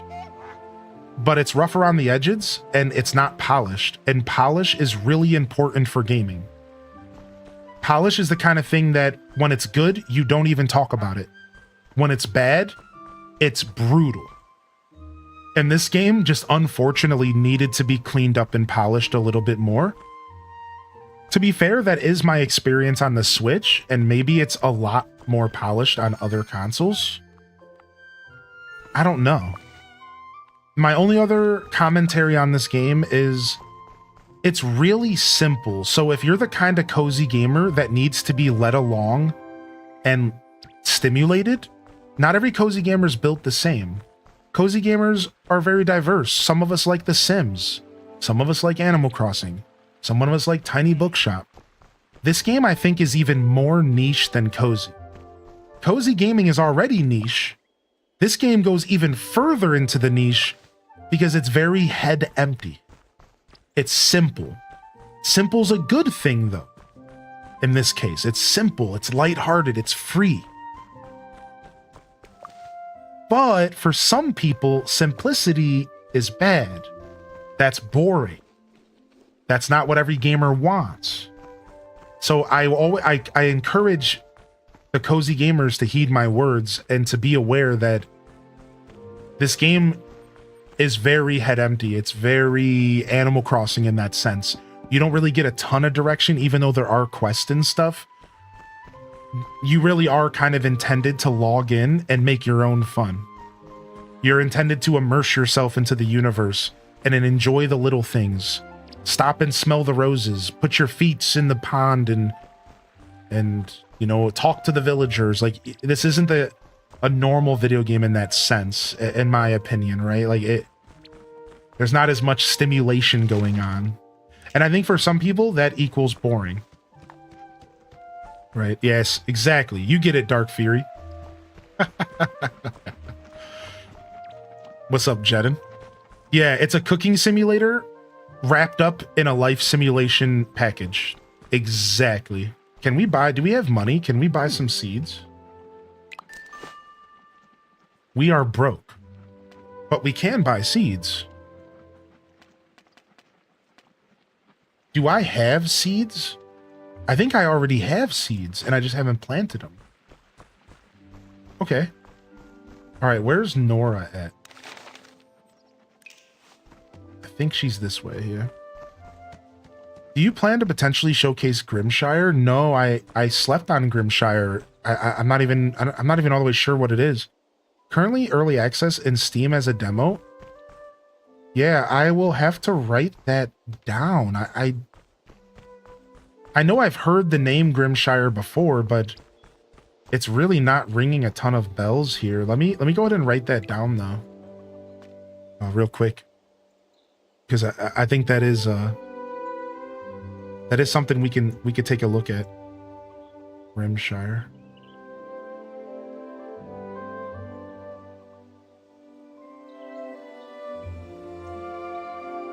Grimshire, Grimshire.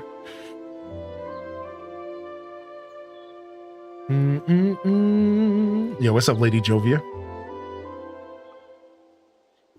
What would you like, lovely? Gotta do her dirty like that. Hello, Marigold. Hello, lovely. What brings you to the ivy bush? Whoa, take me on a date first. Oh, that's the name of this area. I want to start the fishing club and I need your help. You want to help? You want help with Noak, see I don't ya? I'm gonna cook him a meal. Nora said you'd know what food he likes. He'll eat anything. It doesn't even have to be fish. I'll do my best. Is he threatening to use you as bait? Yes. That means he likes you. You'll be all right. Thanks, Marigold. I don't know what that voice... probably the worst voice ever. That went from being maybe something to just dissolving into me making fun of her, kind of. My bad. My bad, Marigold Potts. Oh, my next quest is to share a meal with Old Noakes. Oh, it looks like we are going to be sharing a meal. The funny part about that is I just invited Noakes to a meal. He was the last person I just ate with. So we have to do it again. Let's go ahead and just spend the rest of the day foraging, and then we will deal with that tomorrow. Ah, nice. I see, Necro. I see.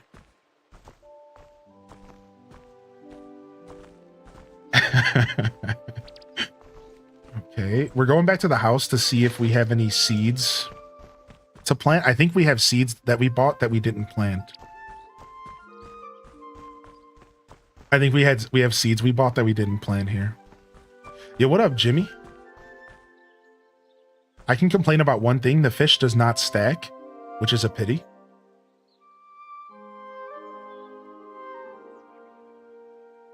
If I could eat 24/7 and not gain weight, I'd do it. Oh yeah, me too. Who wouldn't? Neo says, I had the game make it so I couldn't host a meal I had planned.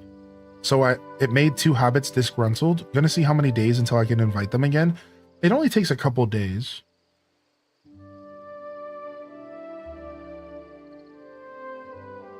Open your inventory, you can see your seeds as well. Oh, thank you. I forgot about the inventory. Yeah, you're the best. Oh, thank you so much. I completely forgot that there was an inventory button. I haven't played this game in 2 weeks, so any little mini tips are helpful. I'm not really too worried about spoilers or anything. So like, what? Thank you. Thank you so much. That was very, very kind.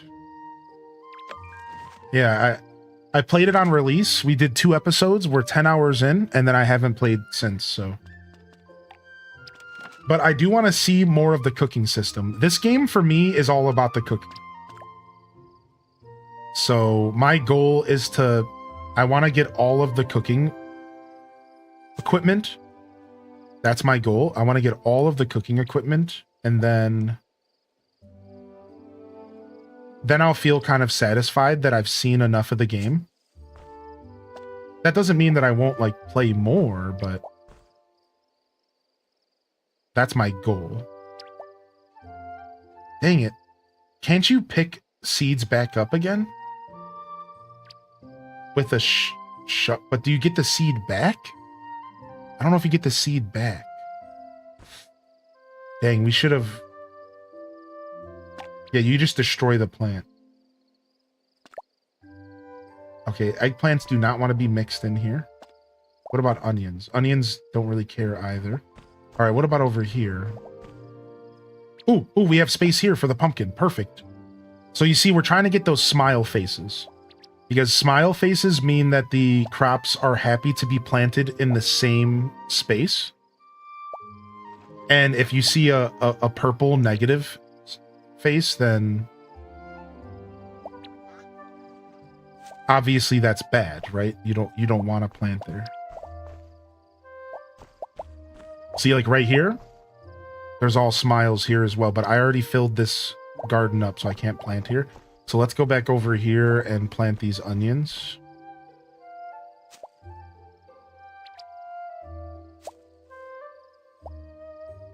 So, which is nice. I like the farming. It's not too intricate, but I'm happy that they made effort to put like a system in place that I can think about a little bit, you know,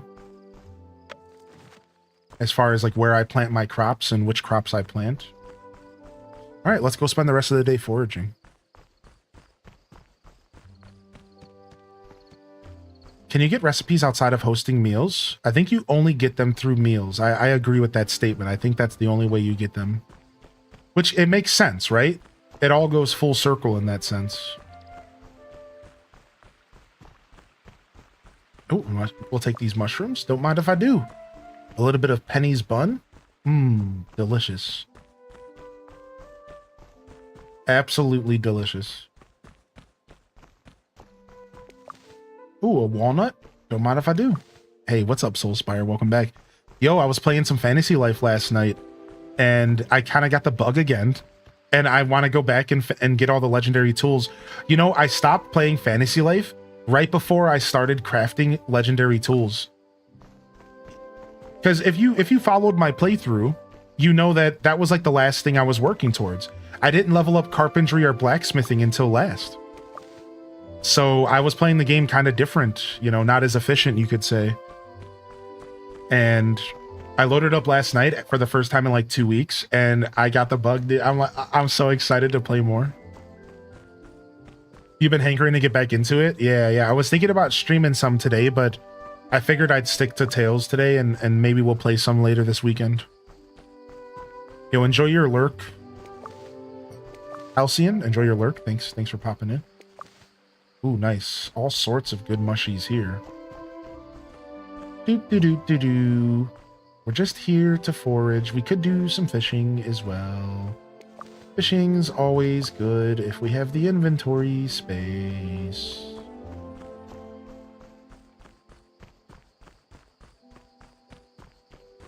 I actually picked up a capture card. Oh, nice. Nice. Congratulations.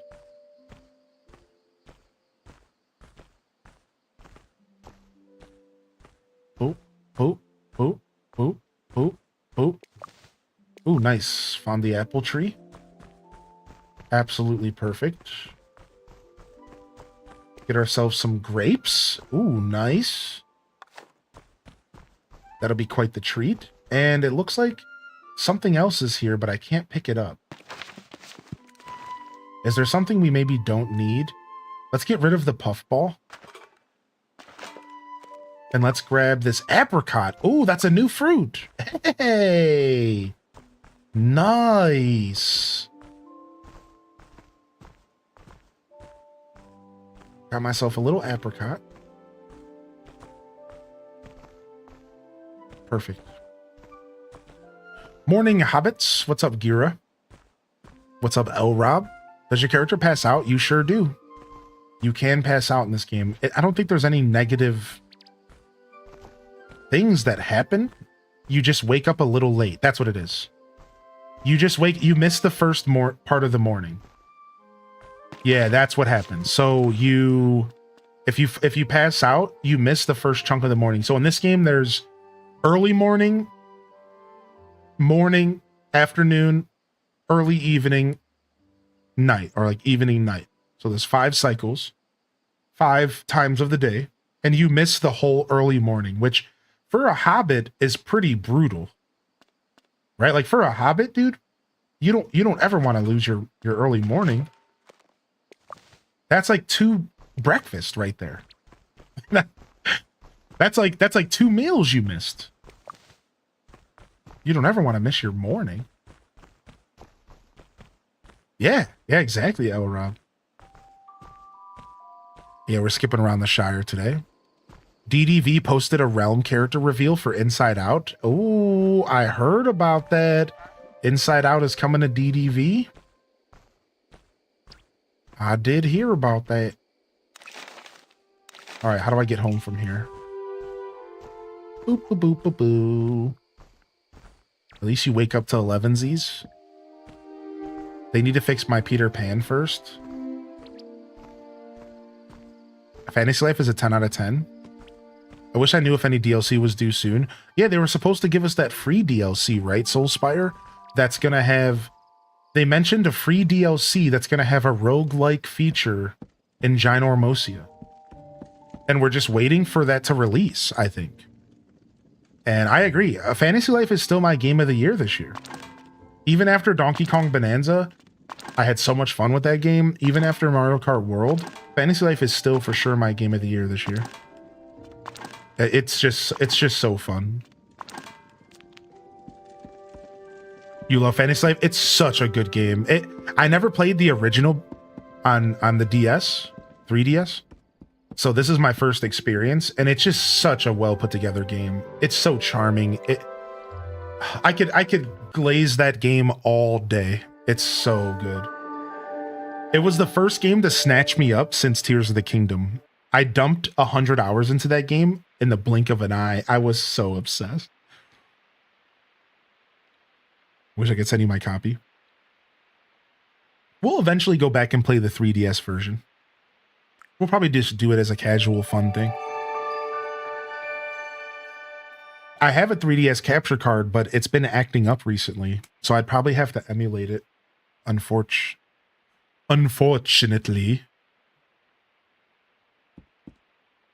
All right, nice. The floor lamp on the table's a nice touch. Thank you. You like that? I thought it really brought the room together. All right, new day. Let's go ahead and write a letter and invite some people to a meal. Plan a shared meal. Let's go to the 3 Farthing Stone. And we can invite 4 people. Uh-oh, Hobson is disgruntled. He's pissed. Oh, sorry, Hobson. All right, we're going to invite Old Noakes. We're going to bring him back. And they said something about Nora getting disgruntled, so let's go ahead and invite Nora Burrows. And is Nora not have a hubby? Is there not? Okay, we'll go ahead and we'll invite both Burrows.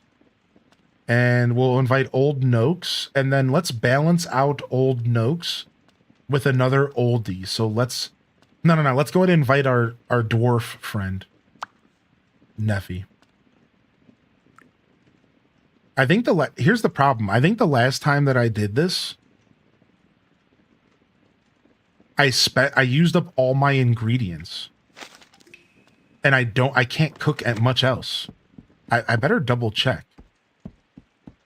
Yeah, I think so. I remember saying to myself that I'm like out of ingredients. Yeah, like I need to get some money together and I need to go buy some flour and stuff. Yeah, let's wait. Let's hold off one more day and piss off a couple more hobbits. And let's go sell a bunch of stuff, right? Like we have a bunch of blackberries. We can go ahead and sell 6 blackberries. And we can let's sell anything that we have an overabundance of. Let's sell some more hedge mustard, even though it's used to trade. And let's sell some of this spurge, whatever the heck this is. I think it's asparagus, basically. And then, we have a ton of walnuts we can sell. Let's get rid of these walnuts as well. So this might give us enough money to go pick up some flour and stuff. And if it does, then we can plan the meal when we get back. Oh, we got a rainy day and the Switch still has the music bug. So now we go to the YouTube. This game's music's way too quiet anyways, and I hate it. Streamer me is not pleased with the music volume level. Ooh, we did get a big harvest. Ooh. We got our first orange pumpkin.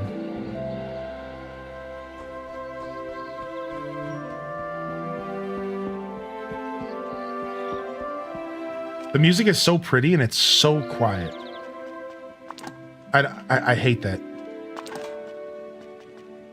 Like, I have the music on max. All right, Rosemary's going in. Time is going in. We ain't got no time for that.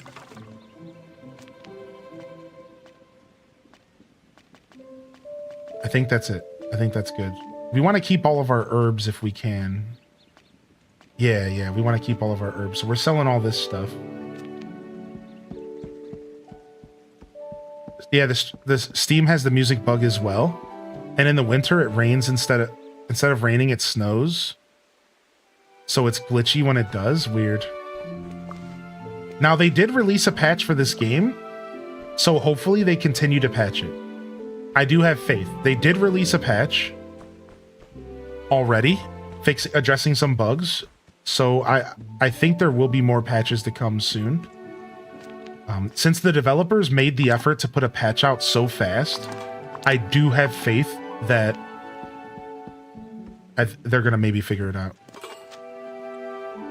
All right, here we go. So we can make one more dish with the new cabbage we got, but let's still go buy some flour and stuff.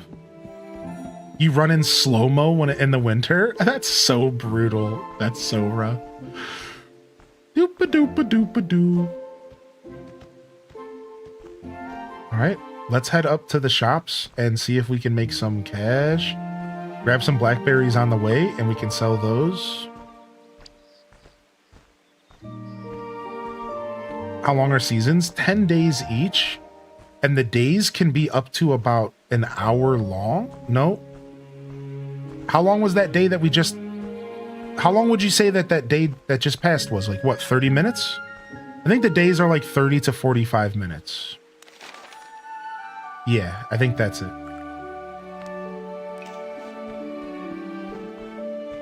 So, pretty long seasons. Like, if you think about it in Stardew Valley logic, the seasons are about 20 days long.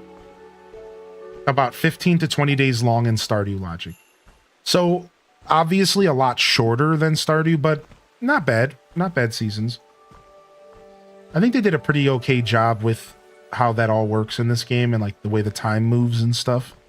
It's all pretty casual, which again, if this game set out to be the perfect little head-empty slice of life Hobbit game, then they succeeded in that sense. It really is just, this is it. This is the game. Like, I'll never forget, somebody came into my chat and they were like, so I'm thinking about buying the game and like, what do you think about it? And I paused and I was like, this is it. This is the game. If this doesn't appeal to you, like, this is it. This is the game. You're not going to be fighting any monsters. Like, this is it. Hairy feet, picking up apples off the ground, and talking to the occasional hobbit. Like, this is the whole game. It's like, you know, people would come into the chat and they're like looking for like more. Like, oh, what else does this game offer? And it's like, nothing. It's like, this is the whole game. Take it or leave it.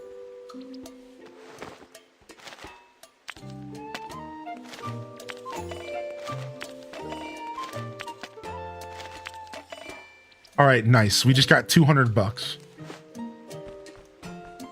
Now let's head over to the mill and get ourselves some flour and stuff. This is the whole experience right here. You can't talk to all the hobbits though, right? Yeah, so there's like NPCs that aren't interactable, which is like whatever, you know. It makes the game feel alive. I did hear a criticism that I agreed with, that they could have added more grunts and sound effects in the world. The hobbits don't ever make any noise, and like I agree, it's kind of funny. It was a funny comment, but I agree with it. It's like, it would be nice if, like, as you were walking, you heard a hobbit whistle, or you heard a hobbit, like, you know, I don't know, like Tim Allen grunt or something. Like, anything would have made the game feel a little bit more alive. And again, I actually do agree with that take. I think, I didn't think about it until somebody said it. And I agree. Yeah, you're right. This game... There's no sound effects ever. It's weird.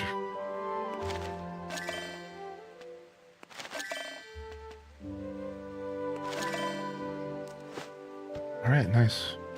Now let's see what we can make and if it's worth it to call somebody. If it's worth it to call somebody over for some dinner. I'm playing on the Switch, correct? Could you sample some grunts for me? I'm going to use it for my upcoming indie game. Ugh. Ah. Yeah. Uh, yeah. Yeah.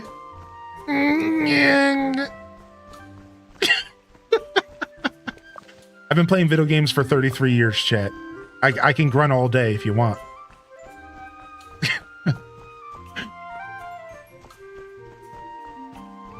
Good samples.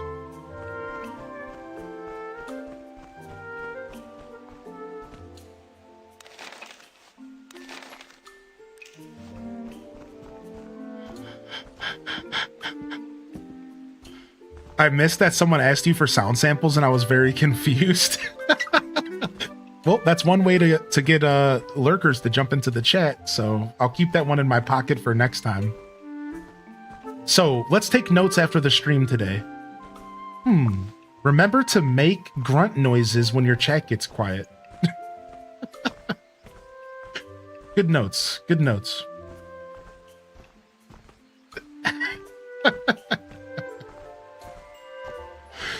No, I promise I won't be grunting in your ears too often, all right, chat? You know I like to protect your ears. You deserve it.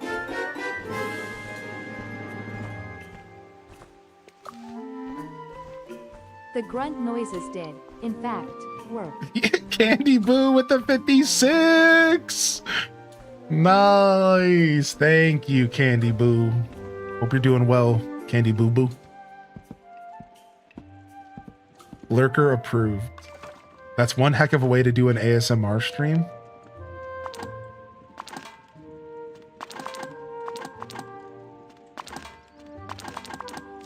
All right, let's go check our recipes. The only other way, the sure way to pull me out of Lurk is to play some Hanson. All right, I think we can make a couple good recipes, and between the rest of today and tomorrow, we might even get more ingredients. Let's go ahead and host that dinner. We're gonna go to the Farthing Stone. We're gonna get Old Man Farmer Cotton. We're gonna grab Fosco and Nora, and we're gonna go ahead and grab Noakes. Boom. And the invite is out. So now tomorrow morning, they'll reply with exactly what they want to eat. And it'll be up to me to try to cook and match their interest. So for now, that means the rest of the day we can go foraging and we're going to head out and do some of that. Grunts for days. Just to let you know, Old Noak said that you haven't shared a meal with them recently. I literally just did. What do you want from me?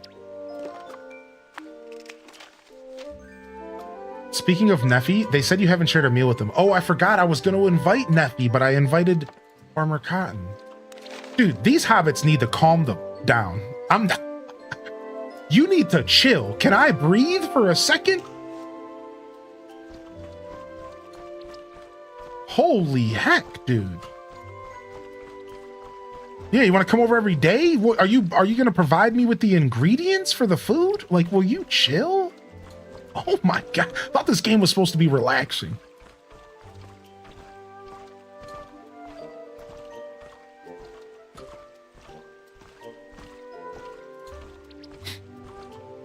Forget one meal and now they hate me. Too popular. Food is important to hobbits. Well, if there's 7 meals a day, you should be hosting at least 5 times a day. The game only lets me host 1 meal a day. I'm trying. Blame the developers, dude.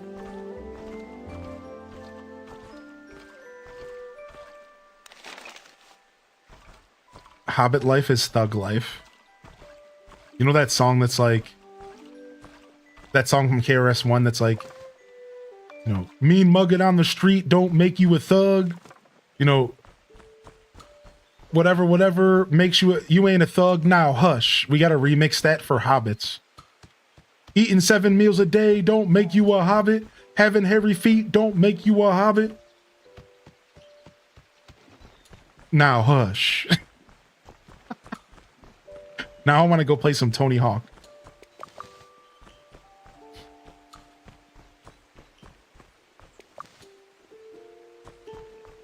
Trying to feed my kid one day and they never let you forget about it. I forgot to feed my kids one day and they never let you forget about it. Shut up. Perpetrator.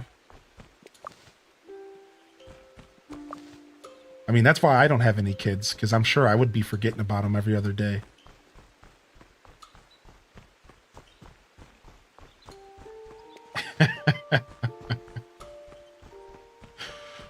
All right.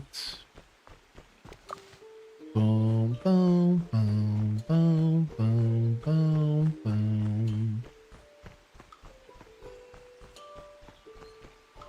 I still can't stop thinking about how, like, this is it. This is the whole game. Like, I feel bad. Like, imagine somebody, like, buys this game and, like, this is it. Like, imagine you're, like, an old school Lord of the Rings fan and you, like, oh, yeah, dude, living like a Hobbit sounds dope. Like, I want to do that. And you pick it up and this is the whole game. I feel like some people would be pissed. This is why I'm trying to spread the good word. Like,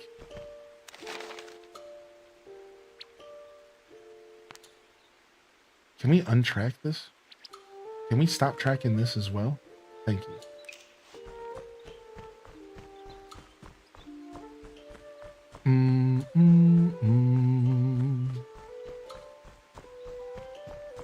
I think the game gets a little bit too dark at nighttime. Would y'all agree? It might be because of I have a light right behind the screen, right? Because of my face camera.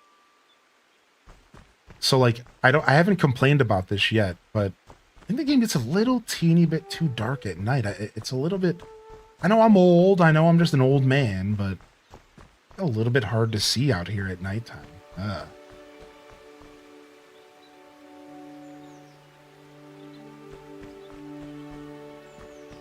Yeah, it gets like a little bit dark. They should give you a lantern or something. Yeah.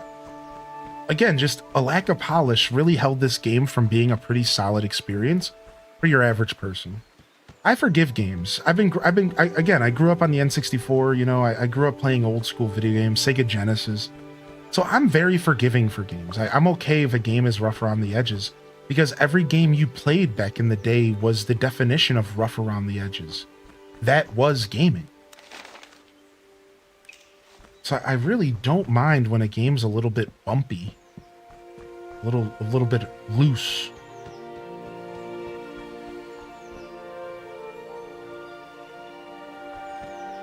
Oh, they do give you a lantern. Oh, nice. So it's a part of the progression of the game. I don't mind that.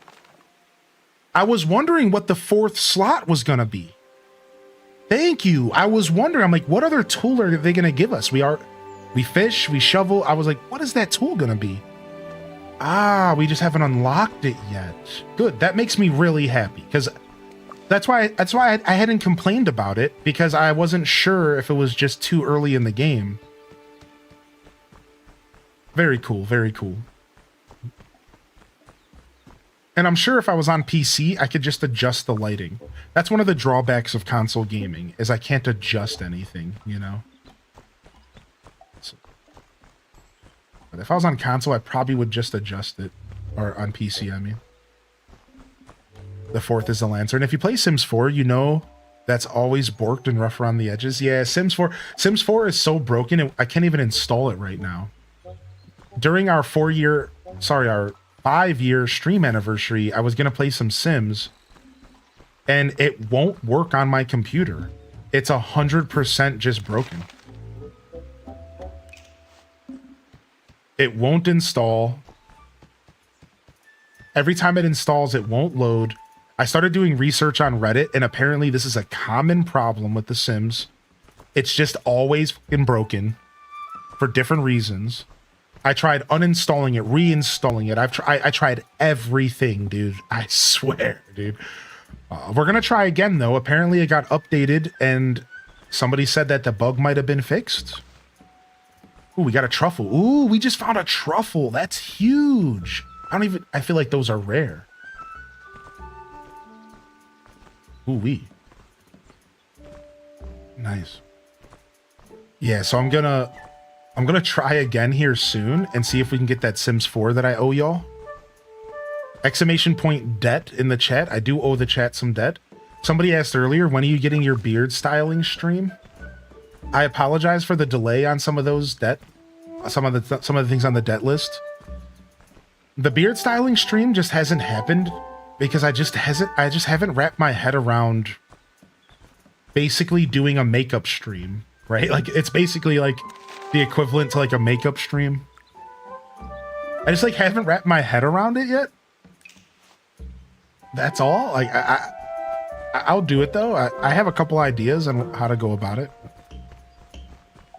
I'm guessing I just take a shower, and instead of doing my normal beard routine, I just get a little spray bottle of water. I let the beard just like dry out while I'm getting ready for stream. I just go live, and I do everything that I normally do in front of the mirror, but in front of my camera. I think that's literally how simple it can be. I don't know. So I overcomplicate things. This is how I am. That's my brain. I turn molehills into mountains. But we'll get it. We'll get that beard style in stream soon. I promise. What's up, Cindy Alice? Yeah, you haven't missed much. This is only the second day in game. We switched after some AC today.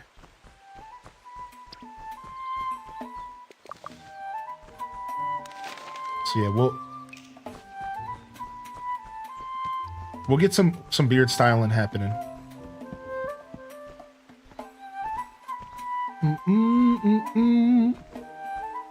And then put butterfly clips in it. Okay, you're going a little too far now.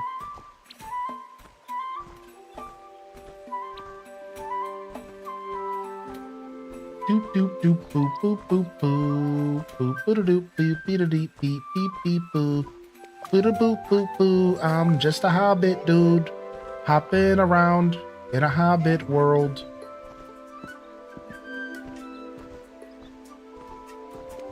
I was looking forward to coming back to this game though. I want to see the cooking system. This game does actually do something that's never been done in the cozy space before. Its focus on cooking and almost turning into a cooking simulation game is really unique. And despite some of the things that the commentary around the game, you know, maybe being a little negative, I do feel bad that it's being overlooked as a cooking simulation game. Except for, unlike, let's say, Overcooked, it's not stressful. And that's like really chill. It really is a cooking simulation game. And I've never played a life sim that was focused on cooking like this. Therefore, it's really unique. It is a really unique game. The cooking system is really fleshed out. So I came back to it because I'm not done with this game yet. You know, I played it. I did 2 episodes. I'm not done. I want to see how far the cooking system goes. For example, we only have 2 of the, I believe, 4 things that we can cook with. Like right now, we can only make things crispy. We can only like thicken things and like crisp things up. Or like, sorry, tenderize. We can't crisp things. We don't have like a fryer. We can't make things more, like, I think there's like another texture that we can't create yet. So I really do want to see this game at least far enough to where the cooking gets even more interesting. Cindy Alice, you're funny. You need to get some metal dwarf beards. I actually have some. I do have metal dwarf beards. I have Viking beard. They have like Viking symbols on them. Yeah, I do have them. I just haven't used them, not much. One of my favorite games, which is often overlooked, is Immortal Life, and the cooking is amazing. I've never played Immortal Life. I've gotten 3 cooking expansions so far. I think there might be 1 more. Yeah, I have my suspicion is that there's 4. Just because of the amount of space on the table. But yeah, maybe we'll see. All right, nice. So what we're going to do here is go check the mail and see what our future guests are going to be looking to eat today. All right. I dreamed of a meal. I dreamed of a meal, and when I awaked, in a big bowl I mixed it. In an oven it baked. What does that mean? So you want a sour baked dish? What? Just say what you want, dude. This is like you invited somebody over, like, yo, what would you like to eat? You know, I'm cooking. What would you like to eat? And they replied, with a twist and a twirl, I would like my tummy in a whirl, a pepperoni and a cheese, on a dough it will please. And you're just like, shut up. Just say you want pizza.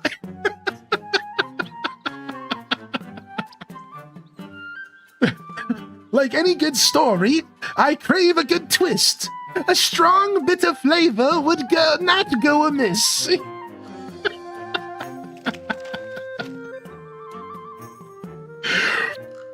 A strong rush of flavor in the smallest of bites, so tangy and tasty, would bring me delight.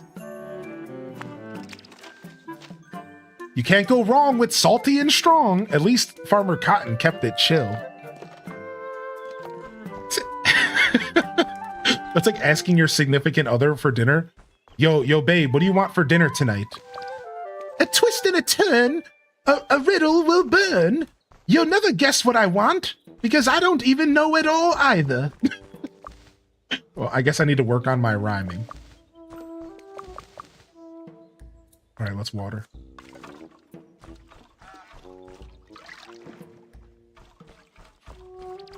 That made me so mad. Don't make me think about it. It do be like that. It do be like that with like kids. And there's like memes that your significant other never knows what they want to eat. It do be like that. It is kind of just riddles, right? I'm sure we've all heard those memes before, you know. It's funny. Generally I'm kind of indecisive, so I'm a part of those memes personally.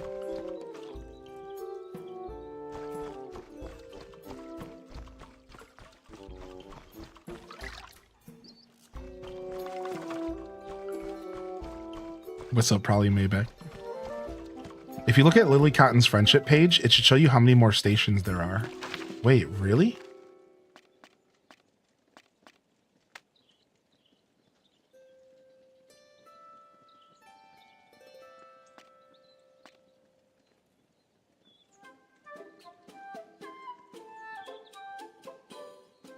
Wait, how? How do I see that?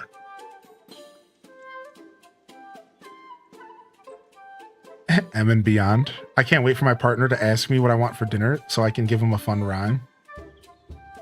Oh, I'm just about to unlock clubs. Okay, yeah. I'm just about to unlock clubs. Yeah, we're working on it right now. So we've already made the Forager Club and we're working on the Fishing Club. Is there another one after that? Maybe a Gardening Club? Yeah.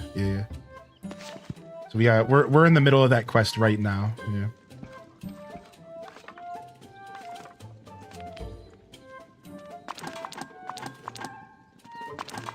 Nice, good food here. All right, so I don't remember what they wanted at all. So I think we can use this page. So first off, salty and strong, and he liked the creamy pumpkin soup in the past. So we can't make the creamy pumpkin soup again because I'm out of cream. We could go buy some cream today. But why don't we do something different for him? Yeah, why don't we do something different for him? We can do a crispy fish pie, and we can make this salty. I think we can make the pie salty.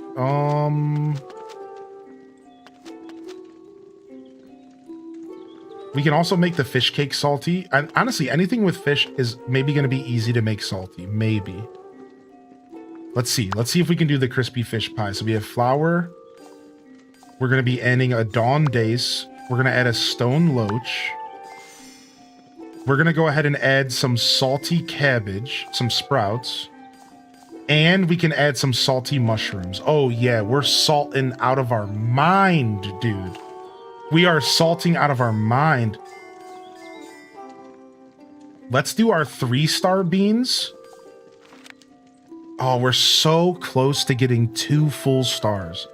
And I'm going to go ahead and explain the cooking to everybody who's new to the game, because the cooking is totally worth explaining. So if you're a little lost, don't worry. We'll do some explaining here. So first thing I have to do is move the chat real quick so that y'all can see the corner of the screen. So when you go to cook, you choose a recipe, and some recipes have a specific flavor that's going to happen unless, like, right out the gate. So some recipes are like, this is a sweet dish. You can adjust it, but for example, this is a sweet dish, a bundle of asparagus rolled in bacon. But some are undecided and uncertain, and this means that you can kind of manipulate it a little bit easier, all right? And then, so once you choose a dish, you then choose what ingredients you're putting into it. And sometimes you have more than one choice of ingredient. So we have flour. That's all you can choose is flour. But for Dawn Dace, you can only choose this specific fish. It seems. Because it literally says Dawn Dace, not just vegetable, not just fish. So in this case, you have to have this specific fish. Same thing with the stone loach. And then above, it'll tell you right there how you can prepare it. So the Dawn Dace can be sauteed. Same thing with the loach. Now we have the choice of a hearty vegetable, but if you take a look, we have a ton of choices. I can choose something that's sweet, right? So if I choose this one with the purple circle, it's sweet. I can choose salt. I can choose spice.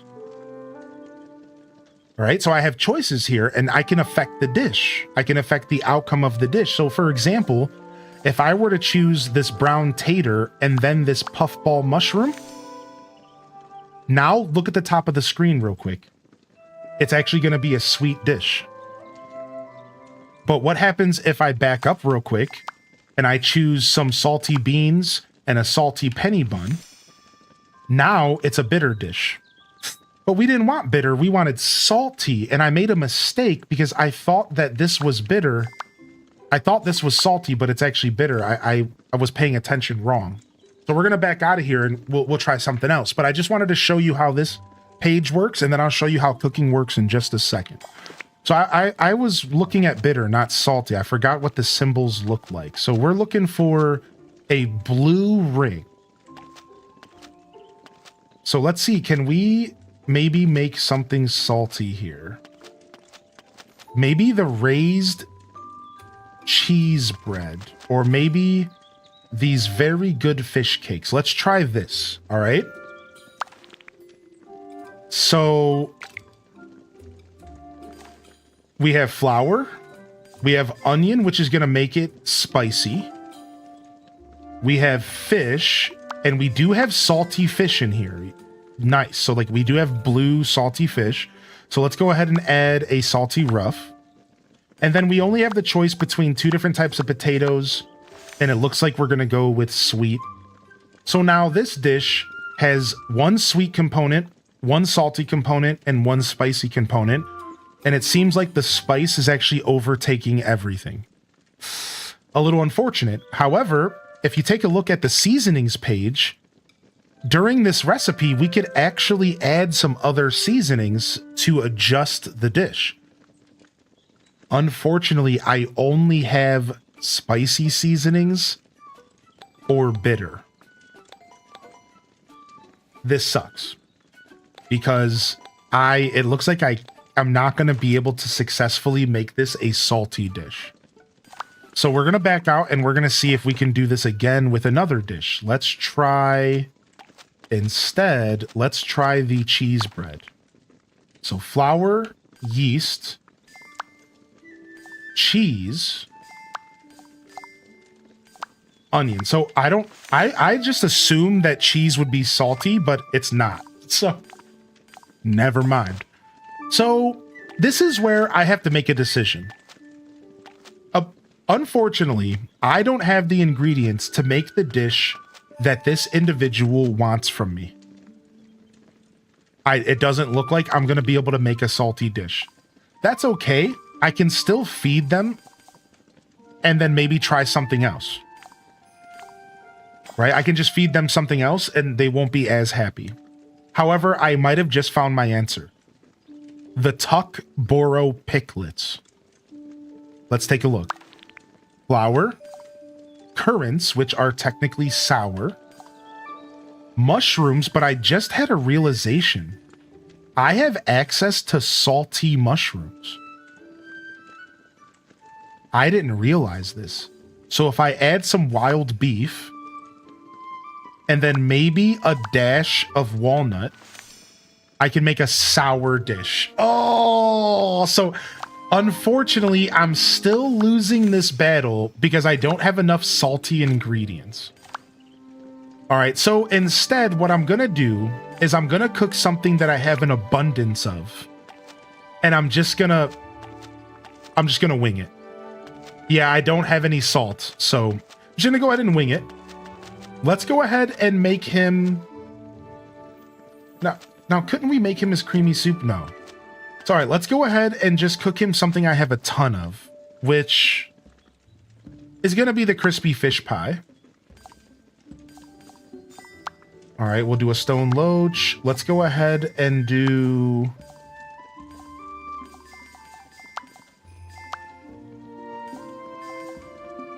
a brown tater, and we'll throw in some wild beef to make it a little salty, and let's cook. So now this is where the cooking gets super interesting for those that actually are interested in what's going on here. Now we assemble the dish. And if you take a look at the bottom right, there's a matrix, and it shows us the flavor profile and what we're aiming for.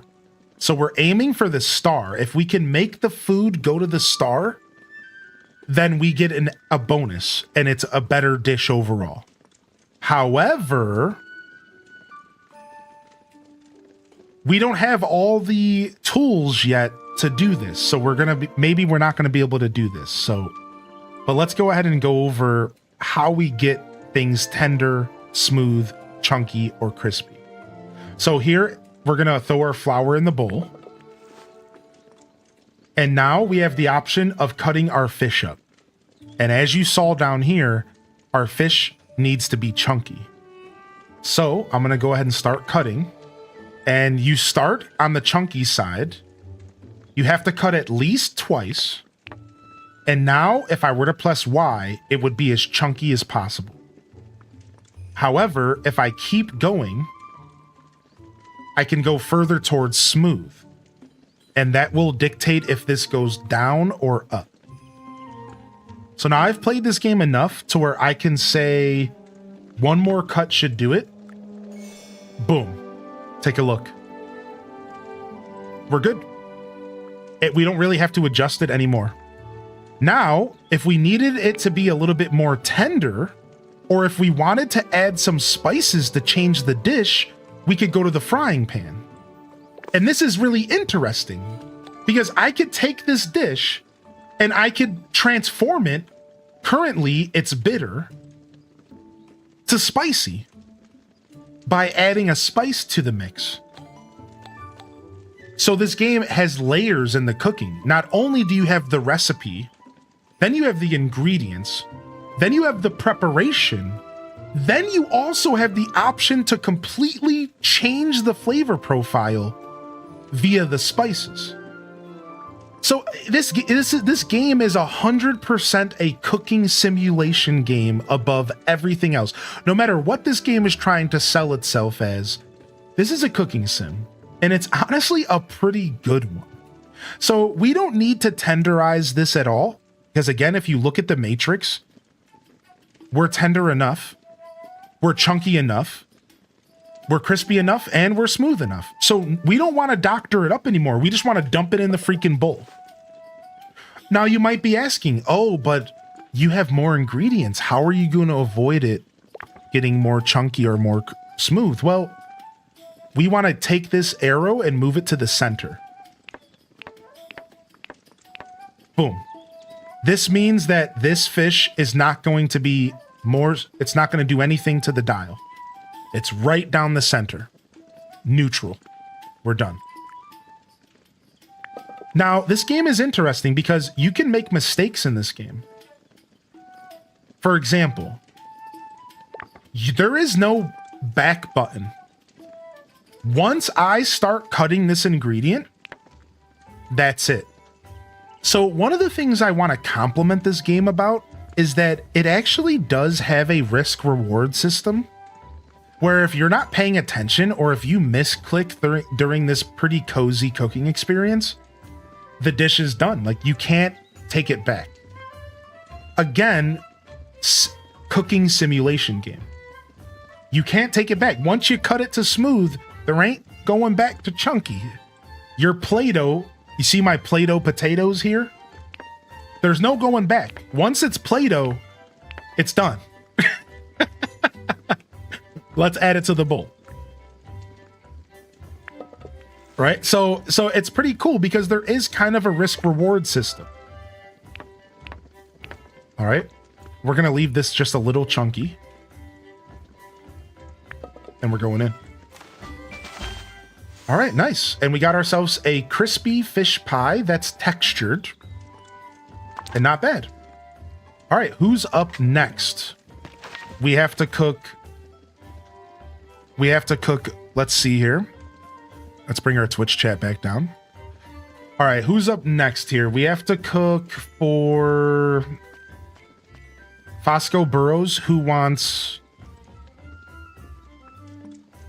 sour. Nora wants bitter. And Nolks wants sour. So 2 sour dishes and 1 bitter fish.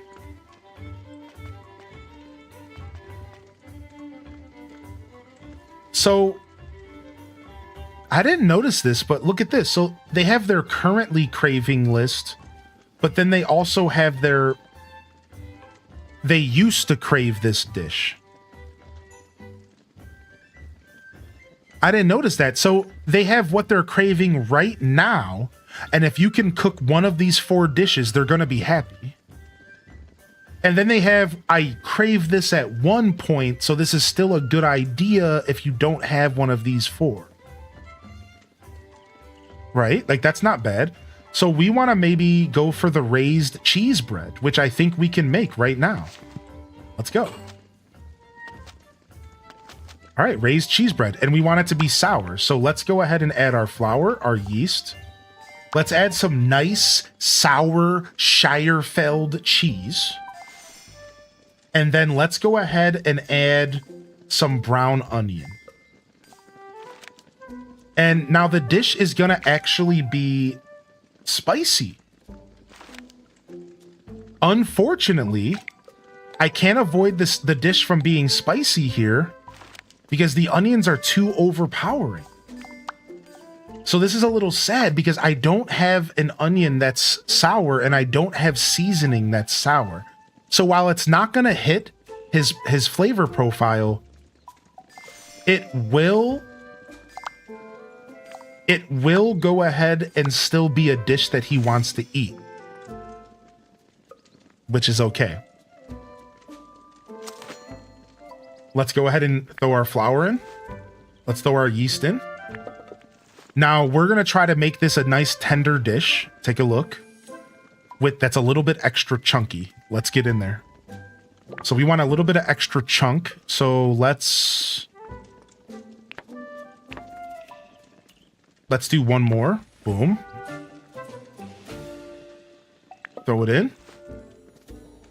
And let's go ahead and do one more layer of chunk.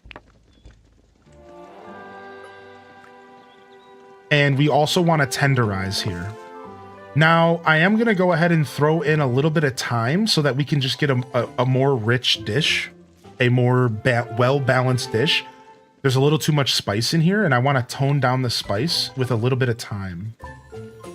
All right, and then we're going to go ahead and tenderize the inch out of this. We're tenderizing out of this Play-Doh. Oh, it wasn't enough. Dang it, I should have went... No! Oh, well. You live and you learn. Unfortunate. All right, we still got his favorite dish, though. All right, what's next? We need another sour, and we need another... and a bitter. let's go to her. Let's see. She wants bitter, and we have no clues. And he wants sour with no clues. All right, let's go.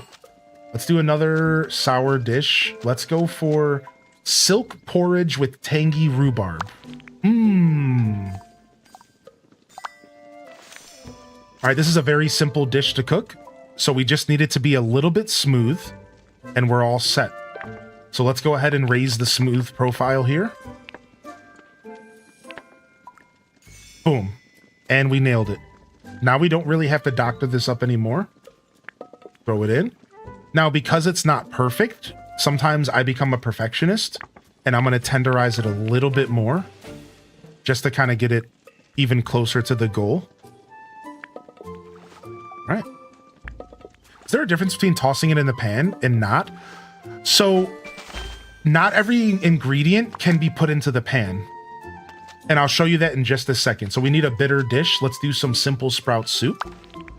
So look if you take a look here, some ingredients can be sauteed, but some cannot. So you want to look for this symbol. So yeah, like oats, for example, they just go straight in the bowl, period. Sometimes a vegetable will be able to be sauteed. Sometimes a vegetable just goes straight into the bowl after it's cut up. And this is the kind of stuff you have to pay attention to. Because let's say that you want something to be tender, but maybe you only have one ingredient that can be tenderized. Then you need to make sure that you get maximum tenderization, words, out of that ingredient. So you do have to pay attention to this as you put together a dish. Ooh.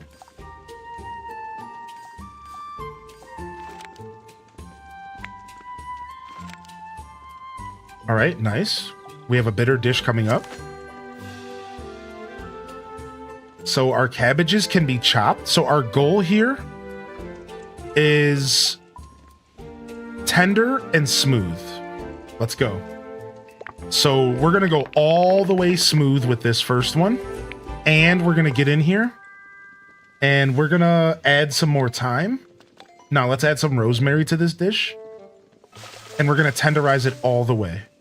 And look what happened to it on the matrix. So it went up and over, but we're not quite there yet. Good thing we have 2 cabbages in this dish, so we have multiple chances to get smooth and tender. So let's go again in on smooth, and we can just go all the way in on it. Take a look. Now we're perfectly lined up. Now we're going to go into the frying pan again. We do not need to season here. I just did it for fun before, because I cook in real life, but we don't have to season. Why don't we have some fun though? I'm going to take the cabbage sprouts and maybe add some spice to it. I could do that if I wanted to, and I can like kind of be creative in the game, right? Like you can actually kind of be creative in that sense. You can kind of cook in a creative way. All right, we're perfect here. Now, because I didn't want to mess my dish up, I'm going to wait to do that for the eggplant and the potatoes. So we're going to go ahead and chop up our eggplant, and we want this to be perfectly centered. We're going to go to the saute pan, and we're going to turn this sour eggplant into a garlicky, spicy eggplant. The taste of garlic and eggplant together sounds so divine. Throw it in. We don't want it to be too tender at all. We're already at perfect tender. And now, if you look at the bottom of the screen, you'll see that eggplant that once was sour is now spicy. So we have changed the whole flavor profile of the eggplant. We're going to go ahead and do the same thing here with the chunk. Right down the center. We're going to pour it straight into the bowl. And we got a bitter, textured, simple sprouts Many dish. thanks for always providing a cozy and welcoming atmosphere to hang out in. All right, so do we now have... We got a bitter, we got a sour... There it is. We have 2 sours, a salty, and a bitter. All right, we're good. So we're all ready to serve our meals today. Let's go ahead and take care of our crops, And then we're gonna go serve, I think we're gonna do 11Zs today. Yeah, we'll go ahead and we'll serve 11Zs today. Should I buy this game? I don't know if I can give this game a hard recommendation. Yeah, I can't do that. I would have to know more about your gaming taste.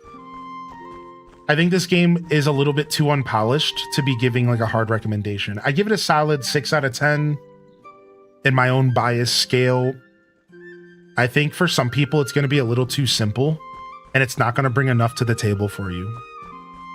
Basically, if the cooking simulation side of the game doesn't stick for you, it might not do it for you. So what I can tell you though, as far as recommendations goes, is if you're looking for a head empty style game that you can load up and then put down on a whim, just at any point, pick it up, put it down. If you like Lord of the Rings, then my answer would be yes. If you're a fan of the Lord of the Rings IP, if you like a good, easy to pick up, easy to put down game, head empty, relaxing, the kind of game that fills that Animal Crossing slot, maybe you only have an hour of your day to game and you just want to get something in, this game fills that void really well. It's a little overpriced. I think it should be $25, not $35. And that's another part of the reason why it's hard to recommend. But if that sounds like your cup of tea, sure, yeah, this game does do something pretty unique, I think. As you can see, it's pretty different than any other cozy game, in my opinion, right? Oh, thank you kindly, Kaiten, for hitting us with the 4 months, dude. Thank you for the Prime. What can I do for you? Can we talk for a moment? Come and walk with me. Okay, cutscene.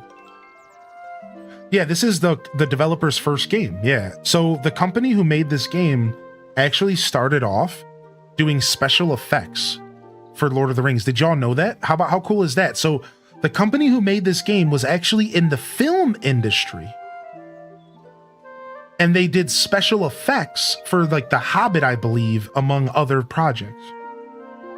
And then somehow they ended up becoming a game developer and making a Hobbit game. So you can kind of tell the game is rough. It is. The game is rough around the edges. And again, you are looking at the Switch version. So just for conversation's sake, we've done this once before. Just for conversation's sake, give me just a second because I think this is important.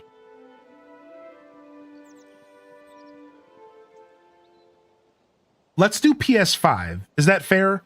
I imagine Steam and PS5 are going to look the same, right? This is Tales of the... All right, let's take a look. I want y'all to see this because I did this when the game came out on day one. And I want people to see this. I'm going to put it at 1080p. It doesn't matter if it's at 4K because my stream's not. So just take a look at the game real quick. Still kind of rough. Right? Like still a little rough around the edges. The art style is just in general rough. Like just and we're not being over criticism. We're not over criticizing. The art style in general is just a little clunky. It's a little chunky. It's just a weird art style. It's a little rough looking. All right. So let's go ahead and show you when the player's walking around. You'll see a lot less poppin'. All right, you're going to see a lot less pop in here. You're going to see a lot more of the world in the distance. It's going to look a lot prettier. Just wait a second. We're going to flip back to my game in just a second. I just want you to see, I just want you to kind of see the character walking through the world. All right, so do. Now just kind of try to note this. All right. All right, pause. Now just watch me go through this cutscene for a second. You can argue.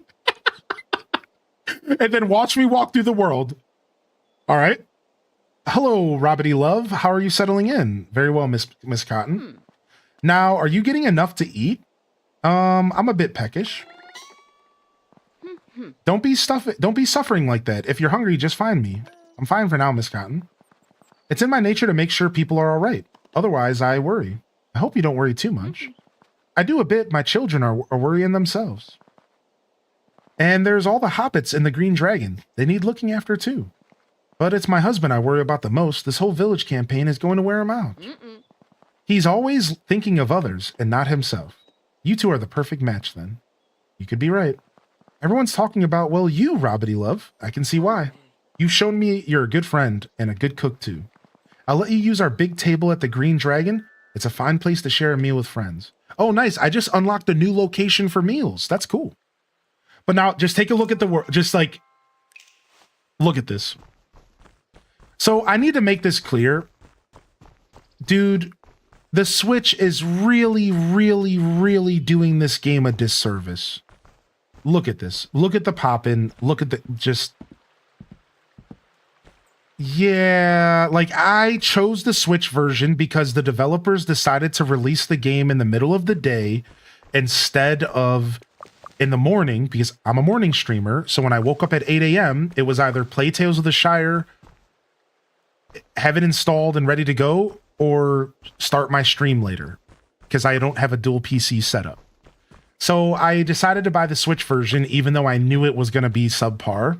So I am unfortunately showcasing you the subpar version of the game. So while you're looking at this, please know that if it looks rough graphically, that's, well, because the Switch version is disgusting. The Switch, and there is no Switch 2 version. That's the problem. I'm playing it on the Switch 2, and it's not even taking advantage of the Switch 2 at all. The game got rushed out, and here's the problem. Apparently, there was development issues. We found out from a Nintendo Life article that there was issues with the development. Of course, the standard, 2025 narrative. The developers were getting treated badly to some extent. They were being rushed, and they had to just rush the game out. So while everyone else is getting a pretty decent looking experience, the console that this game was basically made for, in my opinion, the fucking Switch, the cozy console, got an absolutely migraine of a version of the game. Like, it's so unfortunate. So yeah, like, the game looks rough. It's not that bad, man. It's really not. The game itself is good. It succeeds in its goals. And it's a 6 out of 10. It's trying. It's the little game that could. It's trying so hard, and it just doesn't bring it to the table at all for the Switch. Yeah. And now I will tell you one last thing. Apparently the frame rates are still pretty bad on PlayStation 5 and Steam, and PlayStation 5 and Steam are still riddled with some glitches and bugs. So don't think just because you're buying that version, you all of a sudden are getting a clean, polished experience. No, unfortunately, from what I've heard, the game is just all around unpolished. It's unfortunate. It's just an unpolished game. Therefore, yeah, it's a solid 6, which, to be honest, man, 6 isn't bad. 4 is bad. 3 is bad. 6 is slightly above average. Slightly above mid. And I give it that credit because I think that I speculate that the mission that they set out for, they succeeded. I speculate that this game's goal was achieved through development. The way they wanted you to feel, the way the game feels to play, the story, the quest. It's good. They succeeded, in my opinion. Not that I know what their goals were, right? I'm just speculating. But it really just got an unfortunate, wrap up. Yeah. It does what it set out to do, right? And that's why I think it deserves a solid 6. But still can't be a 7. I think that polish is too important. It can't be a 7. Again, polish is the kind of thing that you don't notice when it's good, but it's really glaringly rough when it's bad. Polish is the difference between a great game and a good game, a good game and a subpar game, a subpar game and a bad game, the best games ever made, and great games. When you ask yourself what's the difference between Tears of the Kingdom and Immortal Phoenix Rising, it's probably polish. I didn't play Immortals, but it's probably polish, right? That is so important to a game. It cannot be overlooked. And if you don't know what I mean when I'm saying polish, we're talking about the details. We're talking about cleaning the game up, making it look a little better, making it feel a little better, glitches, the overall experience being dampened, right? Yeah, it's like, yeah, it doesn't quite reach a 7, man. Sadly, it's right under. Maybe I'll give it a 6.5 as I play it, because I will tell you that everyone in the chat that has played it, that have even beat the game already, in a sense, have said that the game really does start to open up the more you play it. You get access to more tools, you get more quests, the story fleshes out a little further, and they've told me that it gets better and better as you play it, which is, worth noting. Like, maybe after you put in 20 hours, after I put in 20 hours, maybe I'll bump it up to the next tier, right? But as far as first impressions go, 10 hours into the game, it's just a little rough around the edges, right?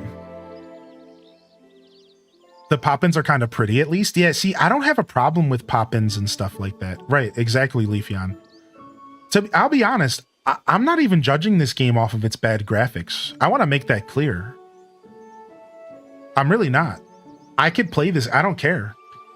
I could play a game at 15 FPS as long as the gameplay is good, man. I don't care. I'm a gameplay first guy.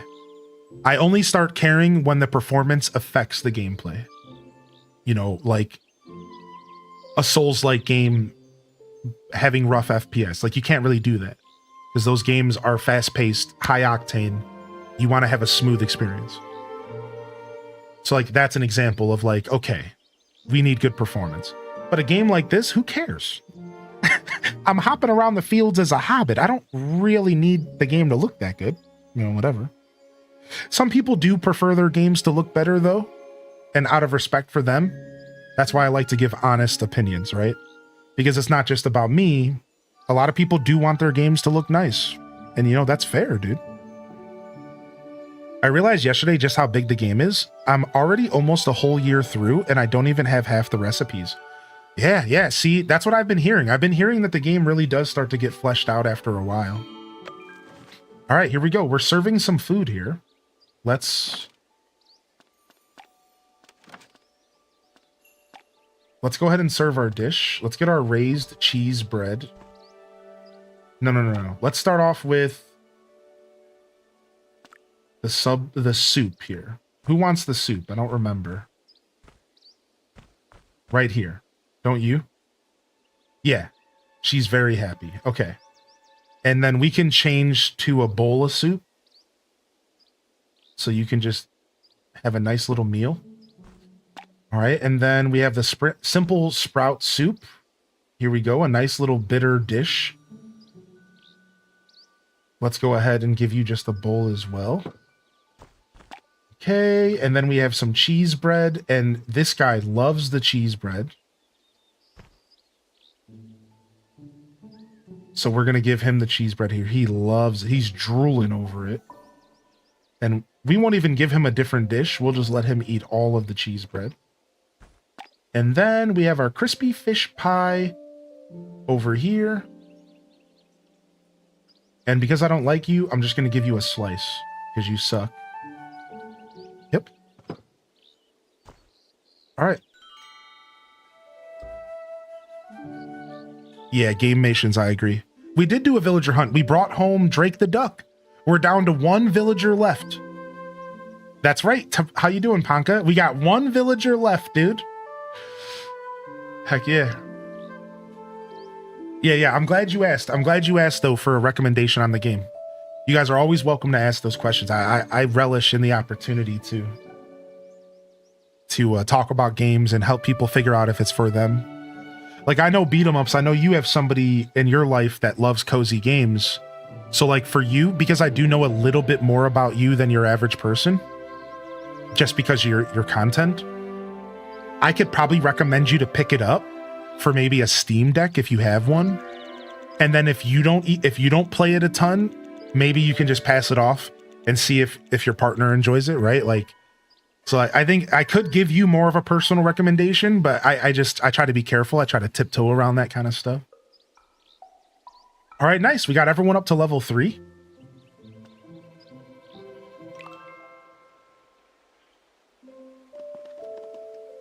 And then we instantly jumped into a cutscene. Let's go. Thanks for giving such in-depth thoughts. Yeah, no problem. Yeah, no problem at all. I can't get her to stop playing Hello Kitty. We played for a little bit. To be fair, the game is pretty good.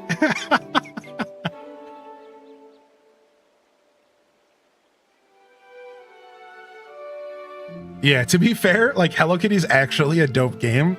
It wasn't for me though. I'm just not a big fan of the Hello Kitty IP. So like the whole time I was playing Hello Kitty, all I kept saying to myself was, I wish this was Animal Crossing. The whole time, because it's such a good evolution of the Animal Crossing style game. But I don't really care about the IP. And I just want it to be my favorite, one of my favorites, which is the Animal Crossing IP. So the whole time I'm playing it, I'm thinking to myself, I wish this was just Animal Crossing. Eventually, I kind of got over it. I'm sure we'll go back and revisit Hello Kitty again, but...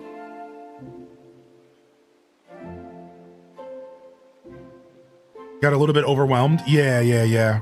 That game definitely has that daily, like World of Warcraft, like dailies kind of vibe. Yeah. The memes in trade chat when that game dropped were unreal. I want to talk to you about the fishing club. I know you do, Hobbit. I know you do. Will you do it? Convince me. It'll be fun.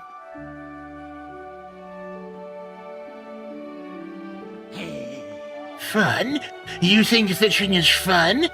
Standing there in the pouring rain, waiting for Mr. Fishy to bite? Fingers so numb with the cold you don't even know you've stabbed yourself with the hook? Sounds like fun. Well, Longhose, you might not be good enough to call yourself a fisher, Hobbit, but you've cracked enough. You're cracked enough, he said. He called me cracked. Nice.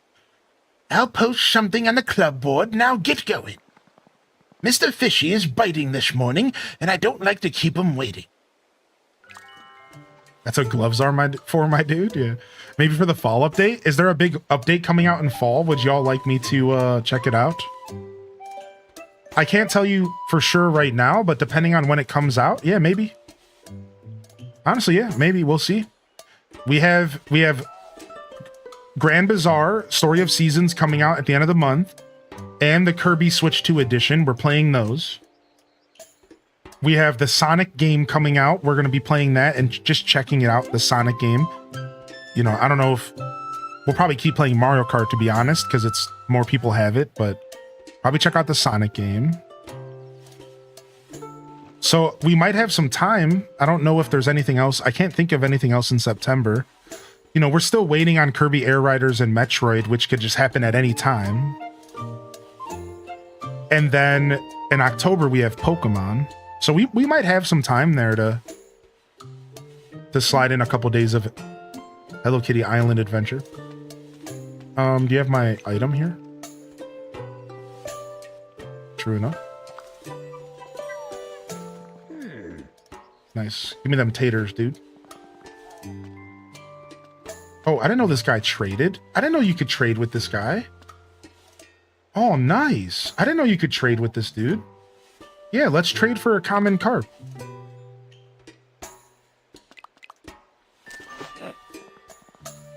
Nice. Convince Farmer Carton to lead the... Carton. Convince Farmer Cotton to lead the gardening club. All right, so that's our next quest. However, I would like to go talk to all the townsfolk that I just fed because they have a bunch of free stuff for me. Okay, both of them are still over there. They're still walking home. Nice. They're still walking home. They're actually still on the roads. Nice, nice. Go, go, go, go, go. Yeah, we found Drake the Duck. Stop running from me. You're moving so fast for a hobbit. Good day to you, long hose. Yes, good day to you, long hose. I haven't been doing a lot of voice acting, chat, because I lost my voice and I never got it back, man. It's literally because of the Tales of the Shire streams. We did so many voices. We did a voice for almost every hobbit during the original streams of this game, and my voice has been shot ever since. Like, it's just not recovering. I need to be drinking more tea, apparently. So I've been avoiding doing a ton of voice acting because it's been rough.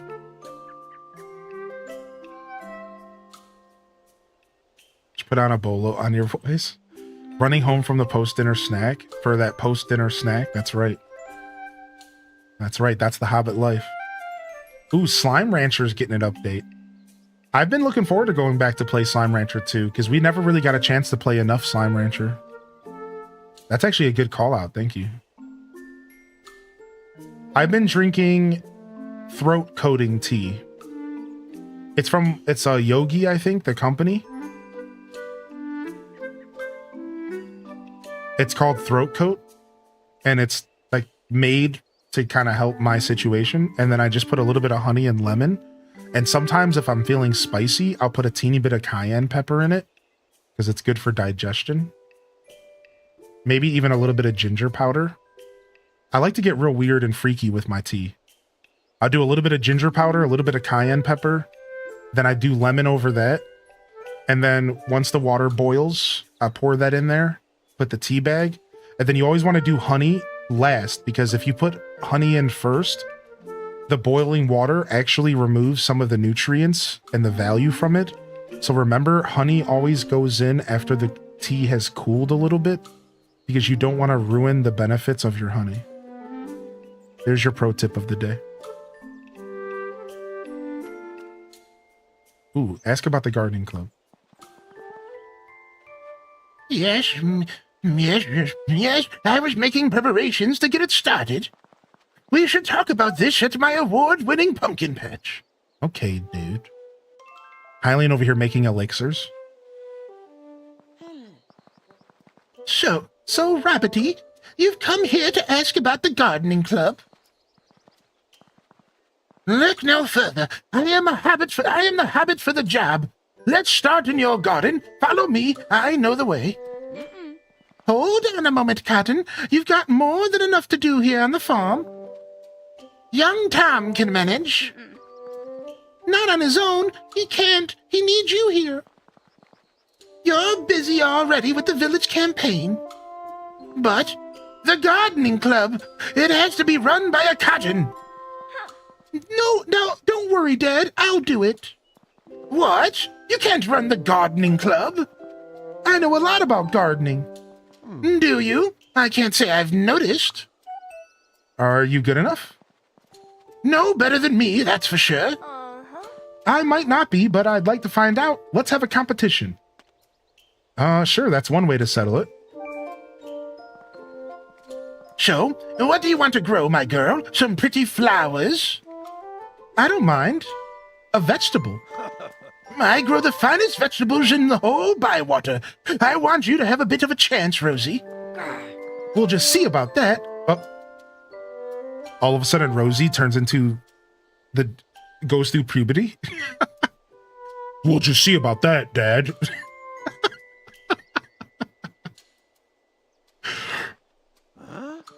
Well, it now. Well, my girl, you're on. This is gonna be fun. All right, Robbity, come and find me when you're ready. Yo, give me my free stuff, you nerd.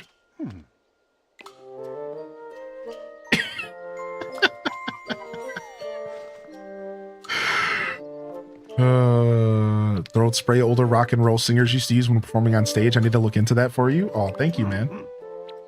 Yeah, I think I'll be okay. I just need to chill out on doing voices, and I need to just take a little bit better care of myself on my 2 days off coming up.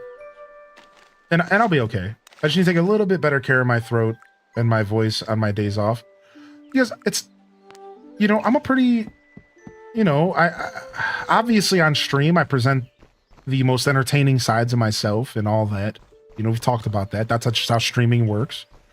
But when it comes to my regular everyday life, like I'm still a pretty excitable kind of, you know, I still have those pop-off moments that I have on stream. You know, like I don't end the stream and just like, hey. So my point is that those excitable moments tend to lead to my voice still getting strained even off stream at times. So I just need to like make a point to not do that and maybe just not talk to anybody for a day and I'll be okay. I'm taking off Wednesday and Thursday, Watsy. I decided to go for 2 in a row because I'm looking to... I know, it's a lot. 2 in a row. What's this guy think he's doing? No, I decided that I deserve 2 in a row so I could work on stream stuff. I'm actually feeling really motivated, and this doesn't happen often. As a creative, my motivation for creativity comes and goes, and it's usually more going than coming. So I've been feeling inspired, and I have a bunch of stuff I want to do for y'all and plan out for these coming months, and I think I'm going to take 2 days off so I can have 1 day to be an absolute degenerate and play video games and do nothing, and then I can have 1 day to actually get some stuff done. It'll be dope.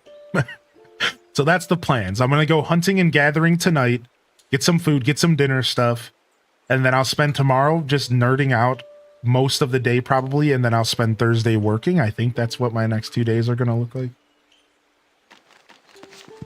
And thank you for saying that, Watsy. Yeah. The community's pretty good about that stuff. You know, about understanding. I just don't take a ton of days off. I'm usually here about 6 days a week. So I like to make jokes when I take off a little bit more. Wait, I thought I just fed Fosco. Oh, I guess he doesn't have any items for me because I didn't give him his favorite dish. What? How did they just fast travel me back to her house? What is happening? Did you just see that, chat?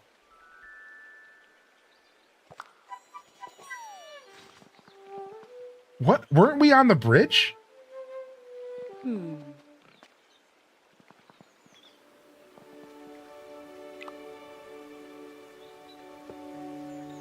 Oh, okay. Huh? Yeah, I guess Fosco was not impressed. So he doesn't have any items for me. I mean, he said he loved my food, though, but I guess he was just being nice. Hobbits will say one thing to your face and then completely talk about you behind your back. That is literally the Hobbit way. Is this game super low res or what? Yeah, the Switch version is unfortunately the definition of low res, but I'm not willing to give this game more money to play the Steam version and restart my save file. So I'm stuck with the Switch version, and I just have to hope that they update it, because as you can tell, it's actually just... This is a Nintendo 64 game. This is a Nintendo 64 game, and you couldn't tell me otherwise. So, yeah. Yeah, this is... We have been transported back in time. This is N64 all day. All right, let me go to my house real quick. I did know that about the blue birds. Thank you. Isn't that interesting, Zintaz? That's one of my favorite little things about this game. About how instead of having quest markers in the overworld, the little blue birds just guide you to where you go. So you put down a quest marker on the map, and then little blue birds just appear and kind of direct you on where you're going. It's honestly really intuitive, and it makes up for not having a mini-map. It makes up for no mini-map for sure. Yeah, it's immersive. Yeah, it's fun. It's a good job, man. This game did a good job. It's unfortunate when you see a game's true potential not get reached because of troubling development stories and whatever other reason. You know, usually it's just money and publishers being buttheads. You even stream on your days off sometime? Yeah. You know, I'm thinking about doing a day off stream this week. Funny that you say that. Because day off streams are cool because there's no expectation. So showing up for 3 hours in the morning when I was already going to spend my first 3 hours of the morning gaming, but instead just doing it alongside y'all with different expectations as far as how I interact with chat, for me, creates a really fun experience. It feels like I'm just hanging out on the couch with all of y'all. Whereas for me personally, most days I am actively entertaining. It's less that I'm hanging out on the couch, and it's more that I'm hanging out on the couch also trying to be a good host and entertain. But on those day off streams, I get to just sit back and relax. And just like play for like 3 hours, no expectations. So I might do one tomorrow. I might just if I'm in the mood, if I wake up. I don't know, we'll see. We adore you, but please take a proper break. All right. I will avoid the day off stream tomorrow if I can. All right.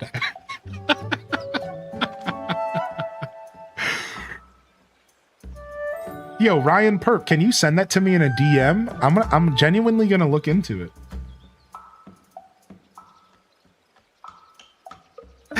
We're on your couch. You're on our couch instead of yours. Yeah, exactly.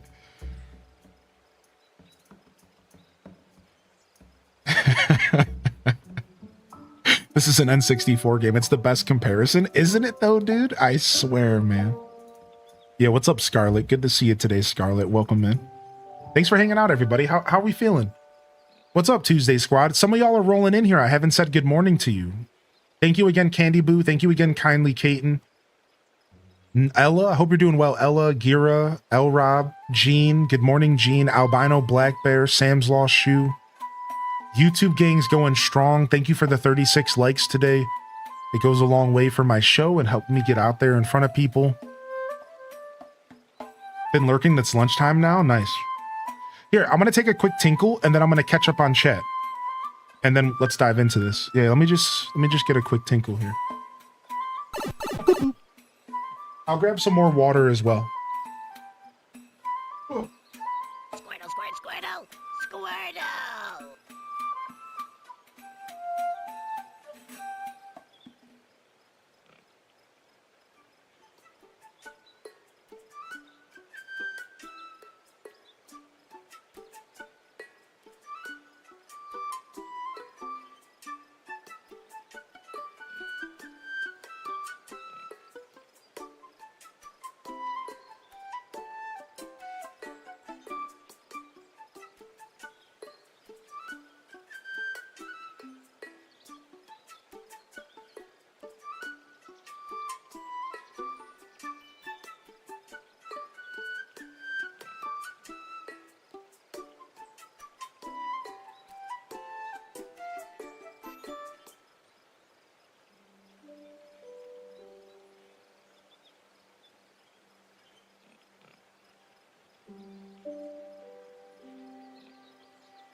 All right. Thank you, everyone.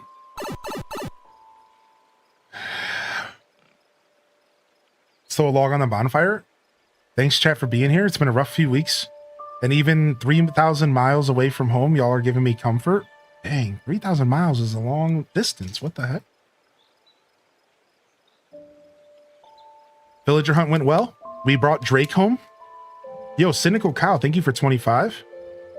I got myself a lozenge to help with my throat. Honey herb. I don't know how old this thing is. It tastes a little dusty. I'm sure it's fine.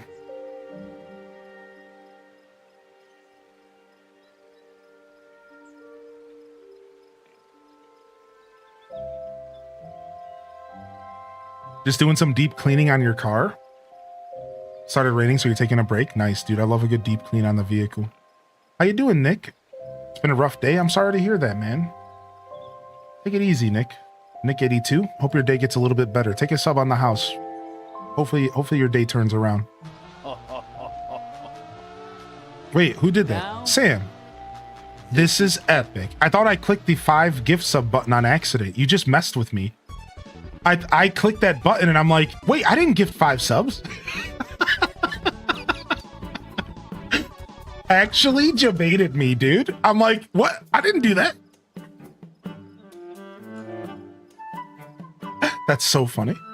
Yo, enjoy a sub, Nick. And then Stray Hawk, Tipsy Shooting Star, Meek Merc, Manda, Volios.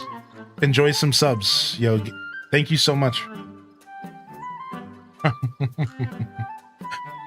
Yo, what's up, Quay? That timing was immaculate. Yeah, that was funny. All right, have any gardening tips? So yeah, chat room, TLDR.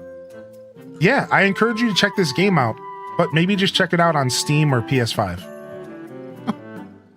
TLDR from earlier. I encourage you to check this game out. It's pretty cool if you think it's for you. I just would avoid the Switch version for now. That sucks to say that because I love my Switch too, but you seem confident we can beat your father, Rosie. That's because I have a secret. I learned it from Gaffer Gamgee. He's got the nicest garden in the whole Shire, you see. So I wrote him asking for some seeds. And to hear how his boy Sam was getting on, but mostly for the seeds. Wait a second. Wait. I knew the name Gamgee. Wait. Sam mentioned. Is this the same Lily that he ends up marrying? We had this talk before, right? I think so. Isn't Lily Cotton his like wife in the game? Yeah. Oh, that's so cute. So wait. So the story in this game, for the record, the story starts right at the beginning of the Fellowship. Just for those that don't have context. But if you are a Lord of the Rings fan, what I read was that the story starts right at the beginning of the Fellowship of the Ring. In fact, Gandalf finds you as a hobbit as he's on the way to Frodo for his birthday. So Gandalf finds you on the road and wakes you up, and he's on his way to help Frodo celebrate his birthday. And, you know, Bilbo in turn, because I think they have the same birthday, right? So that's exactly where this game starts. I heard it's around 2990 in the Third Age. So see, that's perfect. Yeah, it's like right around that era. That's what I read. It was from an interview. It was from a reviewer. So the game doesn't really say what age, and the game doesn't mention Frodo by name. The only person that gets mentioned is Gandalf and then Sam here, so. I don't think we've ever heard Frodo. I think we might have heard of the Baggins. I think Bag N gets mentioned. Can you shout out Chester? My toddler's very excited watching you right now. Hey, what's up, Chester? How you doing, you little goob? You little goober? Chester, I hope you have a good day today. You better treat your mama well.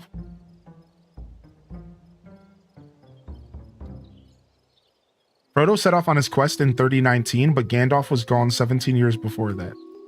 Ah, interesting. So it's not quite perfect with Fellowship, but close. It's before. It's right around before the Fellowship era.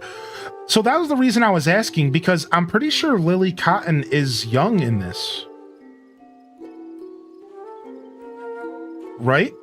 Like, I'm pretty sure Lily seems really young in this. I was under the impression that Lily was a little girl in this. That's why I was giving her my classic snot-nosed voice. Like, I was convinced that she's like real young in this. So yet now this all makes sense. She is young in this.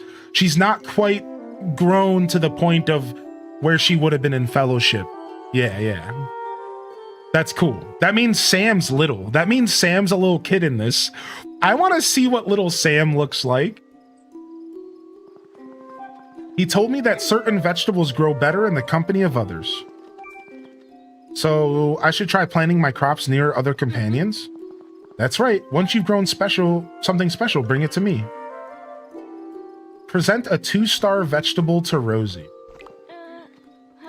I think I've already done that. Maybe I need to go grab it out of my storage. Yeah, I'm pretty sure I've done that. Let's go.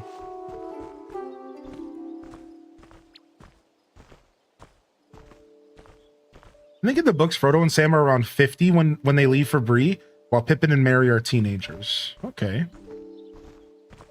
That's cool. Now he thinks you're FaceTiming us. He's going, hi. Thanks so much. Oh, hi. That's cute. Uncle Descent strikes again. Get out of here. Get out of here. I don't mind doing that stuff. I never mind. Anytime you guys have a shout out or something, don't be afraid, man. I don't care what's going on. If you got a little done in the room and you want a little shout out, I'll never hesitate to do that. I don't mind at all. That stuff's fun. That stuff makes my job a little bit more fulfilling, to be honest. Makes you feel like you're doing a little bit more than you actually are. It can be a refreshing feeling.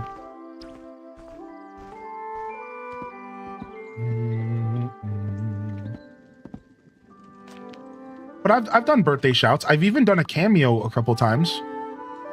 I've even had a couple people reach out to me like, yo, can you do a cameo for like my partner? She loves your show and her birthday's coming up. I've unfortunately missed a couple requests because I'm not big on social media. So if you're one of those people, I apologize. Unfortunately, I'm just really not a big social media guy, even though it's literally my whole job. And I always be missing DMs on Instagram and stuff. You guys can always reach out. I don't actually have a cameo, but people have reached out to me for cameos. Yeah, that's what I meant. Yeah, like I don't actually have a cameo. No, I wouldn't charge for it. You know, I'm not that. I wouldn't charge. You know, just send me a message. Yeah, like that's fine. Yeah, no problem.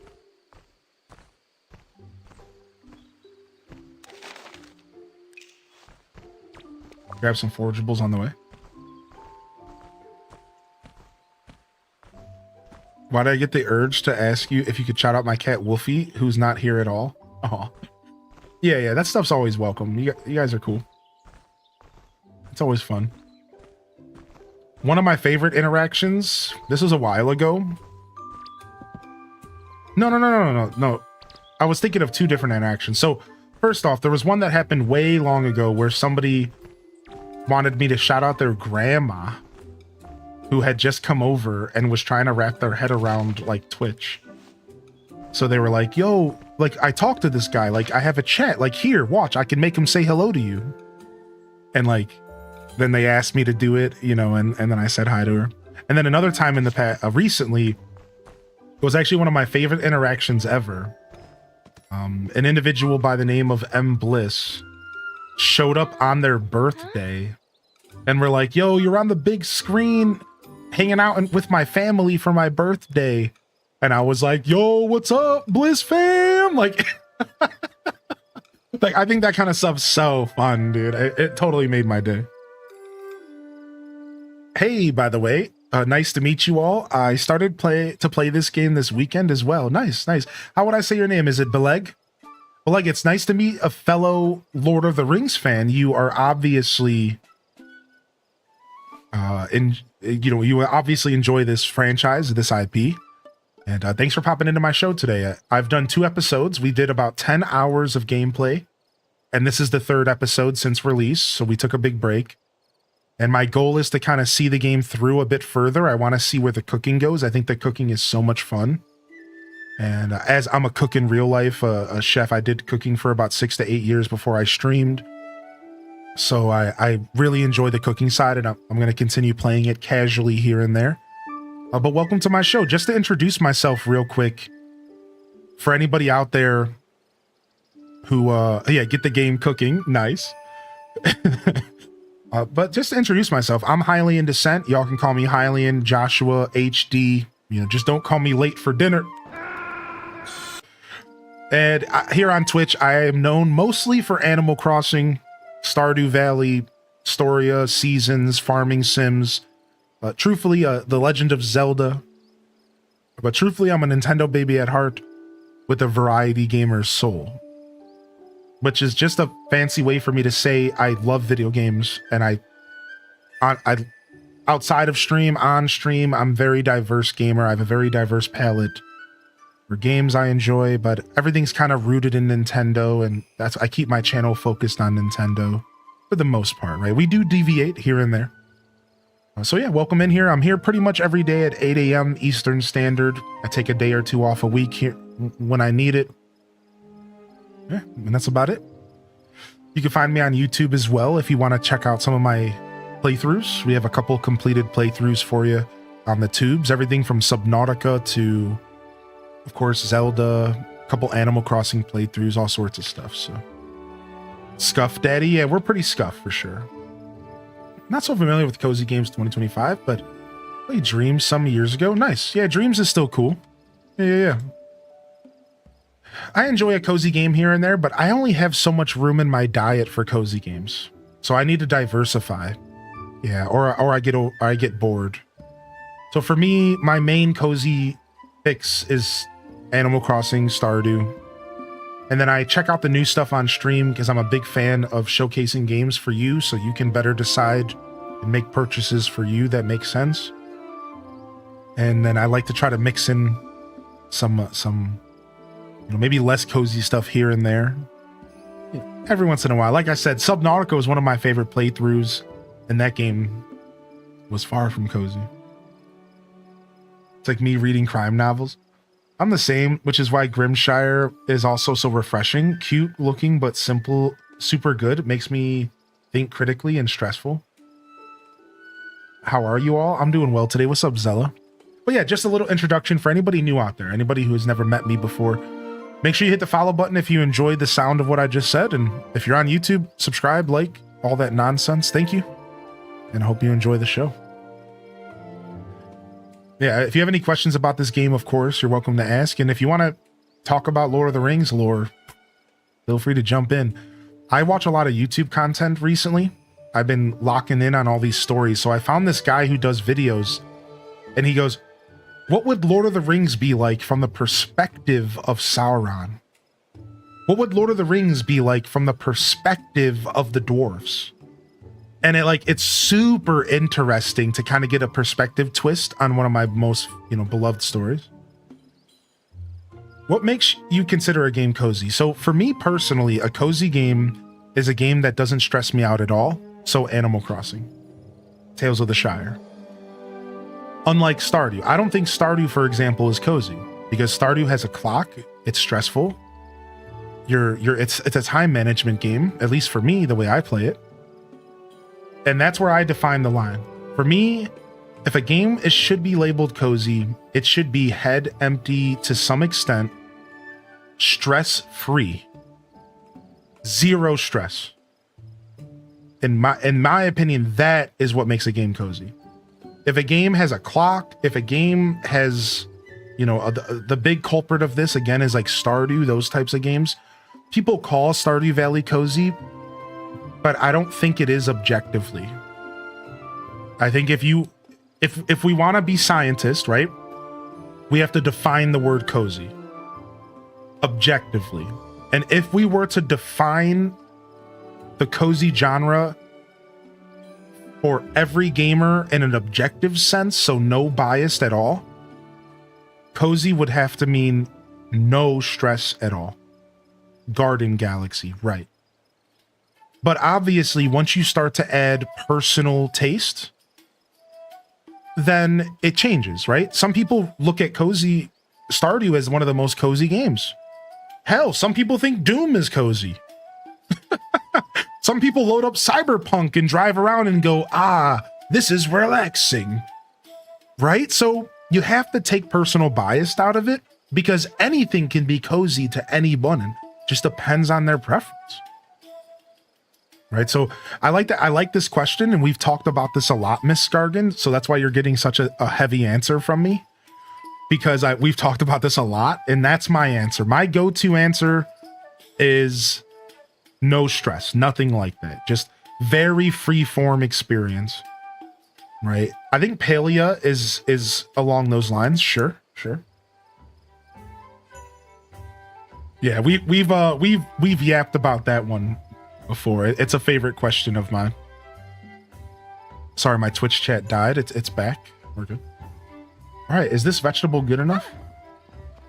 Well, that's great, Robbity. I've never seen better. Dad's in for a shock. Let's show this off to him.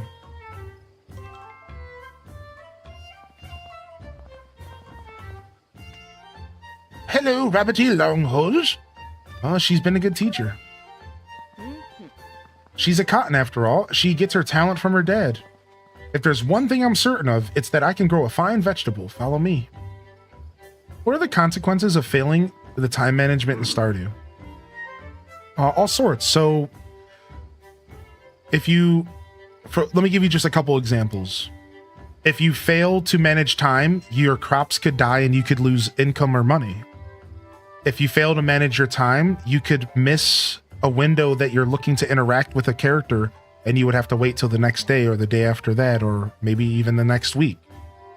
Another example would be you pass out at the end of the day, and then you lose money as well as wake up late the next day. So in all reality, it really comes down to min-maxing. It comes down to optimization and how you properly play the game. However, the further along in Stardew you go, the less those penalties matter. So you could argue that passing out in Stardew in year 2 doesn't really matter, because you lose a couple bucks, who cares? But when we're talking about optimization and min-maxing and playing the game at an optimal level, then time management becomes a pretty big deal, and that's where you start to see consequences. But you're not necessarily going to see a ton of consequences outside of the obvious stuff for your average player. You know, you pass out at night, you get your pockets robbed.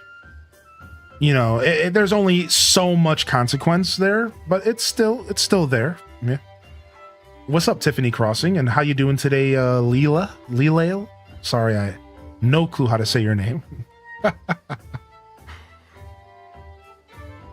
Now, don't be disappointed, Rosie Love. You've done your best with gardening. I might even let you have a small patch at the farm. But you won't find many vegetables finer than this beauty. How about this one? Oh my. What? How? What? Where did you get that? We grew it. How? Why is your vegetable so much nicer than mine? Because Rosie knows a few secrets about gardening. Secrets? What secrets? Just some good advice from a friend.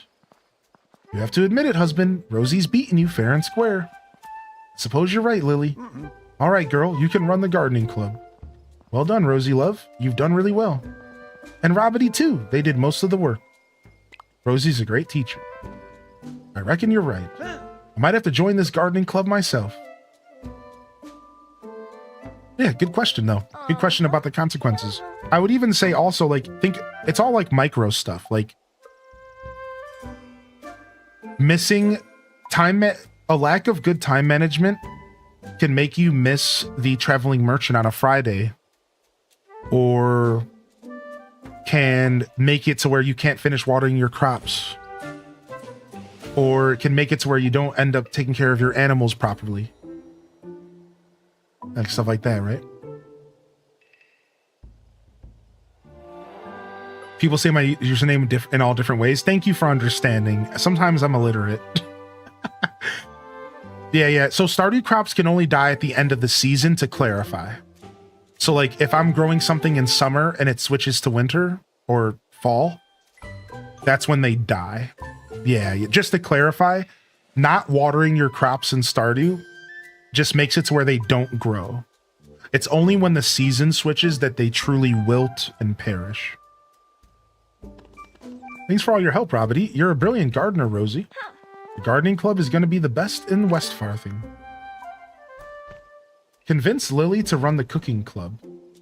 Oh, wow. There's a cooking club as well. Should have known, right? What can I do for you?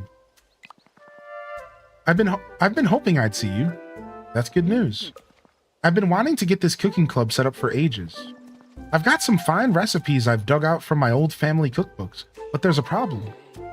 I've got this old mixing bowl. It used to be my ma's, bless her. I dug it out yesterday. So what's the problem? It's all bent and out of shape. So no cooking club? We just need to get it mended. You know who would be the perfect for the job? Neffy. Yes, Neffy will do it. Take it to her and ask her if she'll mend it. I don't really know Neffy. Don't worry about that. Everyone likes you. Even old Noakes? Well, of course he does. He keeps telling me that he'll use me for bait. Has he done it yet? No. He likes you. One of the things I complimented this game about when I first played it is that they got the Hobbit accent and conversation down really well. Any Lord of the Rings fans want to chime in on that? I feel like this is exactly how hobbits would interact with each other. I feel like they did such a good job with that side of this game. The way that the hobbits interact with each other and talk, their accent, their little like mannerisms, they all feel really true to Hobbit. Like, it really does feel like I'm interacting with a bunch of hobbits. It really does. That's probably one of my favorite sides of the game, is sitting and like chatting with the NPCs, and it feels like the intro scene to Fellowship of the Ring. If you read the books or if you read The Hobbit, like it really does feel. It really does feel like they did some research, right? They researched well. They knew what they were getting into. They didn't just try to pass off. They didn't just like use old English and say they're hobbits. They didn't just put ye olde, and spell it with an E and say, okay, they're hobbits. Like, they put some effort into that side of the game.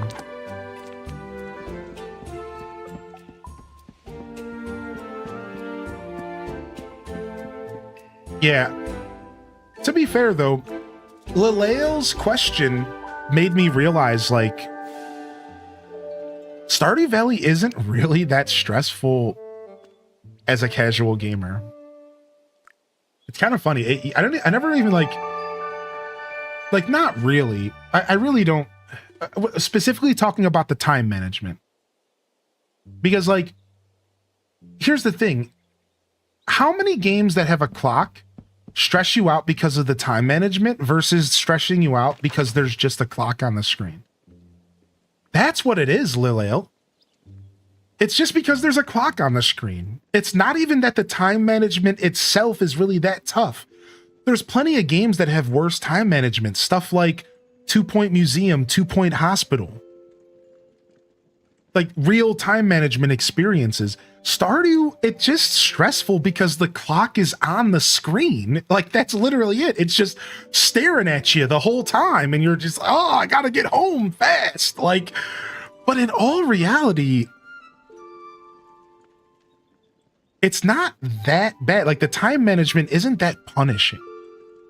It's really not. Anything that you can't do today in Stardew, you can do tomorrow.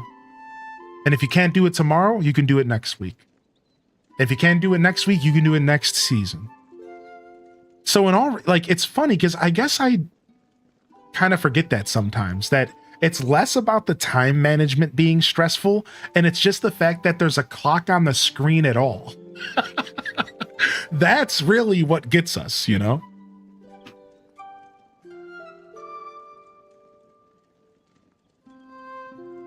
Yeah, yeah. If you can have that mindset, Pixie Rose, Stardew is a cozy game. But if you approach it and you're trying to be the best you can be, and you're asking yourself, what should I be doing? And oh no, I'm not playing the game right, then it's a stressful game. It's the kind of gamers that load it up and expect to know what they're doing right away, instead of giving themselves grace that you're not supposed to know what you're doing. Just like go at it and have fun. That's the difference between a stressful Stardew experience and a chill one. It's literally your mindset and when you load the game up. Nice. Christopher, I watched, speaking of beat 'em ups, I watched them play Tiny Bookshop for the first time the other day. And it looks chill. I don't know what to expect from Tiny Bookshop. I don't know if it's fleshed out. I don't know if it's just like a quick little experience. I don't really know what to expect from that game, but it looks pretty chill. Like, I like shop simulations. So I feel like I would like Tiny Bookshop, because I am like a big fan of shop simulation style experiences. I like the vibe of running a business. It's fun.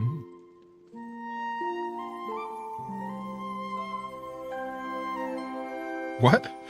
I just wanted to shout somewhere that any fields busy season is for the birds. Get me out of here. What? No audio here. Okay, all right.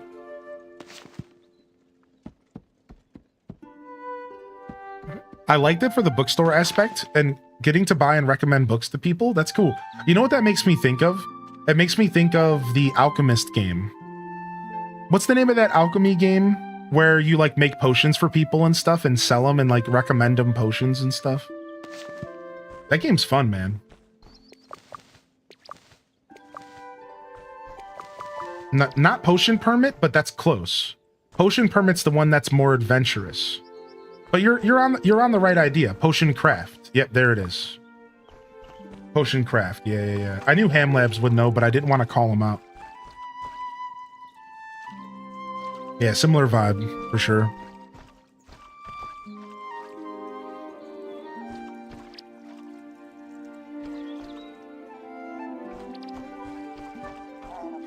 Need to play that. It's fun. Like, oh god, I didn't go to the mines. I didn't talk to everyone today. I didn't make jellies. I need a break and need to go back in when I have a better mindset. Seriously considering getting Tales of the Shire for that reason. Aw, exhaustion. If you're looking for a game that's like gonna be like a very head empty kind of like relax you, this is it for sure. I feel. Yeah, that's exactly what this game is attempting to do. Like,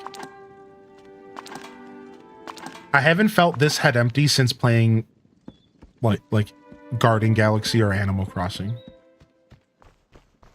And I feel like sometimes head empty can maybe be interpreted as a negative thing.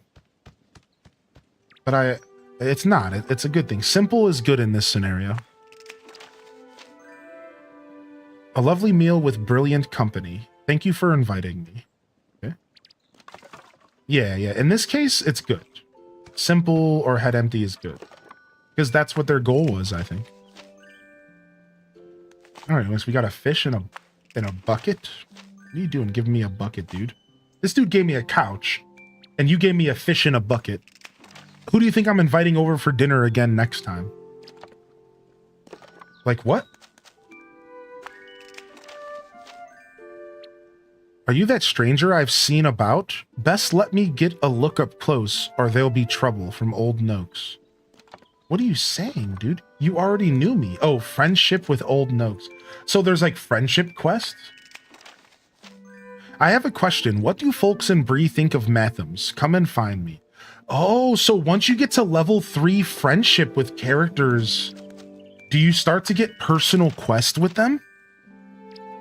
When you have a moment, come find me. Oh, so we got a couple level 3s with people, and we're getting personal quest with them. I see.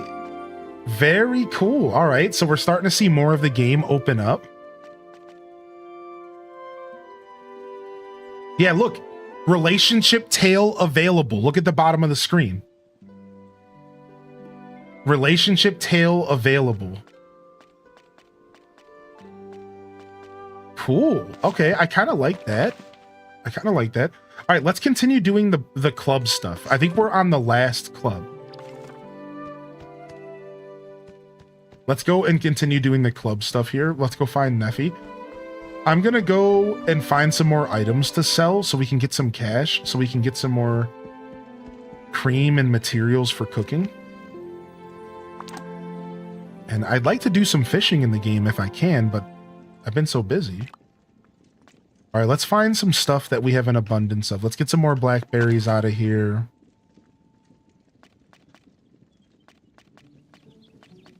Let's go ahead and get one fish out of here. We'll sell that. Let's sell 5 chestnuts. Roasting by an open fire. Let's sell another stack of hedge mustard. Well, why don't we take the hedge mustard to Lily Cotton? I think we can get some more jam from her. I'm gonna sell some. Ooh, look at all these peaches we got. I'm not gonna sing it. I'm not gonna do it. I'm not gonna. Peaches, peaches, peaches, peaches, peaches. So, I did it. I couldn't resist. I'm weak.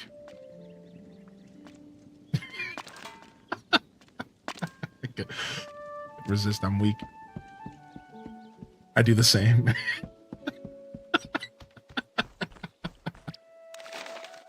I'm weak. All right, let's go sell this stuff.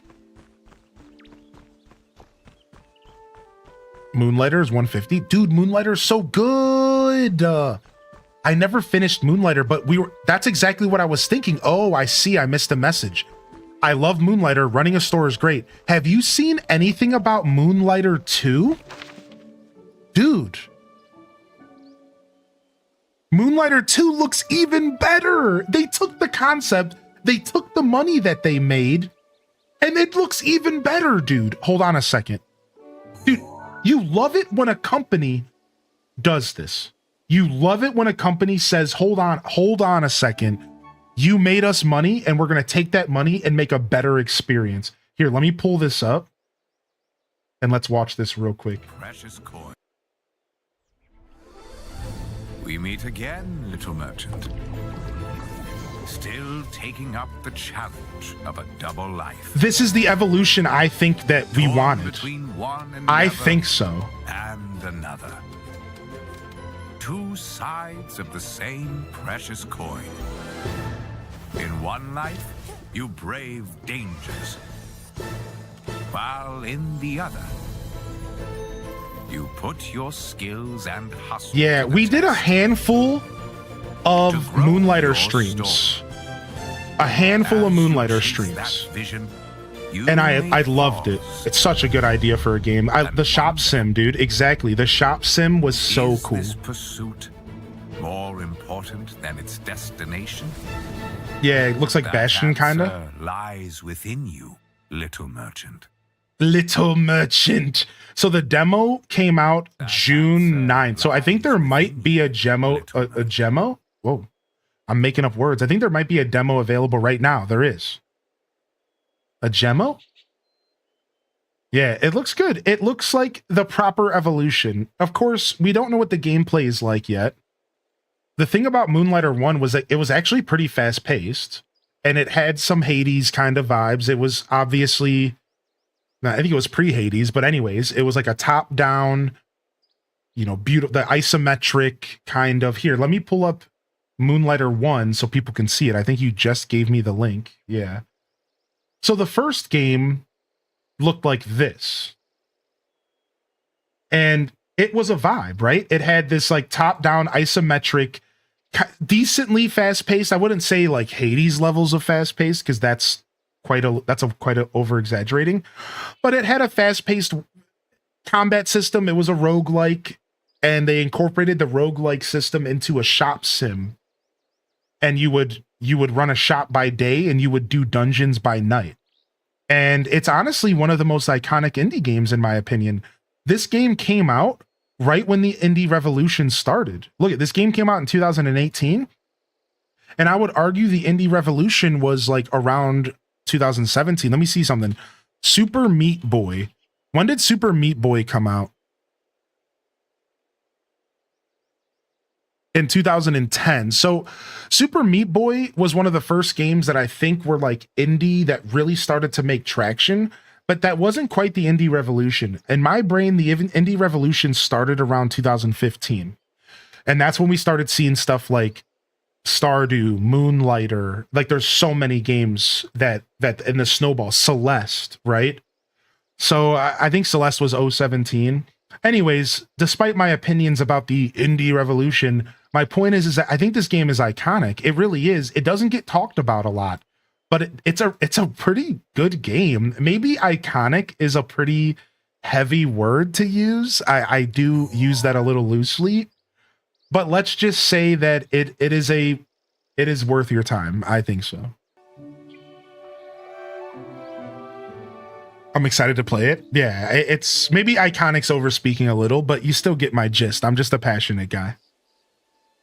Man, super cool game. Yeah, Moonlighter 2, dude. Hopefully we learn more at Gamescom, maybe. Gamescom's coming up at the end of the month. I don't have any dates for you at the moment, chat, but we will be treating Gamescom like we did Summer Games Fest. We'll be watching it, as much of it as we can live. Apparently, it's going to be a 4-day thing. Xbox is going to be there. They're probably going to reveal the release date for Silksong. Probably. You know, speculation. Nintendo's going to be there with a bunch of playable games, some of which we don't have release dates for. So we could be getting some exciting announcements here within the next couple months. And it's like I think it's like a 4-day event. I think it's like August 24th to 28th or something. There might even be like an opening night similar to Game Fest with like Jeff Keighley or something. There might be like an opening night. I don't think so. I think there was one last year. Either way, you can, as usual, tune into the show here, and we'll be doing our best to enjoy the excitement of Gamescom, which is a German-based game convention. I believe it's German-based, and they do it every year.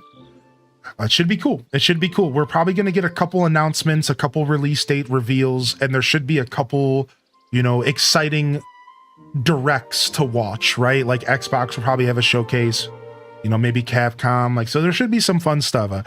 We'll talk more about it when we get closer, but I'm thinking we'll end up spending a couple days watching some content. What's up, Viridian Green? Good to see you, dude. Yeah, we're playing on the Switch, so don't judge this game too hard by what you're seeing here. Now, I'm so happy I got to show off Moonlighter 2. Thanks for reminding me of that game. Moonlighter 2! I was so shocked when I saw that. It's gonna be good. I think it's gonna be good. Yo, give me these walnuts. What's up? Alright, we're full up.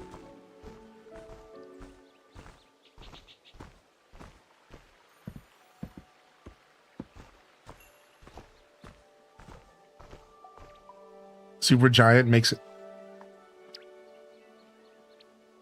is credible. Anything Supergiant makes is incredible. Supergiant is pretty good, huh?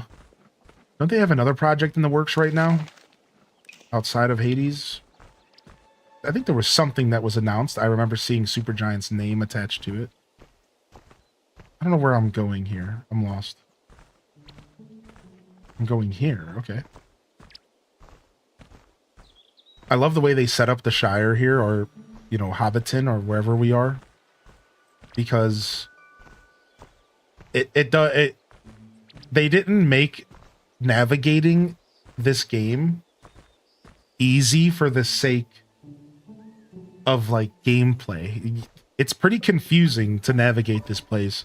Probably just as confusing as it would be to navigate like a real Shire style place, I imagine.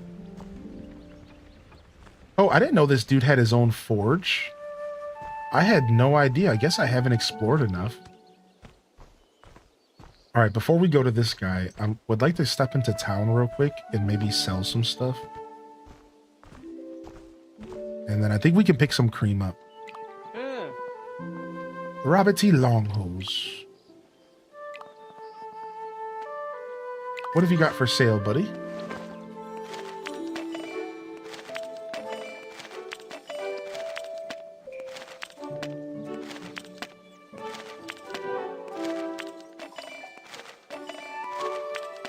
All right, that's actually a lot of cash.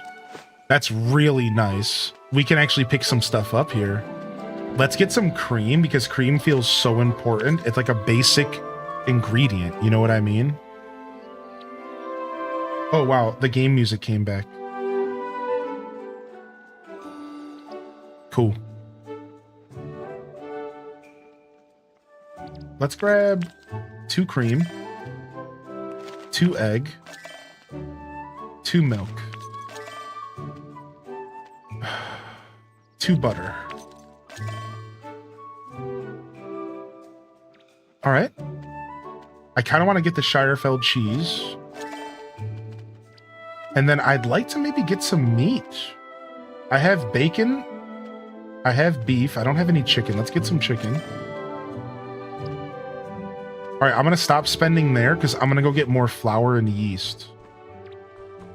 All right, let's go talk to the blacksmith real quick.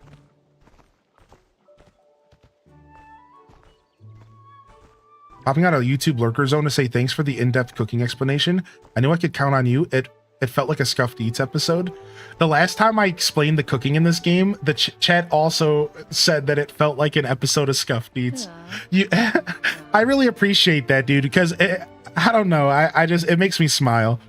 Apparently, when I talk about the cooking in this game, my inner chef comes out. And it just turns into an episode of Scuffed, which is cool.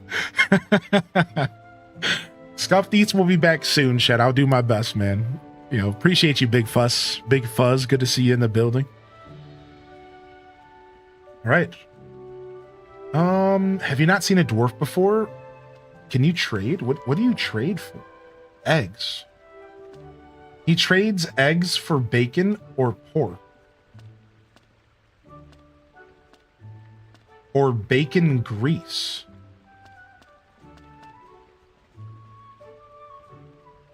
Hold on, so this is interesting. How much does an egg cost and how much does bacon and pork cost?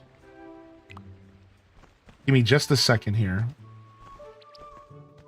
Can I game the system? Am I meant to game the system?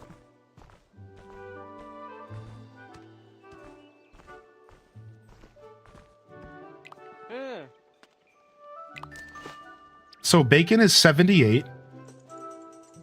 Pork is 60. Okay, 78, 60.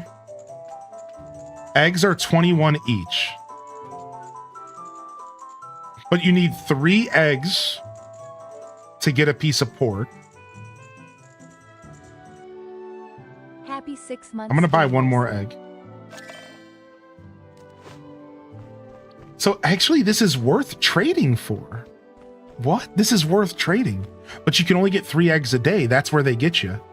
Thank you, Jade. Hey, thank you, Jade, for the 6 months. I hope you're well. This is super interesting. Wait, does his duck have a helmet on him? This dude's duck has a helmet. This duck has a helmet and a jacket. What? All right, so look. 3 eggs would be 63. But the bacon costs 78. 3 eggs would be 63, but the pork costs 60. So it's worth it to trade for bacon. And then bacon grease just seems like something I can't even get. So I'm going to go ahead and get bacon grease for a single egg. I'm not going to trade my other eggs, though, because we don't have any at home. But now we know that we can maybe get cheaper bacon by just doing a trade if we need. I wonder, is there any other way to get eggs in this game? I don't think so. I don't think you ever get a chicken or anything, huh? Will I be getting the Switch 2 to have a different colored horse in Elden Ring? Yes. I think I'll be picking up Elden Ring for my Switch. I already own it on Steam, so I feel kind of stupid doing that, but I might pick it up. I was thinking about it. Miss Cotton's mixing bowl is all bent out of shape. Can you help? No. Do you need money? No. Then why not? It's not possible. I don't understand. To repair this, I need my hammer and my forging tongs. Here is my hammer. It is a mighty hammer. And there are my tongs. They are mighty tongs, but they are also down a hole. I have dropped them there. Shall I go get them? The tunnel is too small for me, but not too small for you. How do I get down there? Find the beginning of the tunnel. Once I have both hammer and tongs, I can mend this bowl. All right, inventory's not too full. I think we still have some space. Yep. So we have to go below. We have to go down there. I've been down there before, but I got down there on accident. Yes.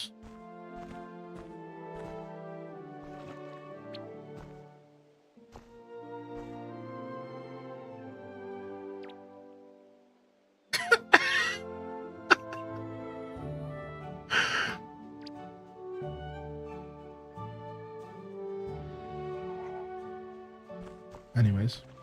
Rude. Oh, you got a chicken? You can get a chicken in this game. You got a chicken? Standing through her? All right, tong acquired. Let's go. That was quite the mission right there. You have a hobbit in your chest? Look at her sorry excuse for hairy feet. That's the first thing we look for a suitable mate. Disgusting. Grow some more fur, girl. Come back and talk to me.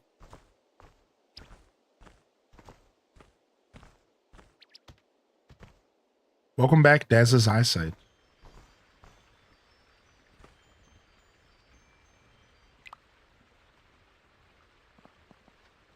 Neffy at your service. At my service? Yes. What does that mean? It's the proper way for dwarfs to greet. You're a dwarf? Yes. Bless my barley. I thought dwarves were supposed to be short. Not as short as a hobbit. But you are tall for a hobbit. I know. My mom says it's because I spend all day standing in manure. I see. I don't, though. What work do you do? Work? I'm a farmer. I guess. Why do you guess? Because I don't know if I want to be a farmer. You're a farmer by mistake? No, but my dad's Farmer Cotton, and I'm supposed to be a farmer too, the same as my father. But no one ever asked me what I wanted to do. I understand. Heart desires one thing, but body must do another. My body. Yes, I didn't think anyone from Bywater would understand. Perhaps because I am not from Bywater. What is your name? Tom Cotton, same as my father. But everyone calls me Young Tom. Otherwise, it's a bit confusing. You can come to my forge again, Young Tom, if it's helpful. It is. Thank you, Neffy.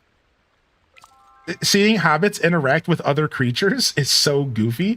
They have no idea how to interact with anything but another hobbit. I got your tongs.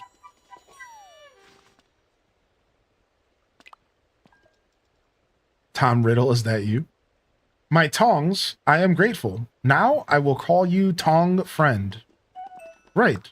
Here's Lily's mixing bowl. Thank you, Tong Friend. This bowl will be made anew by the dwarves. Don't worry too much, it's only a mixing bowl. Everything made with dwarven skill is a wonder. This will be the finest. What is it again? A mixing bowl. The finest mixing bowl in the Shire.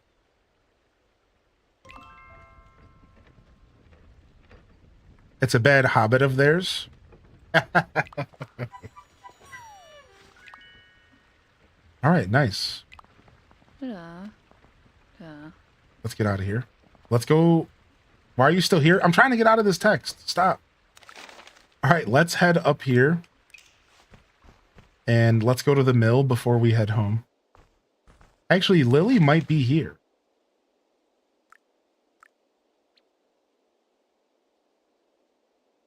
Is this Lily right here? That's Daisy Took. Lily actually might be like right around the corner. I think she hangs out here at the... Yeah, there she is. All right, we'll go to her first, sure.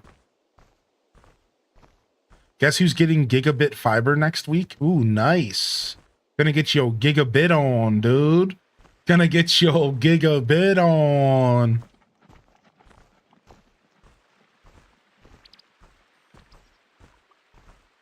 This game really does look terrible on Switch, man. I'm not one to complain. It's just so bad. They really outdid themselves with the Switch version. Doo, doo, doo, doo, doo. There she is. She's probably gonna fast travel me somewhere I don't want to be. Hello, Rabbity Love. Have you got that old mixing bowl with you? Here it is. Dwarven mixing bowl. Yo, what's up, your big sister? Nice. Yeah, I moved to fiber. I moved 3 months ago, and I'm on fiber now, and it's like a whole different world. I rebought it on Steam. Oops. I was thinking about it, Tiffany, for real. Look at that. The metal shines as bright as a Monday sun, and it has Neffy's strange letters all around the rim. Wonderful. So can we start our cooking club? Go talk to Marigold at the Ivy Bush. The old club boards are down there. Let's start using them again. I will go talk to her. Thank you, Miss Cott. Don't forget your bowl. But it's your bowl. I got plenty of bowls. You could do with a new one. See you soon, Robbity. So what is that, a decoration? What? I did that for me? What?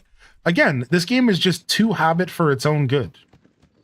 It's like, that again, that's just such a Hobbit thing to happen. I had you do this thing so that I could just give it to you and waste your time.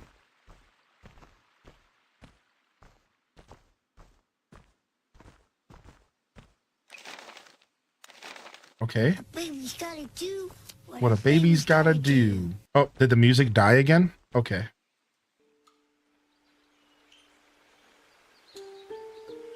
That's right. That's right, Tommy Pickles. That's right, TP. My boyo.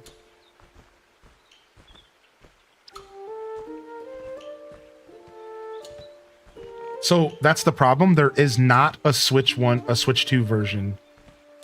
So I'm playing on the Switch 2, but there is not a Switch 2 version. So no matter what, it just always looks like this.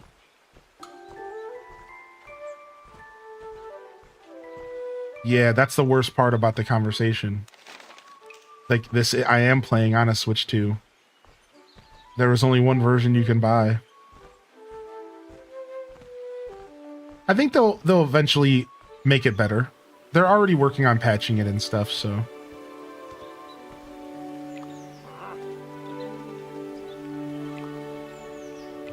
If they were to release a Switch 2 version of the game, it would be massive though. For sure. Like it would be, that would be really cool. That would make a big difference, I think. All right, a little bit more yeast. Some more oats. Since you can only buy some of this a day, you almost want to buy stuff even if you don't need it. Wait, is this the guy that freaks out when you're talking to him? Watch him, dude. Homie gets the longer you sit here. Look at him. Look at him, dude. Oh, dude's he's ready to bust. He's ready to pop. Dude, he can't stand it. Ah!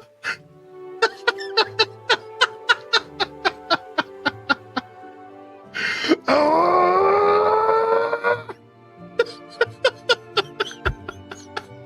He's tweaking, dude. Oh! All right. Anyways.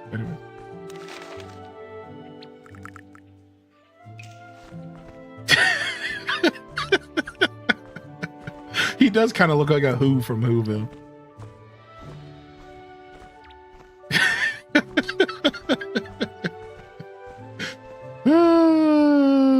Switch 2 edition, everybody.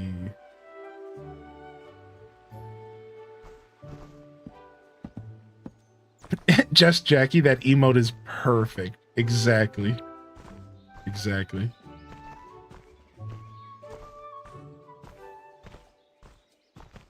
Oh, wait, we're going this way. Is he gonna go Super Saiyan? I swear, dude. Why are you still in front of me?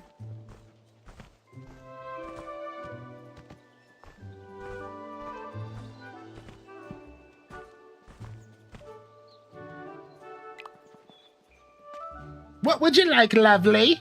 Marigold Potts honestly gets the worst from my voice acting. I don't know why. Hello, lovely. Hello, Rabbity. I've been looking for those club notice boards. But bless my barrels, I can't find them anywheres. Where have you looked? Everywhere. I spoke to an old traveler. They thought they were outside near the water. But I spoke to another hobbit, and they reckoned they were on top of a roof. Perhaps you should look around. What? What does that mean? Find the club boards. He's tweaking, dude. He's ready to pop. He's ready to bust. Oh, right here. I see.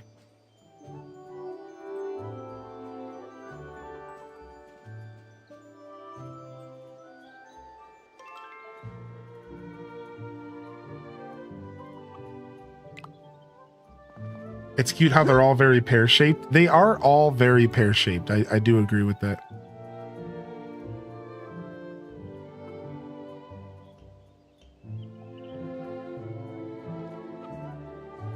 I do agree.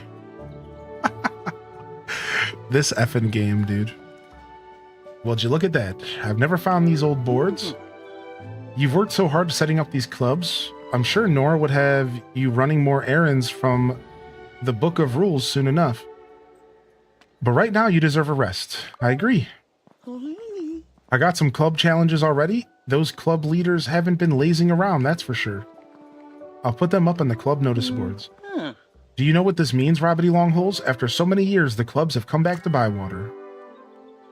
Wait to hear back from the village campaign. All right, nice, we did it. We unlocked club boards, so let's take a look at this new system. So, beginner cook. Do we have to accept the quests? 5 out of 10. Oh, dang it. So I can only have...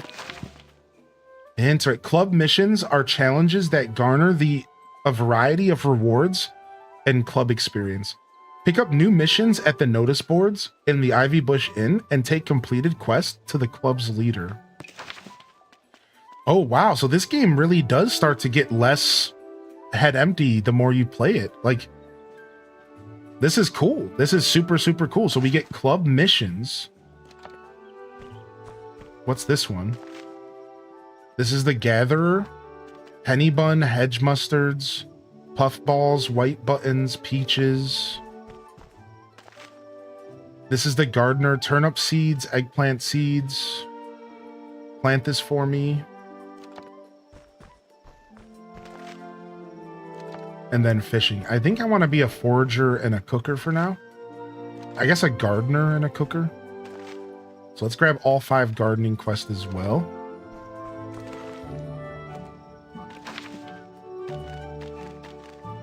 All right, so like, how do I complete a mission?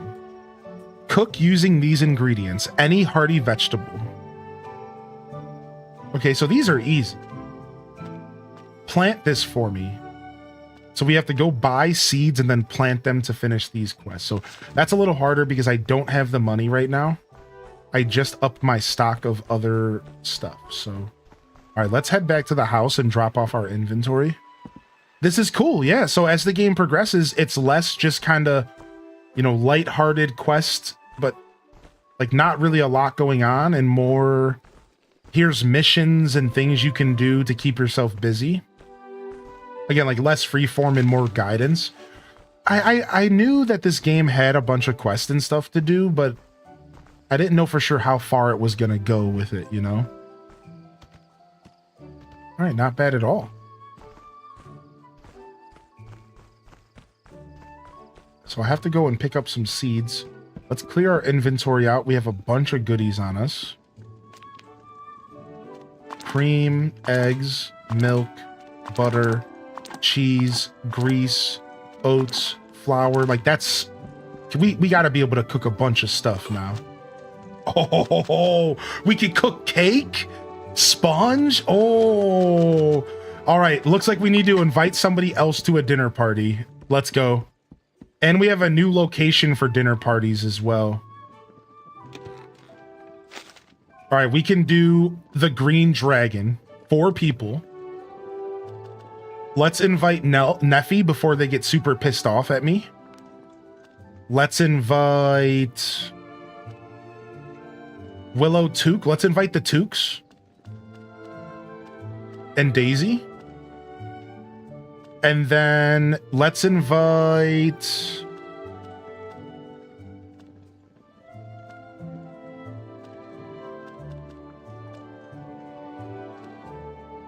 Delphi, because she's who we're sweet on. Do you get to romance other hobbits? I don't think so, but you can roleplay, I guess. Like, we're sweet on Delphi for sure. All right, invite sent. Perfect. So tomorrow they'll let me know what they want to eat. This gives us a little bit of time to go out and do some more foraging. So off to the woods we go to do a little bit of foraging. So we're going to head out here. But first we'll check our mail. Oh, also we have other quests we could be doing. We have a discovery quest. We have our friendship quests. So these are probably important to start doing as well, huh? Here are your things. A traveler once told me the most important thing to carry in your pack is empty space. I reckon that's good advice. I know you can get a bag upgrade in this game. I can't wait to get mine. Delphi and Rob Boss, enemies to lovers, new fan fiction. Enemies to lovers. I like it. I like your style. Enemies to lovers. Sounds like something that would air on the Hallmark Channel. What was the channel growing up on TV that had all of the dramas for moms? What was the drama mom channel on cable? The Life Channel. Wasn't it like the Life Channel or something? And all day, every day, they just played like mom dramas. The Lifetime, yeah. The Lifetime channel. Yes, yes, yes.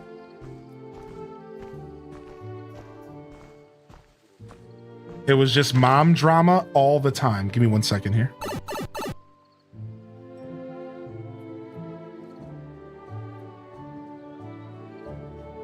Showing my freaking age? Yeah, me too. Who talks about cable TV anymore?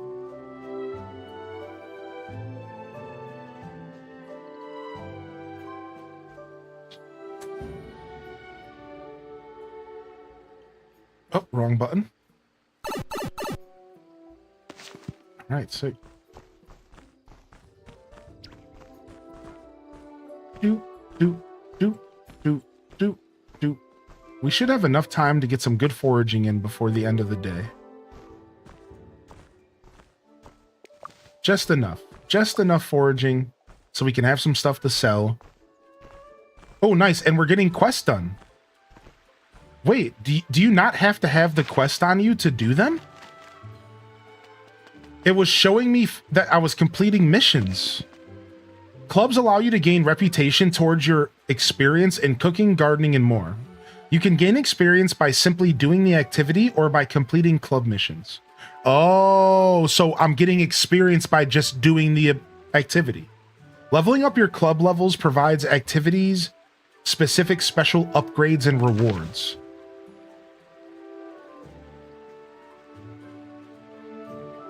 So cooking gives us cooking stations, fishing rod upgrades, backpack upgrades. Ooh, foraging club. Ooh. Nice. So we need to get those backpack upgrades. So because I'm foraging, I'm getting a teeny bit of experience. You can see like right there on the level 2, I've gotten a little bit of experience. So we probably should have did foraging. I decided to go with cooking and planting first, but Where does this fit into the Rob Boss lore? I don't know. I haven't really thought too hard about it yet. Sometimes Rob Boss goes on non-canon adventures. Sometimes they do. I haven't thought too hard about it, but like one of the ideas I had was just similar to DDV, where like we all know that the further along we go with Rob, the softer he becomes. And unless we drop him into another game like Fallout, he's definitely going to keep getting soft. Like DDV softened him up. So like, I guess my thoughts were like, he's just finding himself enjoying the life of a hobbit. And like, maybe he just hasn't saw himself in the mirror yet. Like, maybe he doesn't realize it. And it's just going to take somebody being like, yo, you seem like you're really loving your hobbit life. Like, look at you hopping around. And then he's going to go, wait a second, what have I become? And then he's going to be disgusted in himself and then go back to his scornish ways, right? Like, maybe like it's just, he's kind of just lost his evil path right now. He's like a little bit off path. He's not quite, he doesn't realize like how contradictory he's being, you know? But let's be real. Isn't it the most Rob Boss thing ever to be a contradiction to oneself?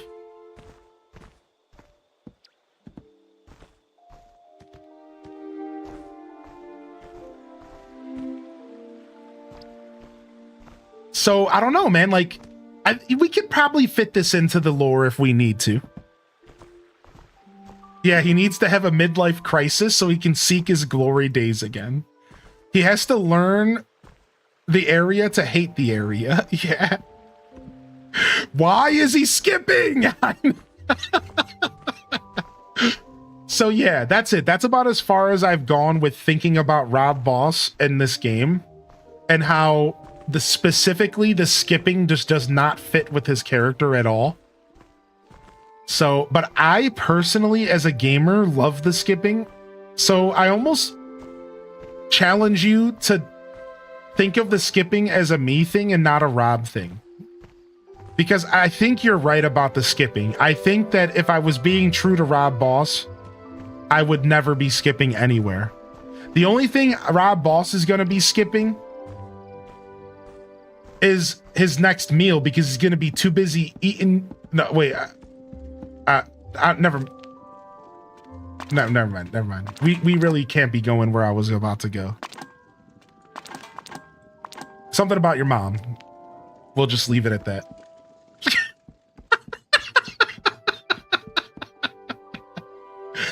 something your mom.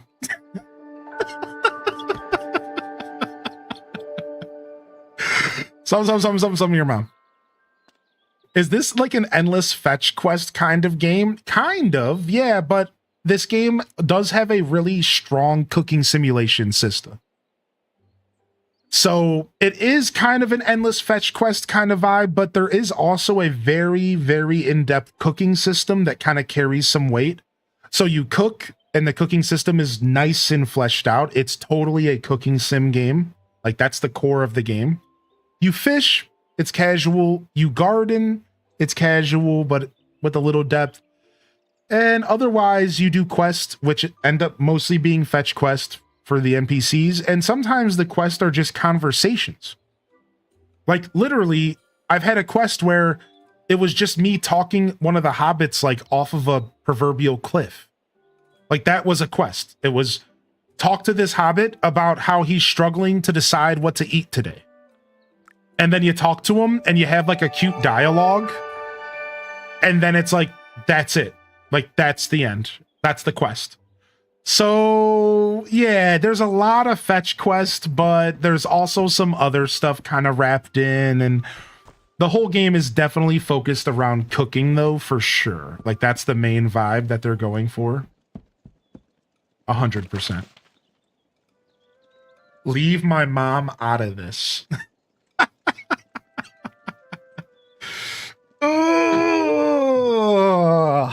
All right. I think I'm good here today, chat room. I think I'm done. I've had my fill of Tales of the Shire. We'll see.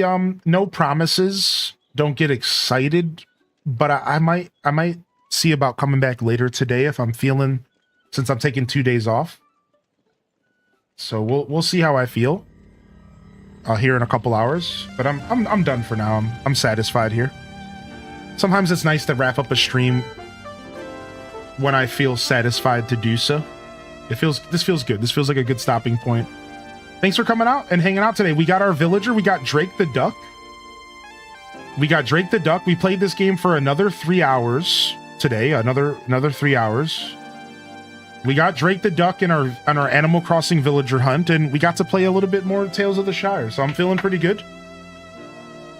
Yeah, I'm taking off Wednesday and Thursday. I'll be back Friday. So I'm going to try to squeeze in maybe a night stream tonight. If not, we'll just make up for some lost time over the weekend.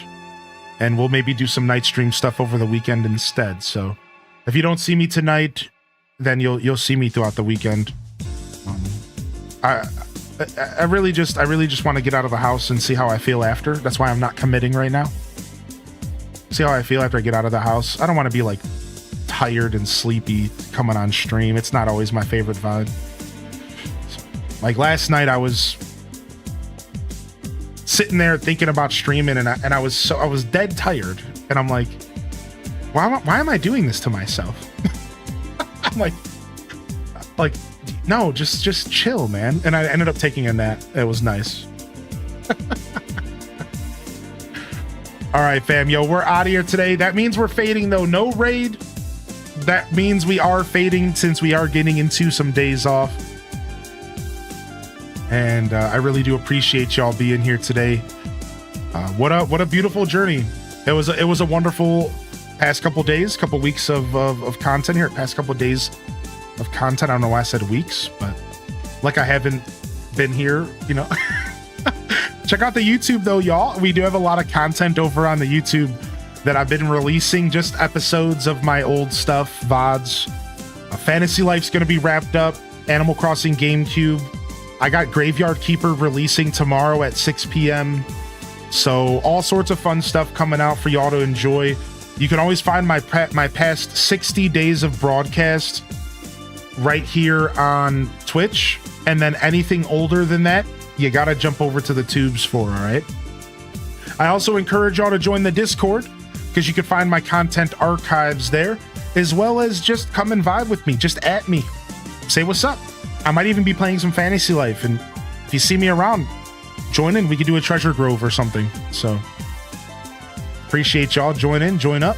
And just a quick moment here to say one more time, thank you for making my day. It was honestly such a great show today. I had so much fun. Yesterday and today were actually such good streams, dude. And I'm going to feel real good going into my day off because of that. So shout out to all of y'all. On that note, this is Highly in Descent signing off from another wonderful Hyro Gaming Group production. If I don't see y'all here tomorrow, well, I won't be here. So if I don't see y'all here Friday, I'll see you when I see you, fam. Don't forget to game on. And of course, as always, peace. Wrap it up and on to the next episode. Peace.